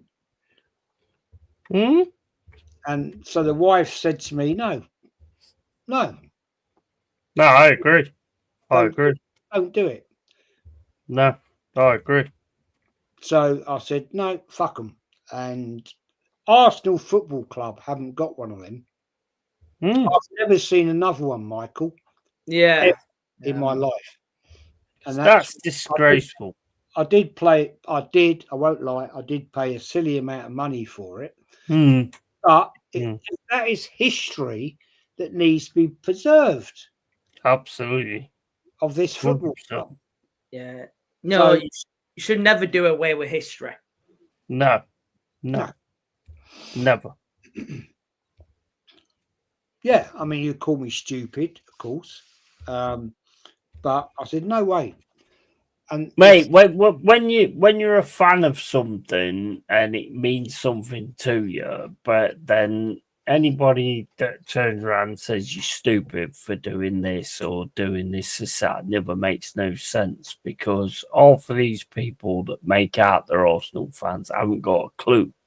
They don't even know what the Invincibles are. They just know that that's the name. All of them think the Invincibles is that Disney cartoon or whatever it was, that was on. You know the real deal. Nobody can turn around and say you're fake. Nobody. Yeti, the other night when I showed this on a certain show, 3 of those people didn't even know who Dial Square were. Didn't have a fucking clue. And Ridiculous. I said to him, do you actually remember the date that Arsenal Football Club were formed? Mm. And like they were all blank. What? And when I showed that on the stream at the end on Dan's show, they were like, Yeah. They weren't interested at all. And I thought that sums you 3 little muppets up. Yeah, of course it does. Of course it does. They're relying on the social media aspect of it, Jez. They're not. I mean, when you buy a football club, you should know your history. But as we've seen with the Cronkies, they're not interested in that sort of stuff. And it's trouble is, Jez, it's every other football club as well. It'll be ours, it'll be Liverpool, it'll be Manchester United, it'll be every other club as well. And it's sad. Yeah, it's very sad. Very sad. Pete. I could actually. I think I could ring up Arsenal Football Club Monday morning and say, "I've got this bit of paper. Do you want to buy it for $1 million?" You'll never see another one. No. No. Never, ever will you see another one. And do you know what they say? Nah, not interested in that. Not interested. Only interested in the future. Mm. And that is what Arsenal Football Club has been doing for time. Just being interested in the future. That's why they ain't got a George Graham statue there, which to me is absolutely disgraceful. It is. Anyway, boys, I'm going to fuck off. Michael, great to see you. Yeti, always a pleasure. Yeah, man. Cheers for that, bro. And I'll catch you boys later, yeah? Yeah. Thank you for showing us that, Jez, as well. Yeah, much love, Jez. Much love, man. That is crazy. That is crazy that they look at it like that as well. It's sad, though, isn't it? But, hey. Mega sad. Anyway, take care, boys. Take care. Yeah. See you later. Take care, man. Take care. Well, that's football fan base in a nutshell. I mean, look, I'm not even an Arsenal fan, but I know who Herbert Chapman was. I do because of what Jez has told me. Yeah. The conversations I've had with Jez, I know Brady and, all these kind of players. Other than that, if it weren't for Jez, I wouldn't know any of those kind of players because I'm a Forest fan at the end of the day. Absolutely, yeah. But it's nice to actually get the conference from other people of like what their players are and all that kind of stuff. And I wouldn't know any of that if it weren't for Jez. Same with you as a Chelsea fan. I can reel off names of ex-Chelsea players when you weren't anywhere. Yeah. Kerry Dixon. This has always been my thing when I've gone into chats and Chelsea fans are saying this, that, and the other. Oh, but why are you on Chelsea now when they've got Abramovich and you're becoming big? What about the old players like Kerry Dixon and all that kind of stuff? And they're like, who's that? I'm like, to me, I just find it weird. Yeah, Ron Harris, Peter Osgood, Peter Benetti, of course, the early 1970s, when we won that Cup Winners' Cup. As well. People they just don't want to trace the history. No. What I think it is as well. I think is there an element that people are not that bothered, even though they should be? I mean, I do think they should. The thing is, the history makes you what you are. You know, yeah, I mean, you look at Chelsea's history, and you kind of went right down in the scenario, and then yes, I mean, I suppose if you look at Chelsea when Abramovich took over, it did make that big difference. But then you could also look at when we was in the Championship, and then Marinakis took over. And then it did make that big difference with the money being put in and all this, that, and the other. So we all kind of had that story. With Arsenal, they've never really been out of the top leagues, same as Manchester United, same as, Man City's been right down there, and then built themselves up and then got Sheikh Al-Saud or whatever his name is, and then built themselves up. That's the way it works. But the thing is with football is you want to put yourself in a position where these big businessmen want to take you on and push you forward. Yeah. It's always been about that, where you get yourself in a certain position where these big businessmen want to look at you and go, right, it's a good thing for me to invest in this. Big old Mr. Pipes, how you doing, bro? Arsenal, no thanks. We have enough toilet paper. But luckily, Jez has gone when you said that. But that's what it is, and our history makes us what we are today. Yeah, that's true. It's like Aston Villa. I don't think they were ever relegated before, but until they were a few years ago, I think that was the first time they ever went down. So, there were a few clubs left. I think Arsenal's the only one now. At one time I thought it used to be Everton.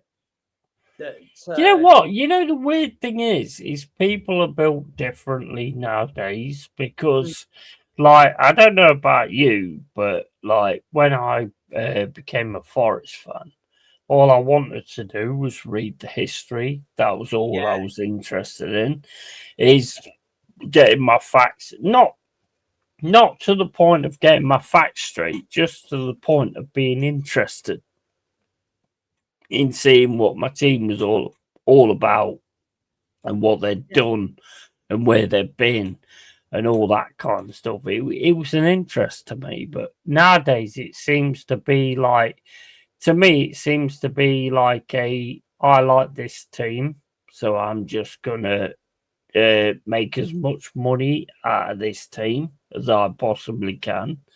Whereas back in the day, like yourself, when you might have been born a Chelsea fan. I don't know. I don't know what your situation is there, but it's like we used to be interested in actually taking note in these things. Nowadays, it ain't the case. Yeah, when I got into football, when I saw Chelsea, it was when it was Vialli, Zola, Petrescu, Wise, and all them players. So, I was a little bit before all that Roman Abramovich stuff. It helped us out. There's no denying that. It took us from what being a top 6 team to being winning the Premier League. I mean, what team has not been helped out in that situation? What team has not got somebody come in and start chucking the money around? Blackburn, Blackburn, they got money chucked around and all this kind of stuff. The only real massive thing is probably Leicester City. Yeah. Whereas they came up from the Championship, kept the same side, added to it a little bit, and then won the Premier League. Yeah. The rest of us, you have to have that kind of backing and stuff like that. So nobody can ever turn around and say that. You look at Manchester United, they had the backing. Look the way that went, because they took on the Glazers and then it all went to shit. Most of their fans was actually on the pitch when Alex Ferguson was giving up, saying, do not give this club to the Glazers. But the rest of them didn't follow suit.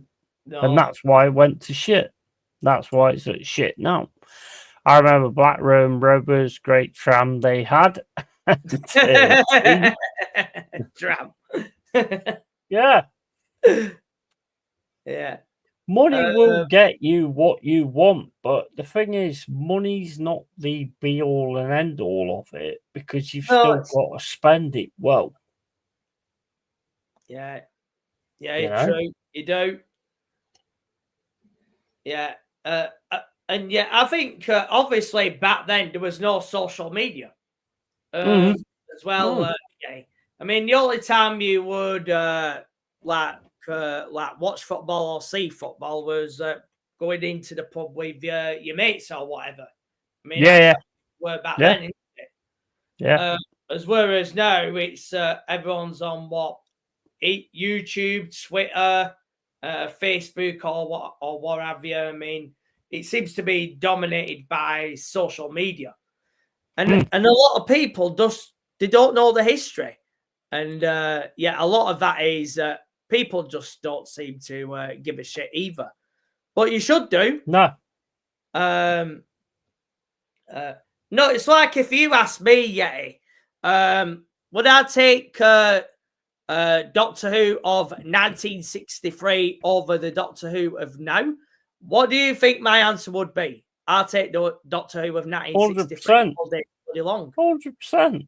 100%. And when I got into that show, I did research on history of that. It's a fucking joke now. Yeah, it is. Yeah.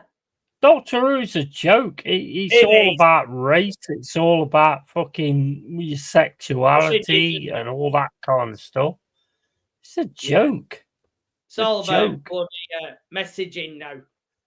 The thing is, like I've always said, right? You can give these messages and all this, that, and the other, but if people ain't prepared to listen, it doesn't matter how many times you keep giving these messages, they're still not going to listen. When people decide that they're not going to listen to something, even going on to like the football fans of nowadays, they decide not to take any account into the history and all this, that, and the other. They decide to do that, and fair play to them. That's their, respect to them on that. They decide not to do that. I don't understand that, to be honest. When I get into something, I get into the old, 100% of something. I've never been any different, and these guys are just different in that respect, but that's their choice to actually not bother getting involved in the history or anything like that. And that's what we always need to have. We always need to have choice. Yeah. So we always need to have choice. Because when we stop doing that and thinking what everybody else thinks, we're all just fucking robots. We're all just exactly the same. There's no conversation between me and you, Michael. There's no I don't agree with you, Michael. Oh, no, there's none of that. There's all this. Yeah, I agree, Michael. Yeah, I agree, Michael. Yeah, I agree, Michael. Yeah, I agree, Michael. Where's the conversation? There's none. Yeah, we can't get to that point today, isn't it? As well.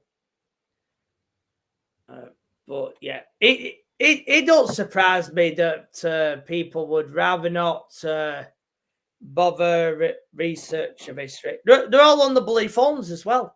That's another thing. Social media, that's the first thing they're on. And that's why they created it.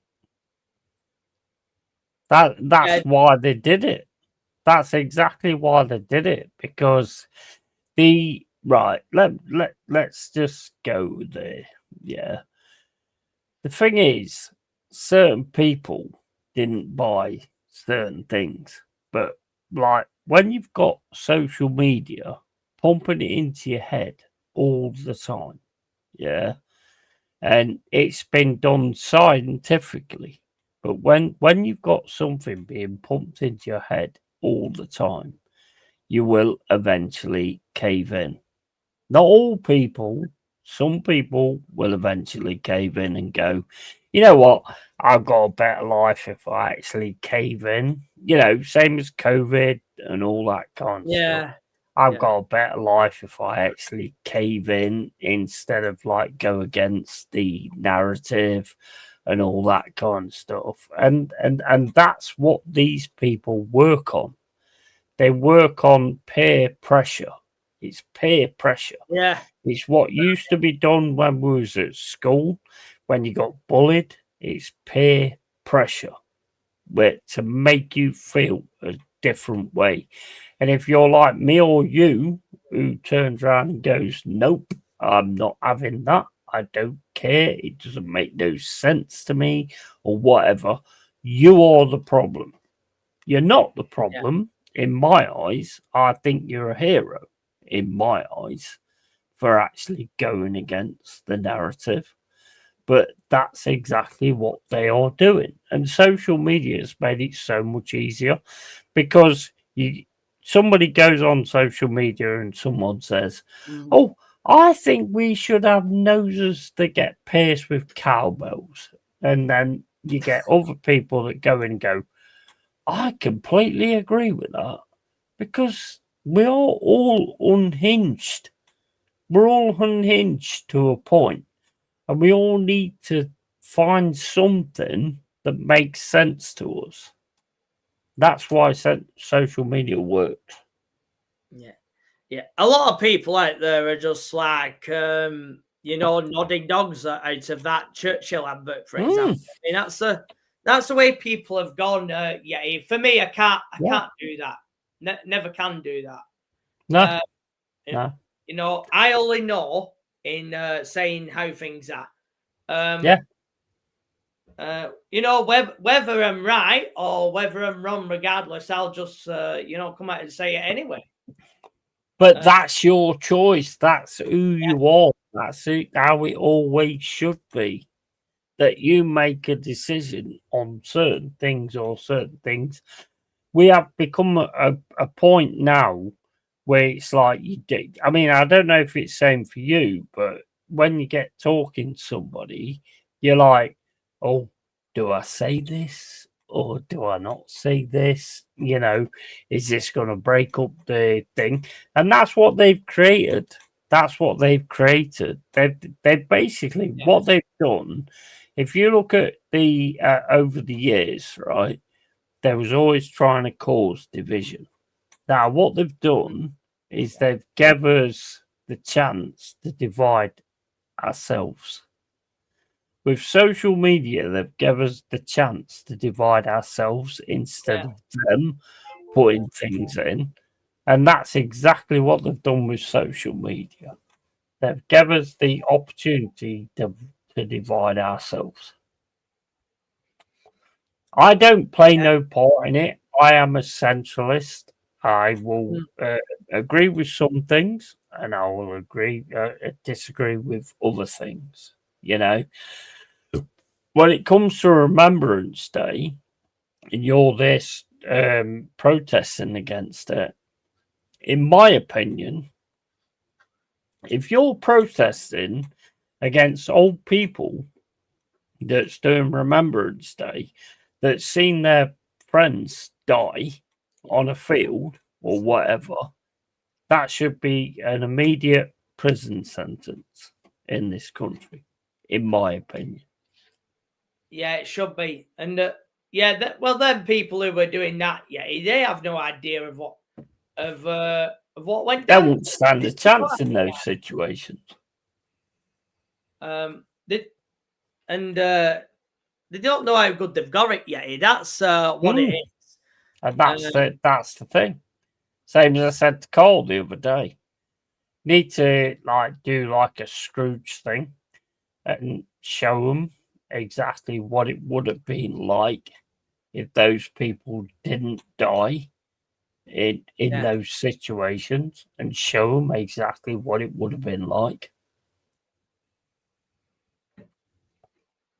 Yeah, I mean, you know what? I find it disgraceful the way some people sort of look at it. Like, you know, you've got like a person who went through the war. It's like me and you. Like me, we don't know each other personally, or we're not. We are friends, but we're not personally like. We haven't met each other or anything like that. yeah, But can you imagine like being with your best mates, and then all of a sudden a mortar comes in, and your best mate is just all over, his body parts are all over you. We can't imagine that. yeah. And we don't imagine that because of what they did. Yeah. You know? But yeah, people like that, they don't have the fittest idea yet. They really don't.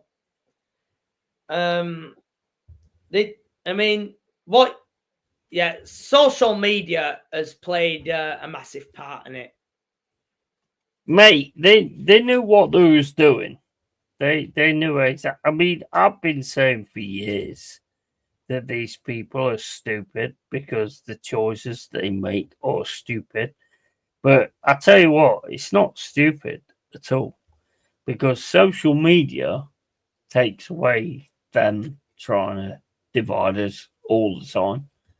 And there's too many people that's got so many idealist ideas of like, oh, love is love, everybody should love each other. Yeah, I agree. But that isn't the real fucking world. It's not the real world, mate. So it doesn't work. Nah, it's not, man. I mean, so social media, it's damaged a lot of minds, hasn't it? But I'm just sick of the shock value bullshit that people try and pull, and that's why people do them TikTok videos and the bloody channels and all that shit, and that's what they're doing it for, shock value, and then enough likes and how many people watch, and then it gets everyone talking, doesn't it? I mean, what's that saying? Is it if you have publicity, there's no such thing as bad publicity? Is that it? Yeah, I mean, bro, what we've got, what we have to understand is the world is a stage, and we're the audience. Whether it's Trump, whether it's anything else like that, we are the audience to it. Yeah. Yeah. There's nothing we can actually do about it unless, like, you know, we can keep reading about immigrants doing this. We can keep reading about people doing this. Unless we're actually in that space at the time, then there's nothing we can actually do about it. So, you know, it's like back in the day when you watch the news, back in the day, not now. But back in the day when you watch the news, oh, somebody's this, that, and the other. And I used to look at it and think, man, I wish I was around there at that point and that wouldn't have happened, you know? But that's pointless because you wouldn't be around there at that time, you know? Now, you see all these things that's going on. There's nothing you can do about it. Trust me. If it's in my local area that this happens, I will hunt that fucker down. He will not get away with it. Right. You know, if there's anybody in this immediate area that I'm in, and probably same with you as well, if they're in my immediate area and I know who they are, because that's what I need to know. I need to know exactly who they are. And if I know who they are, I will fuck them up. 100%. But Yeah. it's not. It doesn't work like that. It's always like in London, or it's like somewhere else where I'm not there and all that. Yeah. I can't protect everybody. I'm not fucking Batman. Yeah. No, that's true. Yeah. But yes, Mate, sometimes here you get ready to sort of shut down and everything, and you can hear screaming and all that kind of stuff. Where is it? If I knew where it was, I'd be there. And I'd be helping out and I'd be sorting it out. You know, like the forest guy that when the stabbing happened on that train, and he stood there and made sure that other people didn't get stabbed. Big up to him. Absolute fucking legend. You know? And I would do exactly the same thing. But if I'm not around at that point in time, I can't. So. Yes. Look, yeah, that's true. Makes. I mean, I never know what direction this world is going to take in next year. I mean, where the audience and those and they set the stage. They just set the stage, man, don't they? Yeah. The day. But mate, that's the way it's always been. You know, I mean, I'm not being funny, but you know, Trump to me is like somebody that might make a difference, but at the same point, you've also got to look at why he's not giving up these Epstein files. Yeah, that's true. Yeah. And to me, that is absolutely hurting him. Look, I don't promote him. I don't support him or anything like that. The thing is with Trump is he sits there and goes, "Oh, I'm making an executive order on this, and I'm making an executive order on that." That don't make it that something's actually going to happen. That makes it that something has to go through Congress and all that kind of stuff. And to be honest, I mean, I'm not being funny, Michael, but I don't give a fuck about that because I'm a British person and I more take notice of what's going on in Britain instead of America. Same. Yeah, homeland, yeah. No disrespect to people, you know, and that's another thing that's kind of become a thing now. Whereas people go, "Oh well, what people in Britain go, what do you think of Trump?" It's like, well, what does that matter to us? Because we're English. You've got a guy called Starmer who's making this country into an absolute fucking joke, and all you're bothered about is Trump in another continent. Makes no sense. Yeah, bro, none of it makes no sense. Yeah, I mean, I'm not bothered about other countries yet. I mean, we should focus on ourselves first before anything else. I mean, we haven't we got lots of problems anyway, and yeah. The thing is, Michael, anybody you meet has to be a point of like perspective, or has to be a point of how you feel, and that was never how it used to be. If you met somebody in a pub or something like that, you'd have a chat, you'd get on with each other, you'd have a laugh and all this kind of stuff. But you know what? All of a sudden it became like, oh, what's your Facebook anyway? Yeah, I'll give him Facebook. I guarantee you are not friends within 5 days. Yeah. And it's just sad. It's sad. It's sad. And I tell you what, one of the biggest things that's going wrong nowadays, and you might not be a religious person, but one of the biggest things that's going wrong nowadays, is people have completely forgot about what Jesus did to die for our sins. And so many people now just do not care about any of that aspect of anything. You know, they don't care about God. They don't care about any of the religion. And I think that is why everything is happening now. This is why you're seeing all these atrocities and all that kind of stuff.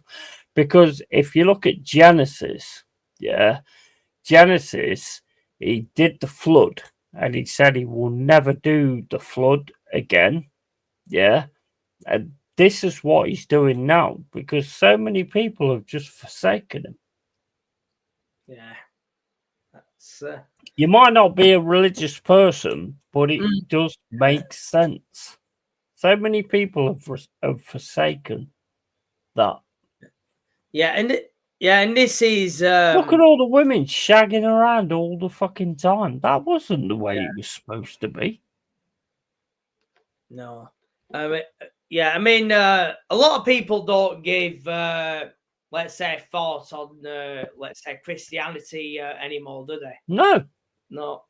I mean, some That's the problem. some of the things that I've seen on social media. I mean, a lot of it is utter nonsense. It really is. I mean, I've even seen people saying that God is bloody non-binary or whatever. I mean, what the fuck? Hey, Kevin, mate. Big up to Kieran Fletcher as well. Mm. Yeah, there's, bro, mate. See, look, I mean, a lot of people look at me and not see me as a religious person. I am actually quite a religious person. You know, I do buy into a lot of the things with that, you know. Yeah. And it's just like, I look at people nowadays and I watch these YouTube videos of women throwing themselves around and like getting shagged left, right, and center. You know, it's not a good thing. That is not the way it was supposed to be. There's so many people that have just like turned their back to God, and it's ridiculous. It's absolutely ridiculous. Yeah, it's there's a who makes it? Who makes the decision whether you go down or whether you go up? God. So maybe you should start like dividing your life to actually being about that instead of actually being about what you want. And that is the problem. Everybody wants what they want and thinks they can have what they want. That's not the way it works. It never has. And it shouldn't be that way. There's a lot of people out there, that want things on a plate. You know, rather than, let's say, not wait for it, rather. They don't care. I mean, they can grow up and like go to church and all this kind of stuff, and then they just leave it and just go, oh well, I want to be what I am. That's Satan. That's Satan, mate. That's Satan giving them those thoughts. I have them myself, where I get things coming to my head where I'm gonna do something, you know, or I'm gonna be some way or something like that. That's what they do. Yeah. That's exactly what they do. But these people go with it. A lot of YouTubers go with it. You know, when they get the sponsors, when they're getting the money and all that kind of stuff, they go with that side. That's exactly what that is. Yeah, I mean, I can't. Find God, find Jesus. He died for us. He died for our sins. Right. Look, yeah, true. It's the world of today's lost. And you know, we'll, you know, into what 5-10 years time, we will have a lost generation, pretty much, which we will do. 100%. 100%. And spawn about Jesus, mate. Cheers for that, bro. And I'm so grateful that Jesus has saved me. Absolutely, mate. He's died for every single one of our sins. Yeah. Put your faith and trust in him and what he did for us, and you will go to heaven. Faith alone is the way. Absolutely. 100%.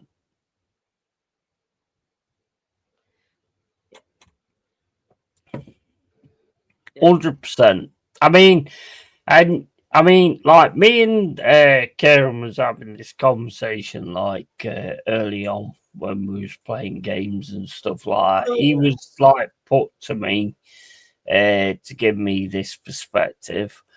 I had this perspective anyway. I've always had that perspective, even though I swear and I go on the way I do and all this kind of stuff. I am a religious person, and I do actually take into account a lot of the things that kind of came up and things like that. But it's like, you know, if you could, like, let me say this to you, Michael, right? Yeah, of course. If you could change everything that's going on in the world right now by believing in Jesus, by believing in God, by being religious, would you do it? Yeah. All the deaths, all the hate, all the things that's going on at the minute, would you do it? Yeah, 100%. I think. Of course you would. Many would. Yeah. But I mean, a lot of people out there they just don't want to set anything these days. It's all about this living an easy life, but just interested in themselves. That's the problem. Yeah. They're just interested in themselves. And to be fair, if you actually look at it, that's a lot on the parents, because the parents go like, oh, you've got to be the best that you can be, regardless of, you know, what adversity you come across and all that kind of stuff. So a lot of that's on the parents as well. Ephesians 2:8-9, for my grace you have been saved through faith, and this is not your own doing. It is the gift of God, not a result of work, so that no one may boast. Yeah. Yeah. 100%. 100%.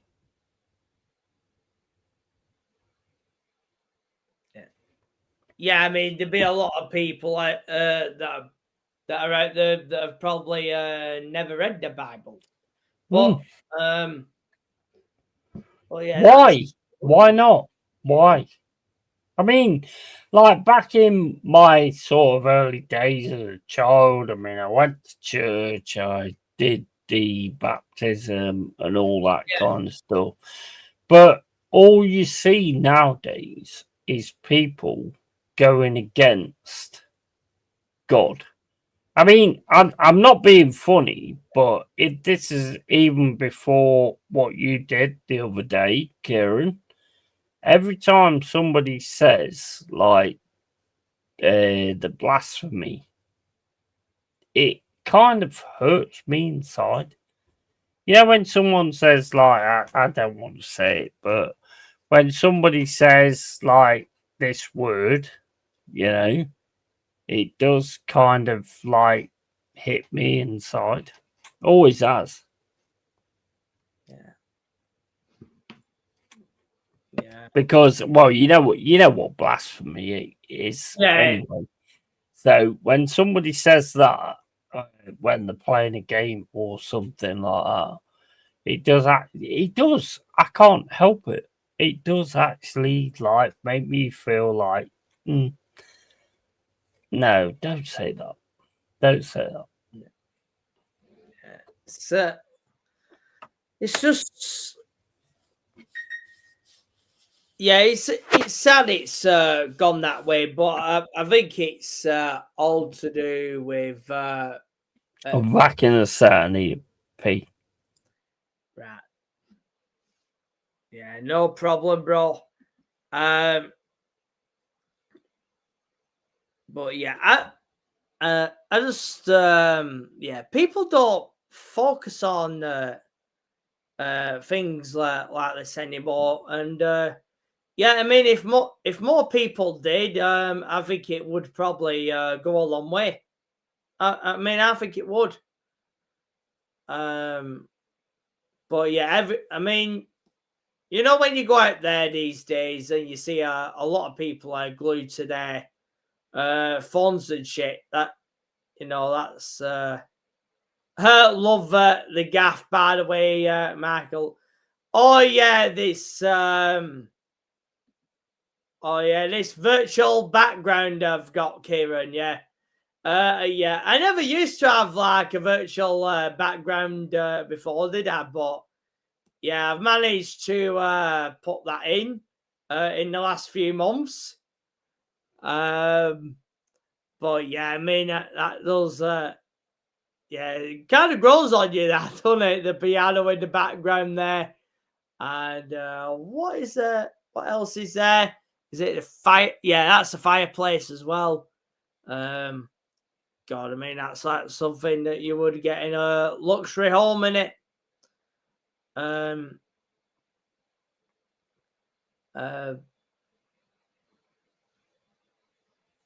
But yeah, it's just sad the way things have gone in it. I mean, the two biggest contributors out there in today's world is social media and money. And the thing is, what you got to take into account is all these people that's doing this make so much effort to take you away from that side of it. You know?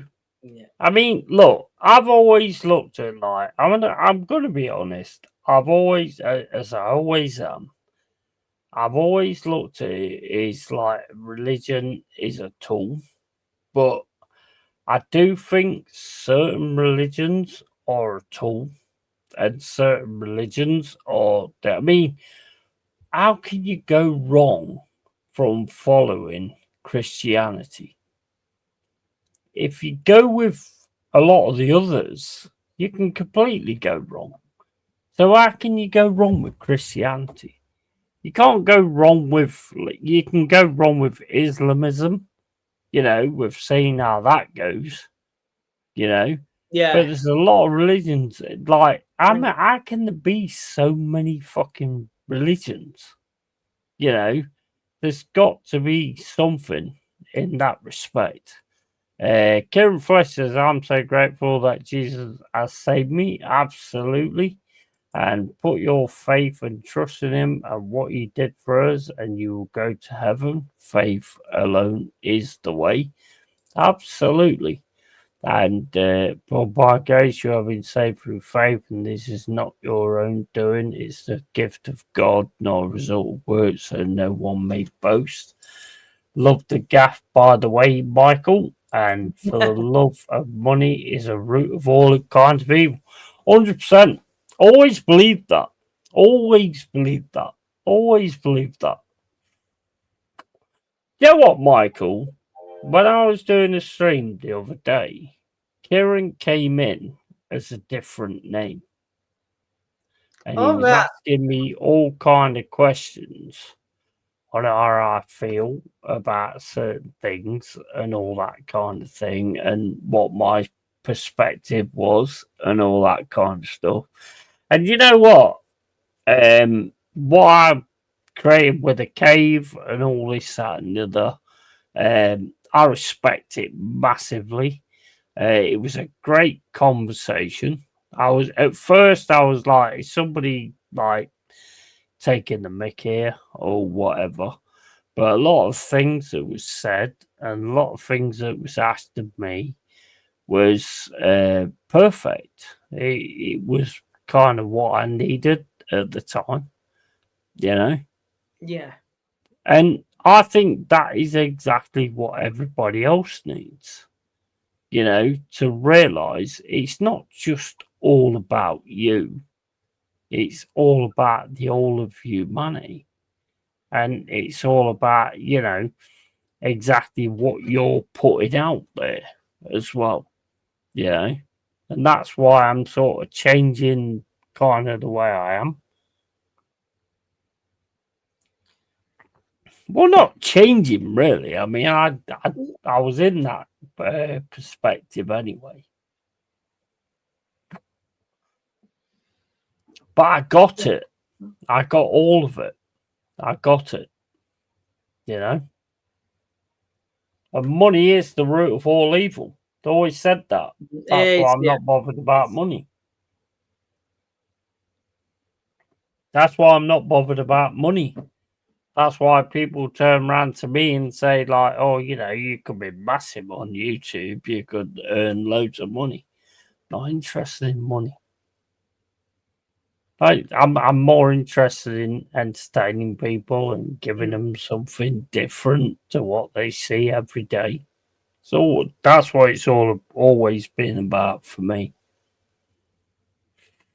Yeah, communication and connecting with well, the audience, or let's say the chat rather. Because I mean, that's more valuable than let's say money or clicks and shock value. The thing is, you can give somebody money or you can give somebody a thought. Now, the thought is going to be so much more advantage to them than money. Yeah. You can give them money, the money disappears in a second because they buy something, whatever. But thought on being the way that you should be will be that thought is massive. It's huge. It's huge. Kieran Fletcher says, I used to be an atheist, totally against religion. I thought it was all made up by lunatics, but God changed me and brought me to him. I'm a different person now, forever happy and at peace with Jesus. Absolutely. Yeah, absolutely, man. Kieran, what you did the other day made a big difference to my life. So you've made a big difference in like who I am, you know. And I think that's the best gift you can give, you know. We can give people money, we can give people clothes, we can give people food. But when you give people a belief is huge. It's huge. Yeah. Because you'll never forget that belief.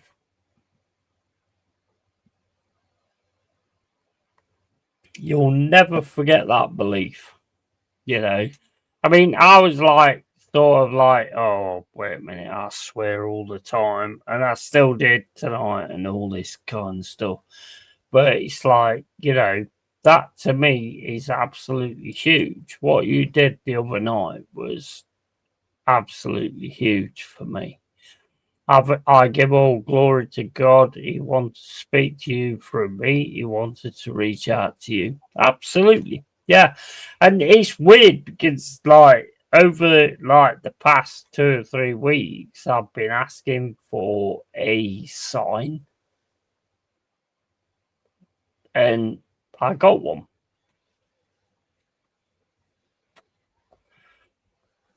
I've been asking for a sign and I got one. Kieran came in with a different name. I didn't know who he was or anything like that. And at first, with the sort of like conversations and stuff like that, I was thinking, like, I'm trying to play a game here and all this kind of stuff, but eventually it was like I opened up to the scenario with it, and I was like answering the questions and all that kind of stuff, and you know, and it made a big difference. It made a big difference.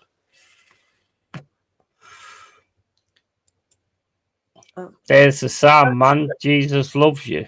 Absolutely. Absolutely. 100%. 100%. I got it. That's I got it. 100%. I got it.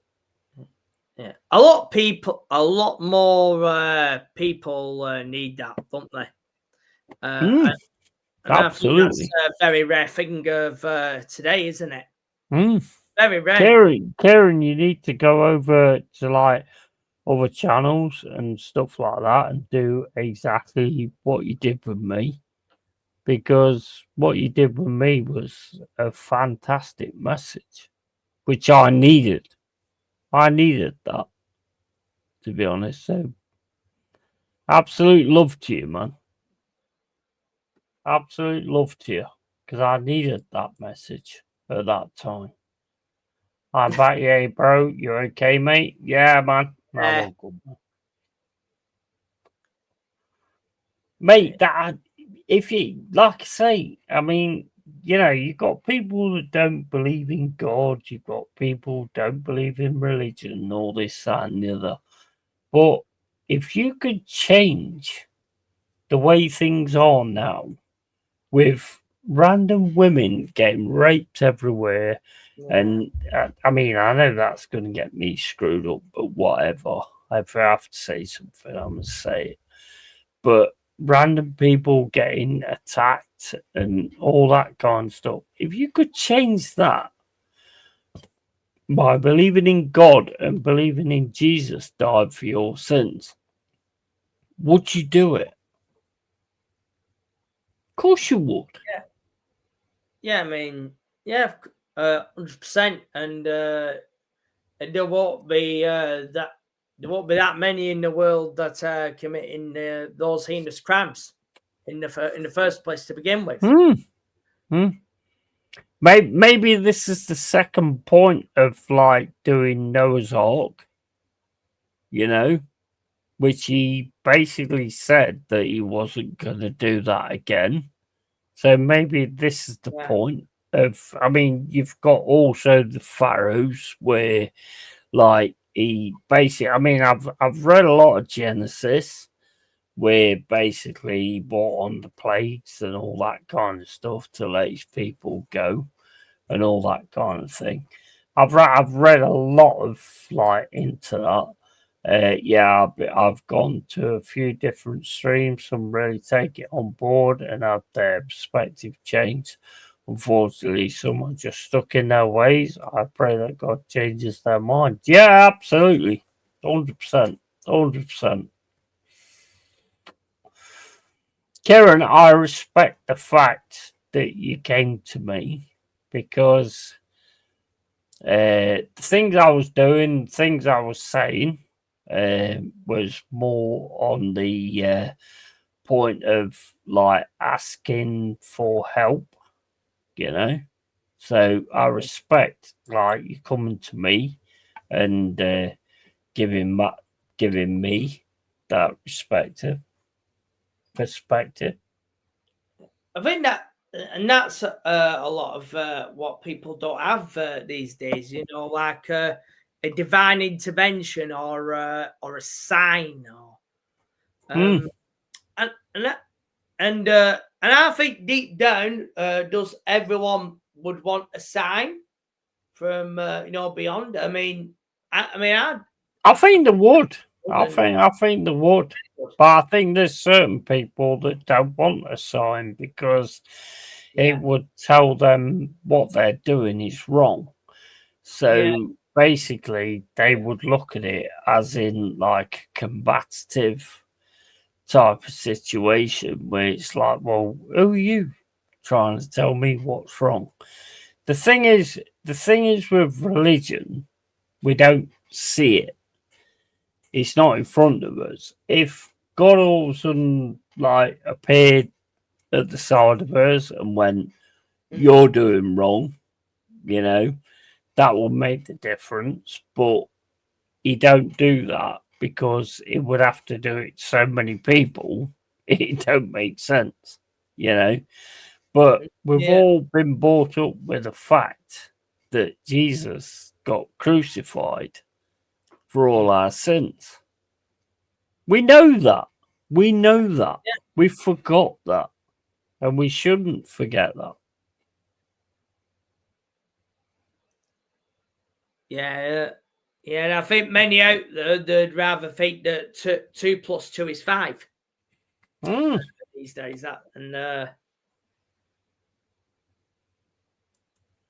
Yeah, 100%. I'm back here, bro. You okay, Michael, mate? And I've gone to, I read that. Yeah, you will. You will. Unfortunately, you will. Maybe, I mean, I don't know, Kieran, I'll have to ask you, do you think I'll probably be the last person that would take that into account? I've just got to ask you with my streams and what I do. Would you have thought that I would probably be the last person that would have actually taken that into account?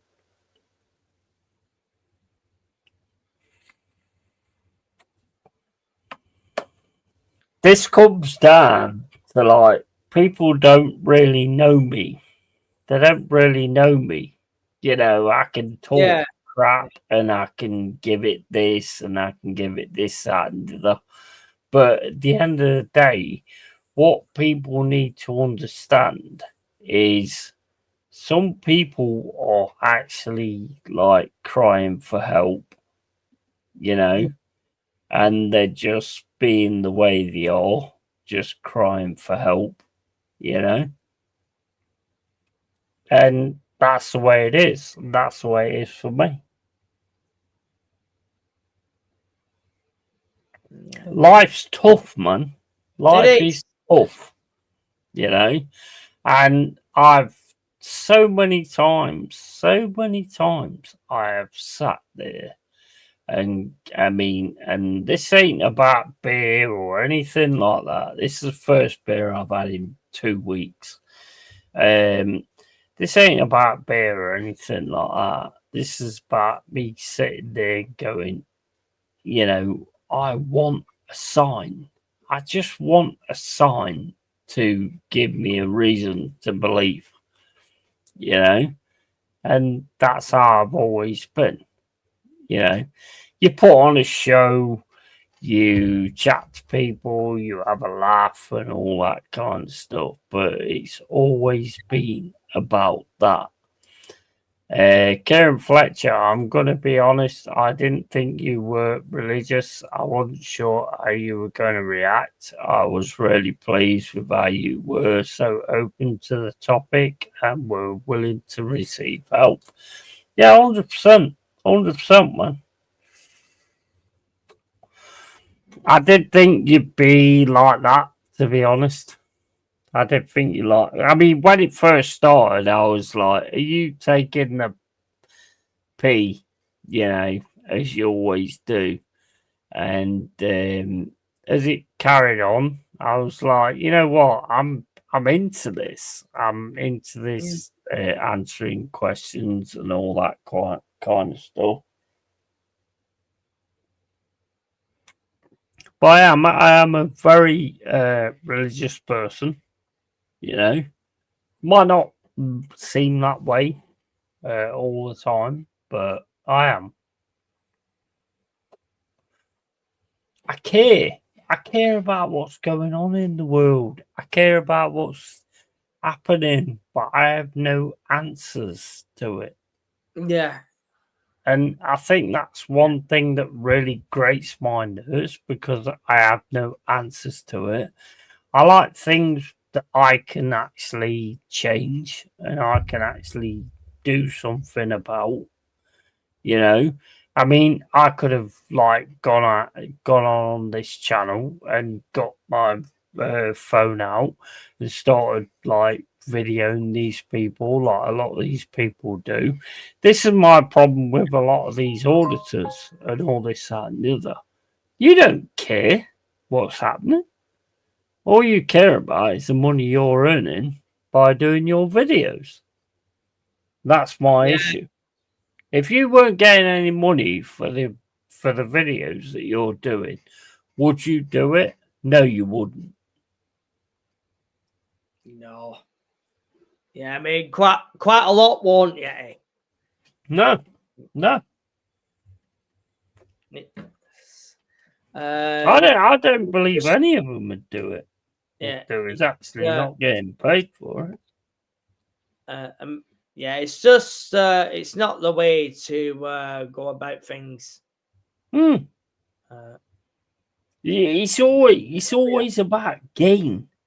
I mean, I'm not being funny, Michael, but I mean, I don't know how you are, but I'm the kind of person that if I went out videoing these people and I watched some of these videos where they get smacked in the face and all this, that, and the other, if I get smacked in the face, that's it. I'm going in. I'm going in. That's why I never did it. That's why I never did it. Yeah. Because I am going in. 100%. Yeah, I mean, you can never take that land down. You never can. No, you can't. That is the difference with like people. Because you can't do that. Can't do that. We are human beings at the end of the day, and if somebody comes at you aggressive, you're going to go at them the same way.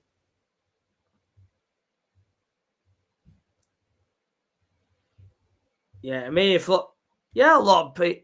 Well, if people do shit, no, at end of the day, you can't fucking take it. You can't do that. You've got to. At the end of the day, people need to learn. They need to learn. Yeah. And that's the way we've always been taught. You know, that's exactly the way that this shit goes. You know, and that's and that's how it's how it always should be.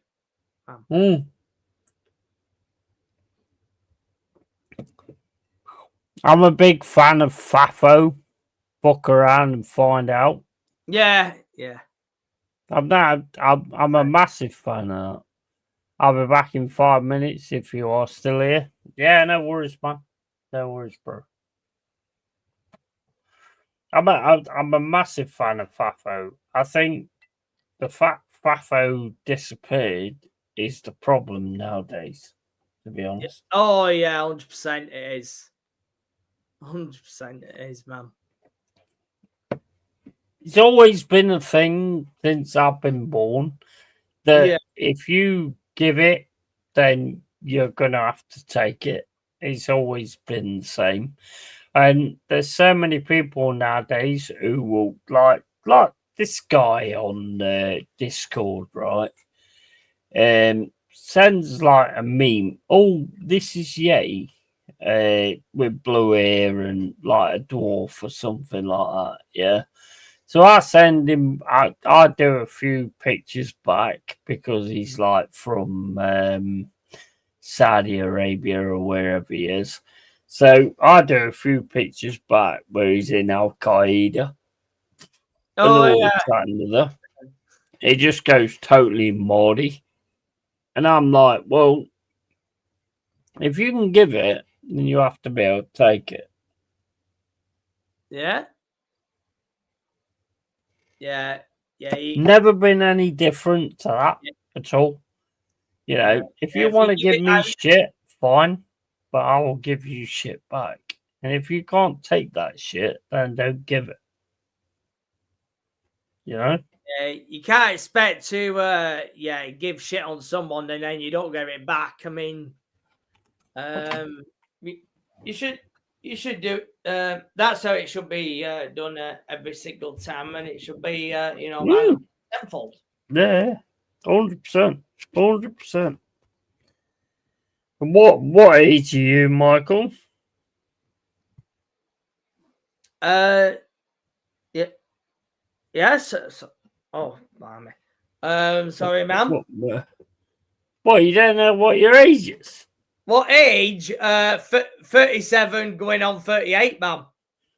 Yeah, you went, wait a minute.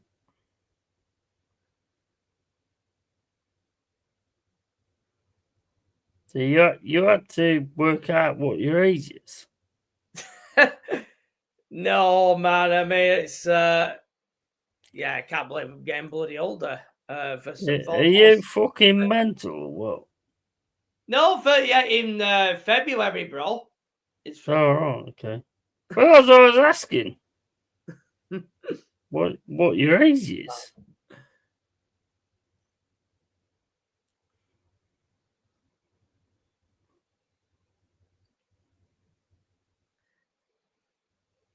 Yeah, I mean, 38. Bloody hell, I can't believe I've even got there, but yeah, I mean, I will do.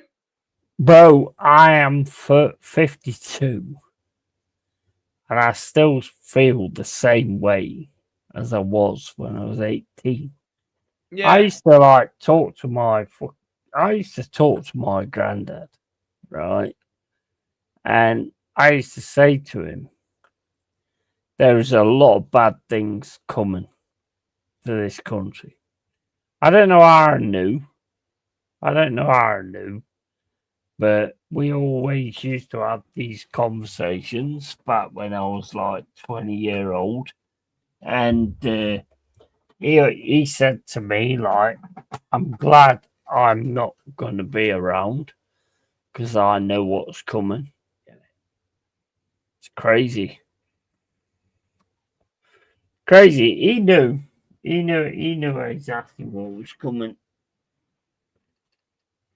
He knew exactly what was coming. Right. I need to pay, bro. So back Yeah, in a no. sec. Yeah, no problem, ma'am.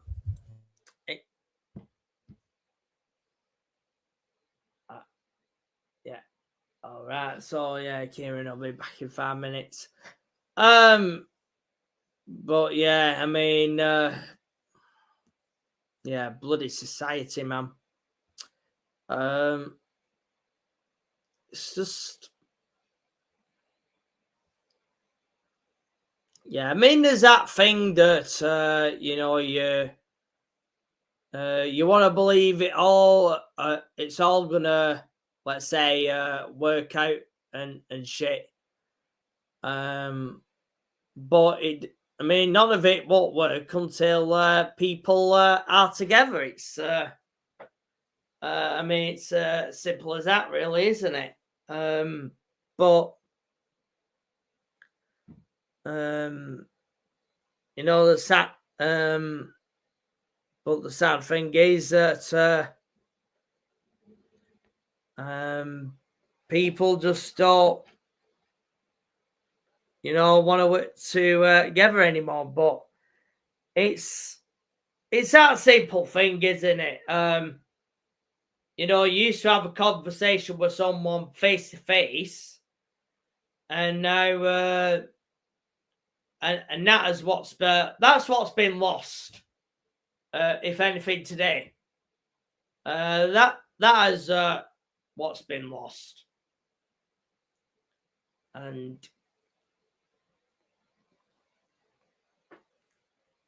but yeah, it was set in a long time ago. The old slippery slope, as it were. But yeah, I mean, can you pull back from it? You can, but everyone's got to work together, though, haven't they? And I just, yeah, I mean, I don't know.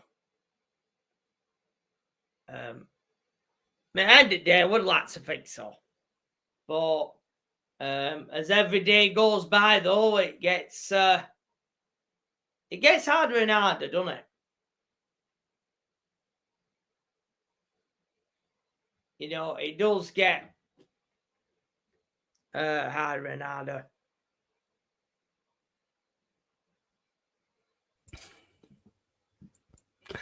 What's getting harder and harder? That's a weird one, isn't it? Well, people have lost communication with each other, Yeti.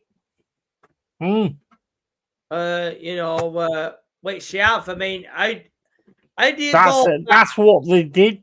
That's what they did, though, with social media. That's what they did with social media. So people face to face or don't know how to communicate with each other because they communicate online all the time. That's exactly what they did. And as time goes by, each time though, Yeti, I mean, it gets harder and harder, doesn't it? Yeah. And people are not going to be that open to, let's say, communicate with another being anymore. It's like this thing with AI. Yeah. It's like that whole thing with AI now.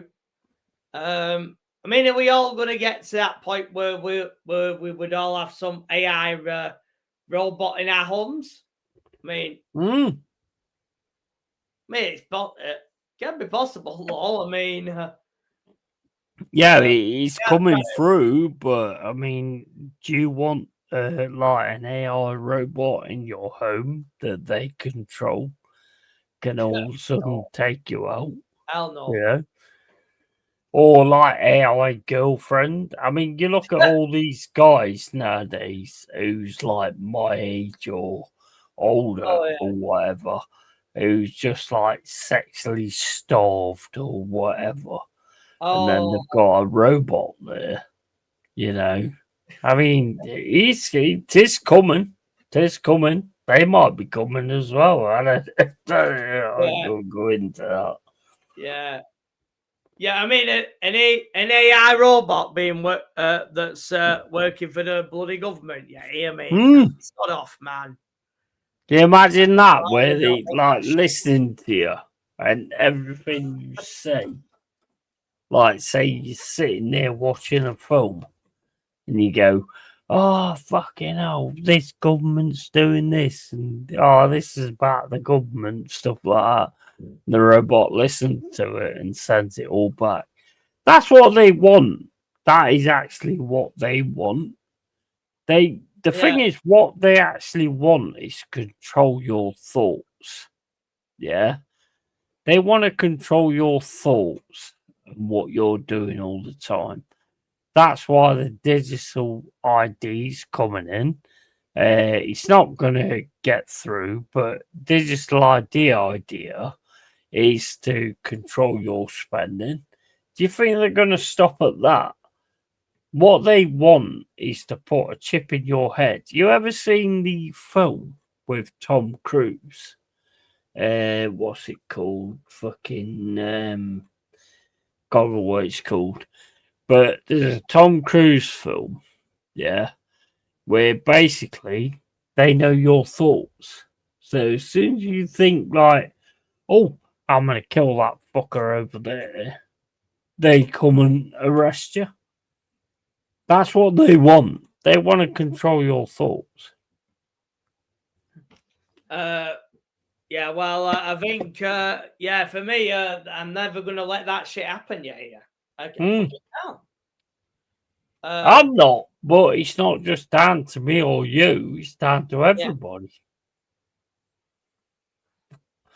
Do you know what? Do you know what they always do? Do you know what they always do?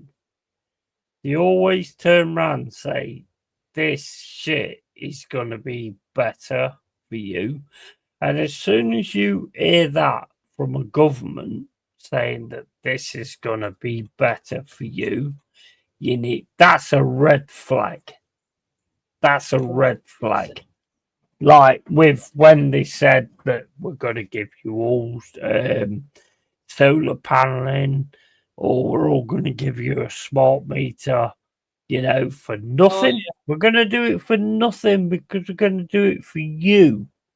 As soon as government starts saying it's for you, that's a red flag. The red flag every single time. Yeah. And whenever I hear that, Yeti, the next thing I always think of how much. No, it's not. That's the thing, though. This is the thing, though. It's not going to be how much. It's going to be free. Whenever they're giving you something free that's for you, it's not for you. It's for their control.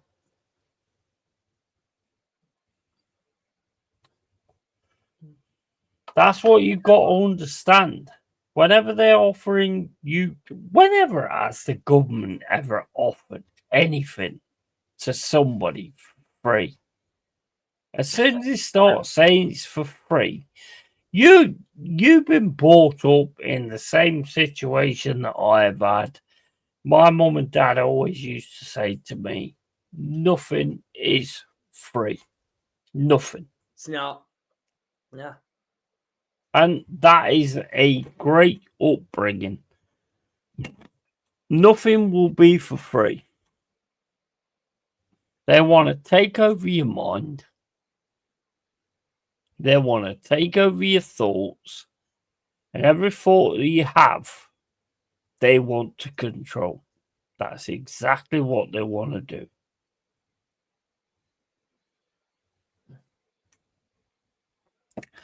So we have to be smarter and not go with that. But unfortunately, there's a lot of people in this country that they always make it sound like it's for an easier life. They always say that this is going to make your life easier. You know, it's not going to make your life easier at all. You're going to make their life easier. Okay, let's look at this, right? You've got illegal immigrants coming into this country, right? Yeah. You've got immigrants coming into this country, yeah? This, in my opinion, is a punishment from God on the West.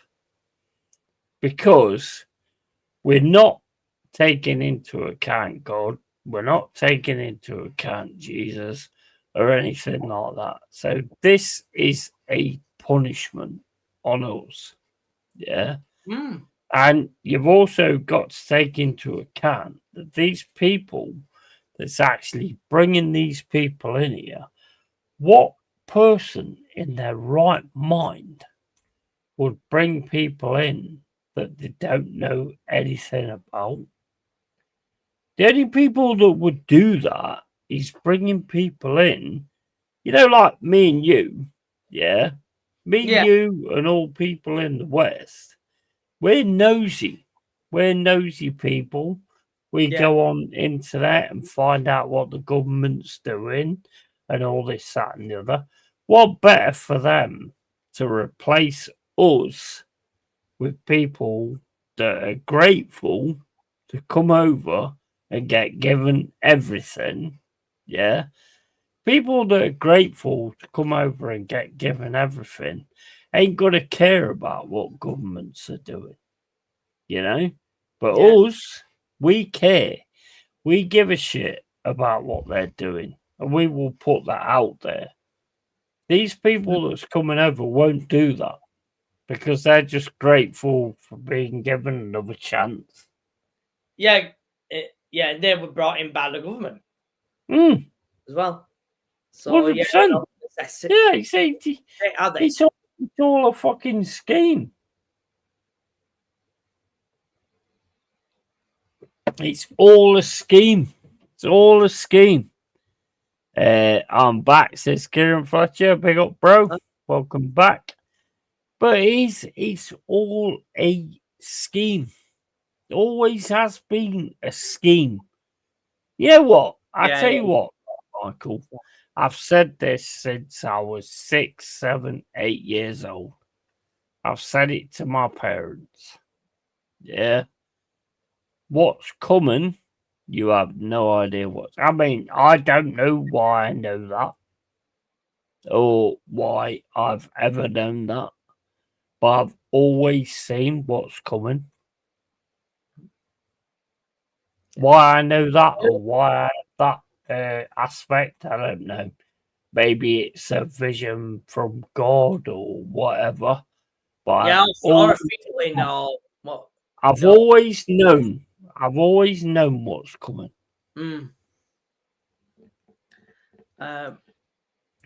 Not the like intricacies of what's coming, but I've always known that things are going to shit since I was like 11 years old, 15 years old. I told my parents, don't ever trust the government. Ever. Told them that at 15 years old. I mean, I'm even surprised that people even still do trust them now. I mean, a lot of people out there have got short memories. Because they have no guts. No, they don't want to. They don't want to call it out, and that's that's what it is. They have no guts. They have no guts. They sit there on social media, putting streams, putting statuses out, saying "lest we forget" and all that kind of stuff. But they have no guts. This country has no guts. They don't do that all year round. They'll do it for 1 week, 1 day. Well, that's what I'm saying. It's the end thing. It's the end thing, and that is the problem that we have right now. Yeah, it's like the end thing. Yeah, it's like if somebody like kills themselves tomorrow because of mental health, all you'll see on social media is, "Oh, we've got to look after these people. We've got to take charge of these people." You know what? A while back, right, on Facebook, there was this lass saying like, "Oh, we've got to care about mental health. We've got to look after these people. We've got to take notice of the signs." That's what her status said. Yeah. So I sent her a message, and I was doing it as in, I'm fine. I'm cool. But it's like I sent her a message saying, like, I'm really struggling. I don't think I can live like another day. You know what she turned around and said? "You will be fine. Just keep going with it." Oh my God. And you know what? The message there is this. They don't give a fuck. Yeah. They don't give a fuck. Man. They're just interested in virtue signaling, saying that they care and all that kind of stuff. That's all they are doing. And that is sad. Yeah. I'm great. I'm sound. I'm absolutely sound. I live on my own. I do my own thing, and I'm sound with it. And mate, from the point of like being 18 to 19, 20 years old, I sort of made a point of just being on my own. Because to me, that's the best skill, life skill you can ever have. Being comfortable on your own. Because you never know what's going to happen. Everybody around you could disappear, and you're there on your own. So the best life skill you can ever have is being comfortable, confident in your own skin. Yeah? And that's why I did it. Because it was a constant thing that I had in my mind. Best thing you can ever do. I mean, you got misses. No, I'm on my own. I've been for last few years now.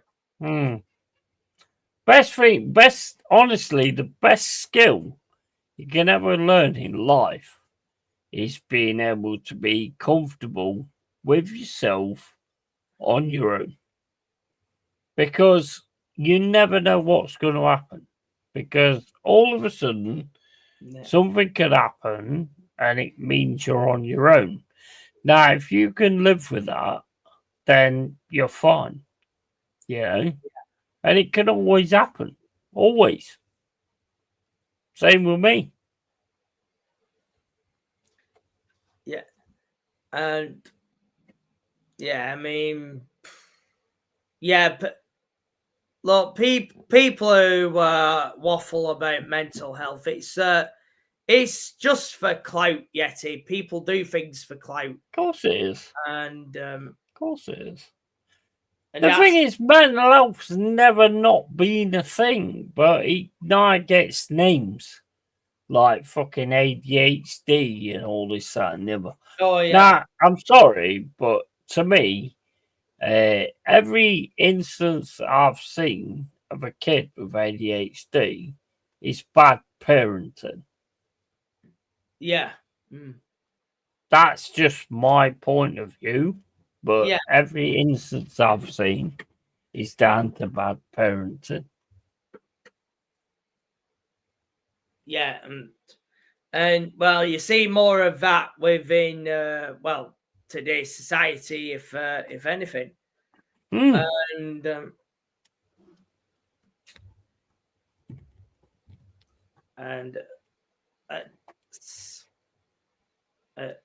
yeah, and that is let's say down to the parents. Maybe they're not communicating with their children much either. Like in yesteryear, that would be a thing. The problem is they don't care. That's the problem. You know, you got parents like fucking sitting looking at their phone. Yeah. The next meet and all that kind of stuff. And that is disgusting. I mean, my parents was absolutely spot on. Absolutely spot on. It was awesome. You know, there was discipline, there was this, that, and the other. But they was absolutely spot on. They taught me the right values and all that kind of thing. Yeah. Don't think that happens nowadays.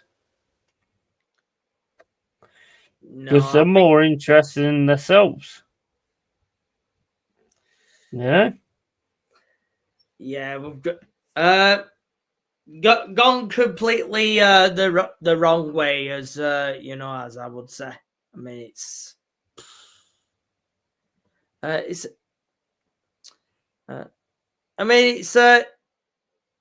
it's the way. I mean, the way things used to be, it should have carried on to where we are now. But people just don't want to do that, and it's unfortunate, man. It really is. Bro, when you have a kid and all you care about is yourself, it really does fucking wind me up, because I know people that can't have children. Yes. I know they would be fantastic parents.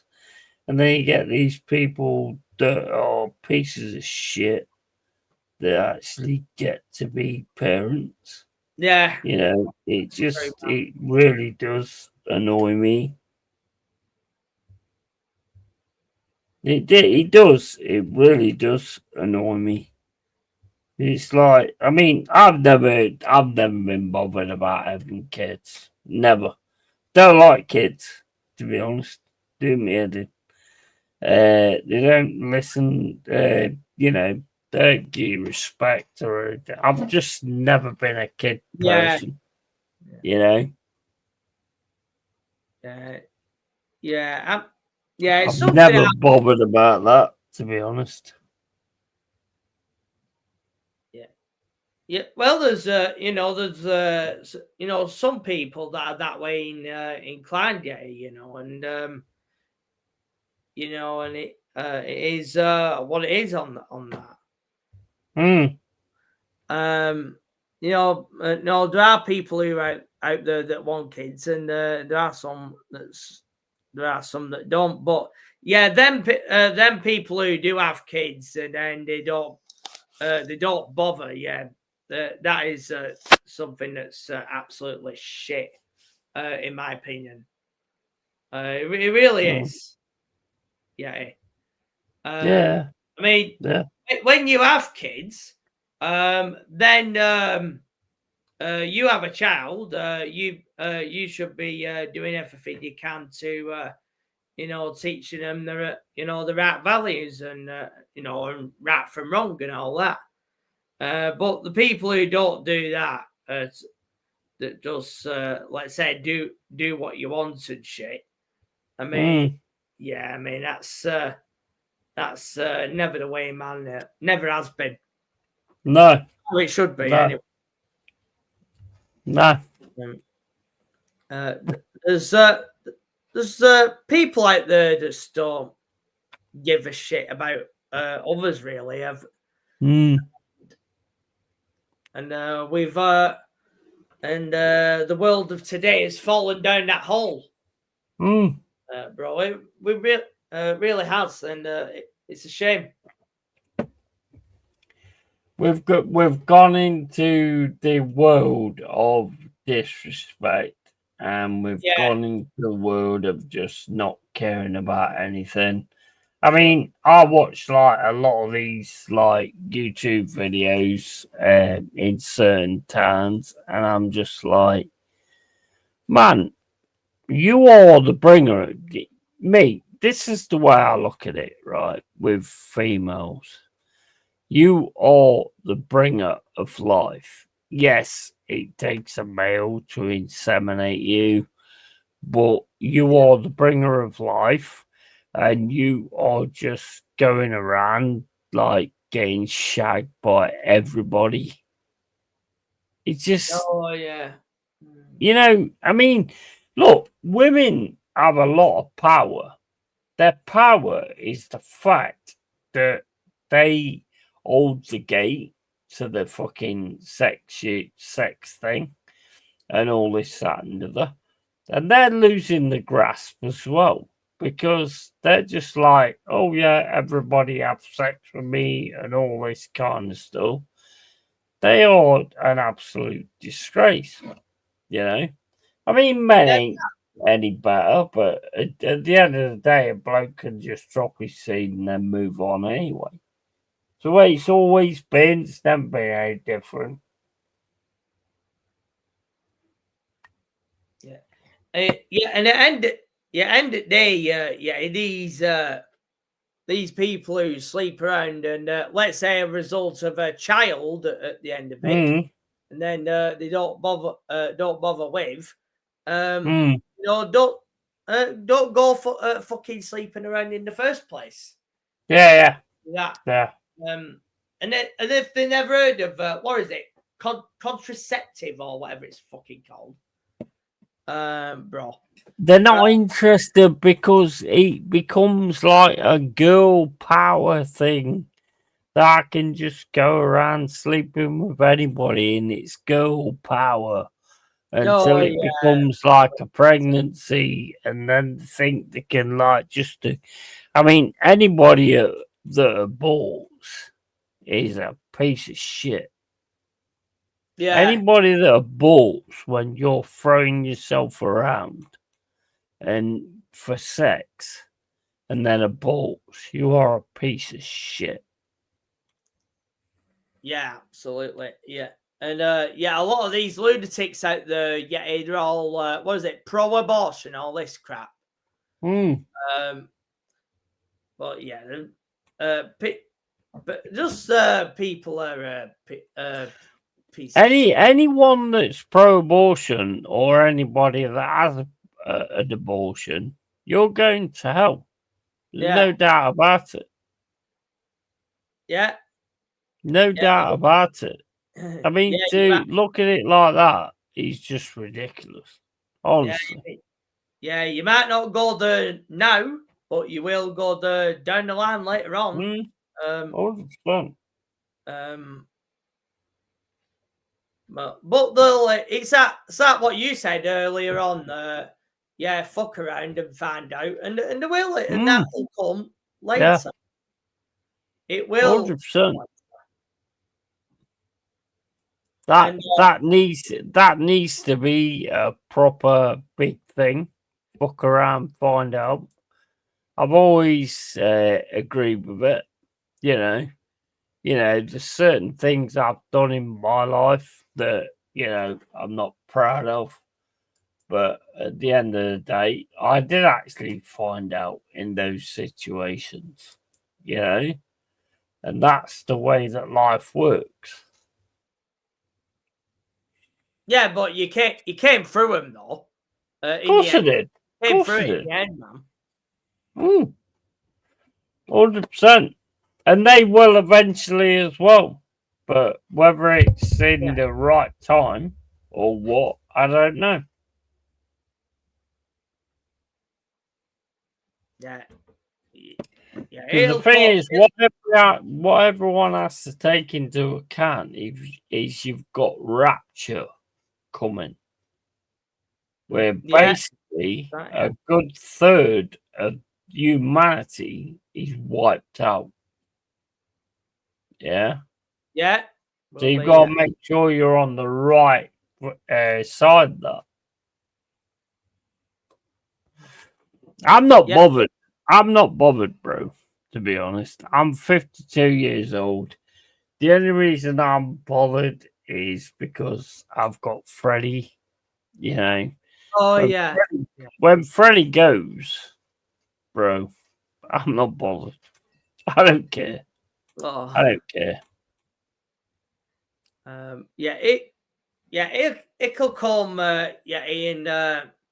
A lot of people who think they get away with certain shit, and they won't do eventually. They just won't. And I mean, things I know I've not done anything wrong. I know I've paid for things that I have done wrong and all that kind of stuff, So I know now I'm like 100% as a human being, But I also know that, like, Jesus died for my sins. So I know I'm sorted in that respect. And all I care about is that little fucker over there. Yeah. Serious. I'm serious. Yeah, 100%. That's all I care about. That little fucker over there. Oh. Yeah. And as soon as he's gone, I can go. Not worried. Not worried. Because, like, when you have a pet, I get it. Yeah, they are so much part of you. It's unreal. And every time you lose a pet, because animals are just so much better than humans. Any human you've ever met, they are so much better. Because all they care about is to sleep and you to give them food. Yeah. That's it. Yes. For that, they will love you to the end of the earth. Humans, you can give them respect, you can give them this, that, and the other, and they will fuck you up. They'll fuck you over. So, animals to me, I'd rather have a rhinoceros in my room or a fucking elephant in my room, although that would be a big one. But I'd rather have any animal in my room than humans. Yeah, Yeah, I've heard that saying a lot over the years, and you know what? That's very true. That it really is. Mate, the thing about animals is they just want to be fed. Yeah, They have no ulterior motives. People have ulterior motives. yeah, you they know? do. And they will fuck you up at the slightest point. See, it's like you went over to Rumble, right? You got taken off YouTube, right? Yeah. You got put over to Rumble. How many of those people that said, like, yeah, I'll back you and all this and that, how many of those back you? Probably not many. There's probably not many. None. Apart from like Joshy J, Daniel, the rest of them who are actual streamers, don't back you. Yeah, true. There isn't. That you've been forgotten. You've been forgotten. Yeah, but and that says a lot. Yeah, you know what? That's true, But when I started doing this, I've always wanted to be myself, and I never wanted to change that. And I knew that coming onto this space, and the channel was growing and growing, and you all saw that, and eventually, the people that were in my comments, don't forget there were certain wrong ones in there. They would have wanted to change my way of thinking, but I don't do that yet. I'm not going to change my way of thinking. No, never do that. Never do that. I always stand by what I say. Whenever I do something, I always tend to stick to it. Yeah. Can I actually give you some advice though? Are you gonna listen? All right, go on. Yeah, go on. Don't do film reviews and give spoilers. Because if people want to watch those films, they're not going to watch your video if you give them spoilers. Maybe do the film review, right, and say what you think of it. Then have a separate video giving spoilers so they can make their own decision whether they want to watch the spoilers. But don't do spoilers on a film. Because, bro, that makes no sense. It makes no sense if you give spoilers straight away. People ain't going to watch it, mate. Yeah, mate, it's an interesting it's an interesting point, but obviously if I, let's say, I give nothing away, it could be a video that could be done in 3 to 5 minutes. I get that it takes it comes into how much time you're going to get the video, but you've got to look at your actual people that's watching that want to actually watch that film. So basically, give your opinion on the film, and then do a spoiler section afterwards, so they can choose whether they want to see the spoilers. To me, it makes no sense to actually talk about. I get it on a perspective of like keeping saying things, but you're not going to get many people watching say for instance, like a massive film comes out and you're doing a video giving the spoilers straight away. They ain't going to want to watch it. because they're not gonna view it. Okay. Do you know what I mean?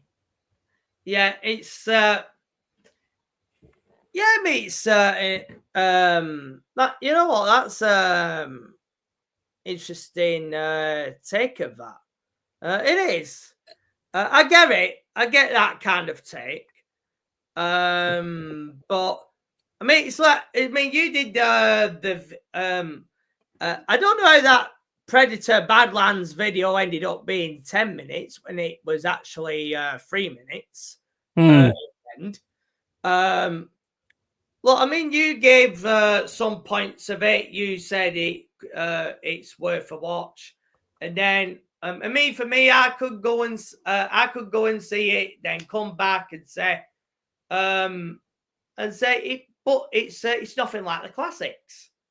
I could say it's all right. It's but it's not Predator. It's not the first Predator, and it's not Predator. No, but that's the whole point. So that's the aspect of how you're doing it, Yeti. You give your opinion. My whole point is to like people that know me, and know what I watch. You know, my whole point is to say what I think about it, and if you want to watch it, then go and watch it, and all this, that, and the other. My whole point is not to give spoilers away. One of my biggest itches and hates is spoilers. Right, fair enough. Right, okay. So I've said this to you before. Yeah, you have. You have. You obviously didn't listen on that point, but you have. It's the worst thing you can do is do like a review of something and give everything away. Because then there's no point in watching it. You know what I mean? Yeah, I get that. I mean, but obviously, you know, from how I've seen things, a lot of people do give a lot of shit away. And I think you should have. Yeah, a lot of people do, but then you do something different. Yeah, I mean, I get that point, but if I take it that route, it could be a 3 to 5 minute video.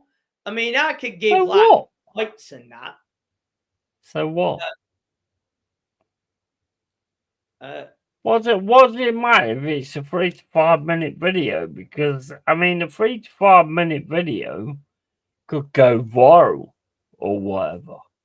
You know, you saying what you think about this film, whether you think it's. I mean, look, I'm not being funny, but it's like when I do these like honest thoughts and opinions, it is difficult actually not giving spoilers and all that kind of stuff.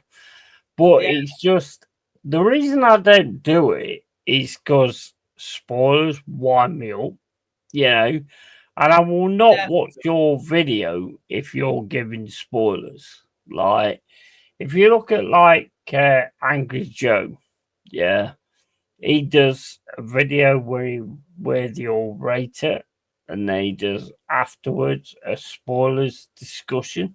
Maybe you could do that. You know? Maybe you could do like a spoilers discussion afterwards. But I think to like do a review on a film and actually give spoilers will stop people watching it because they want to actually see the film for themselves. You know what I mean? Yeah. I mean, for me, I don't. I've never really watched other people on how they've done their stuff. I mean, I've just gone with it. I just went with my take or my way of it. And obviously, if it lands with some people, you know, happy for that. And obviously, if it doesn't for others, you know, I can perfectly get that. And And it is an Don't interesting. you think though, like if you give spoilers, then it's gonna ruin the film for somebody else? To them that haven't seen it, you mean? Yeah, and then I do get that. Yeah. Yeah. It's people who haven't seen the movie. Yeah. That's my point. That is absolutely my point. Ryan G says phone died earlier than I went to the pub. Didn't expect to see you still on. And I'm also a big hater of spoilers. Yeah, a lot of people are. A lot of people are. And that's why I've never actually done that, to be honest. And I've also got this thing, when you see, football, these 3 o'clock kickoffs, and you see these people that are going live, even the ones that live in bloody UK, like bloody goldfish. If you're in the UK, how are you watching it, mate? How are you watching the game? Mm-hmm. It's not possible. So how's he watching it? And none of us, the rest of us can't. Mate, ever since I started YouTube, right, you always, like, when you're not live, you always look at what other people are doing and you get annoyed about it. I mean, it's like, no disrespect to Jossie J, but it was like when I saw that he was doing the Forest Birmingham women's game, and you came into the chat, and I was like, as soon as I seen it, I was like, right, I'm going to do that because I'm actually a Forest fan, so I'm going to do that. I won't be doing it again because I'm not really interested. You're not familiar with that, to be honest. So he can go on and do that himself. But it was like, you do just like go on YouTube and you see what people are doing, and you go like, why are you doing that? Why the fuck are you just doing that for a video? Are you just doing, the one thing that grates my fucking nerves about YouTube is when people think they have to go live every single day.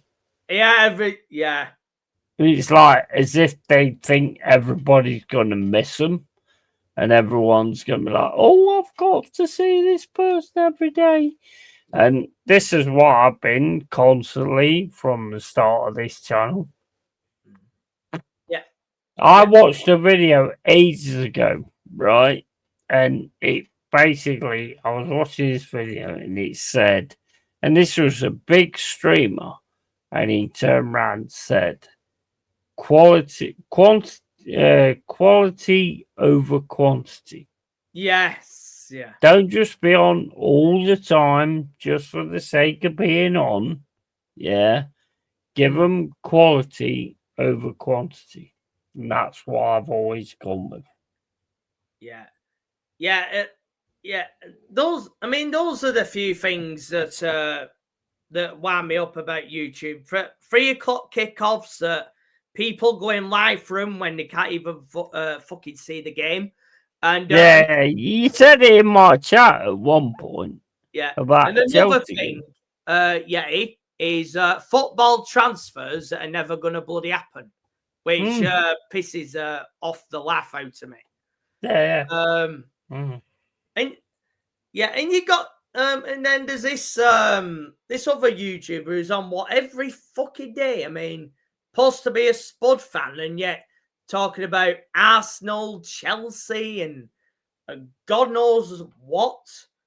I don't get why people do this. I mean, I know why they're doing it. It's clout chasing. They want to get the numbers up. They want to get the views up. But for me, that's something I don't want to do. Look, I could have done something this week and say, oh, but Rodrigo's coming to Chelsea. We should all be happy. But it's bollocks. He's not leaving. He's not leaving Real Madrid. And if he's coming to the Premier League, he's going to be wearing sky blue and he's going to be playing in bloody Manchester. It's as simple as that. I know that. He's not going to be playing for Chelsea. I mean, why would he? Would you want to leave? You're the same. You're the same as me. You're exactly the same as me. Maybe different age or whatever, but you are exactly the same as me. Because I mean, like, I don't see the point of going live with this or going live with that just to like create more perspective, people like tuning into me and all this kind of stuff. I don't give a flying fuck about any of that, to be honest. If you like me, you like me. If you want to like go into my channel and you want to speak to me and all that kind of stuff, then fair play. I don't care. I'm not bothered about that. You know, you either like me or you don't. Whatever. It's always been the same and I've never been any different. Not interested in making it big or anything like that. At first I was. I was proper like I could make this a big thing. But after a bit, and after I saw the way that it is with people and the way that it works, I was like, nah, I'm not interested in that. Not interested. Yeah, I mean, yeah, at the beginning, you would have been curious, and I don't know if you would have known much about doing that sort of stuff before you even started your own channel. I mean, it's actually called curiosity, isn't it? And then when you realise that, let's say, certain shit is not for you, and therefore it's not for you, and obviously you've kept what you're doing with your channel, like, the keeping it real and all that stuff, you know. Yeah. And yeah, I mean, you could do all this. Forrest still linked with this player, Forrest still linked with that player, but unless it's signed, sealed, and delivered and all that shit, it's every little thing is a rumor, isn't it? Whether it's Morgan Gibbs White going to Spuds or what have you. I mean, Matthew, I found that. I find that hilarious. I mean, why would you want to go to a team that's lower down the league? That's how I viewed it. But yeah, if you've got ambition, you don't want to play for bloody Spurs. No. I mean, that's how I've always viewed things. But yeah, anything to do with transfers and 3 o'clock kickoffs to things that you can't see, it pisses the life out of me, that. But yeah, I did not know though, Yeti, that you had coverage of that at the time. I didn't know that though. But apparently you had no problems with that at all. Was it not buffering and all that stuff? Well, apparently I had big sports, but I actually forgot that I actually signed up for. So yeah, because you can have these apps, and then you get all this buffering and what have you. I mean, they cover some live things on all these betting apps, don't they, and all that stuff. But they have like buffering and shit, so you can't exactly, give out what you're seeing at the time. But yeah, absolutely. That's kind of the way it goes. Yeah, there's a lot of like apps that you can use to do certain things. Yeah. But anyway, I'm gonna have to go because I'm getting fucked now, to be honest. So yeah, you've had a good old few cruise campals, yeah. Yeah, and yeah, I mean, you can sleep. You can They sleep take it off. their I mean, toll. of course, Forest not in action tomorrow. Well, we've got all that to come next week, haven't we? And then it's the Christmas period. I mean, I think so. You're going to be focusing on the Forest moving up the league. I mean, Leeds United, that result. Yeah. I mean, Good result. But just you got to keep going upwards now, and eventually, I think they'll be fine. I mean, you've got Burnley above you anyway, and Leeds, and they'll probably end up in there anyway, won't they? Despite the start that they've had. So,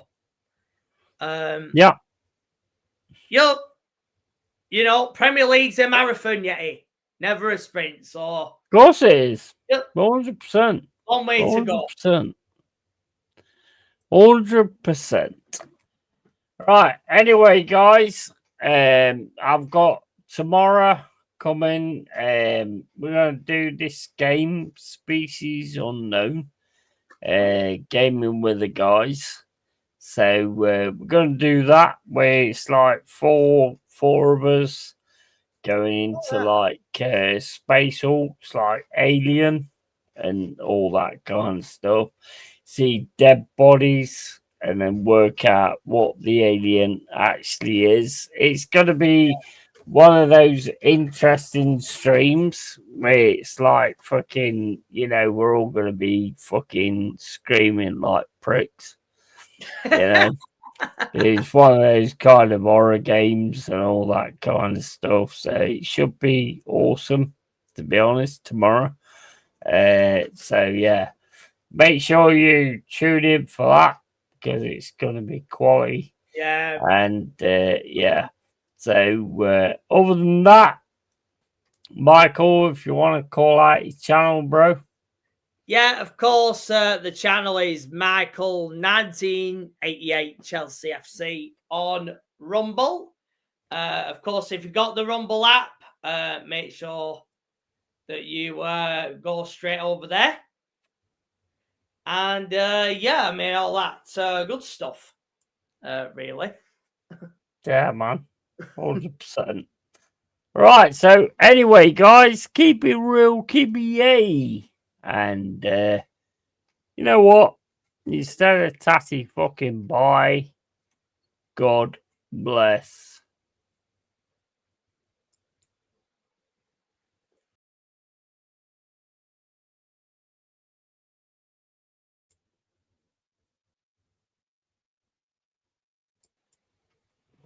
Gotta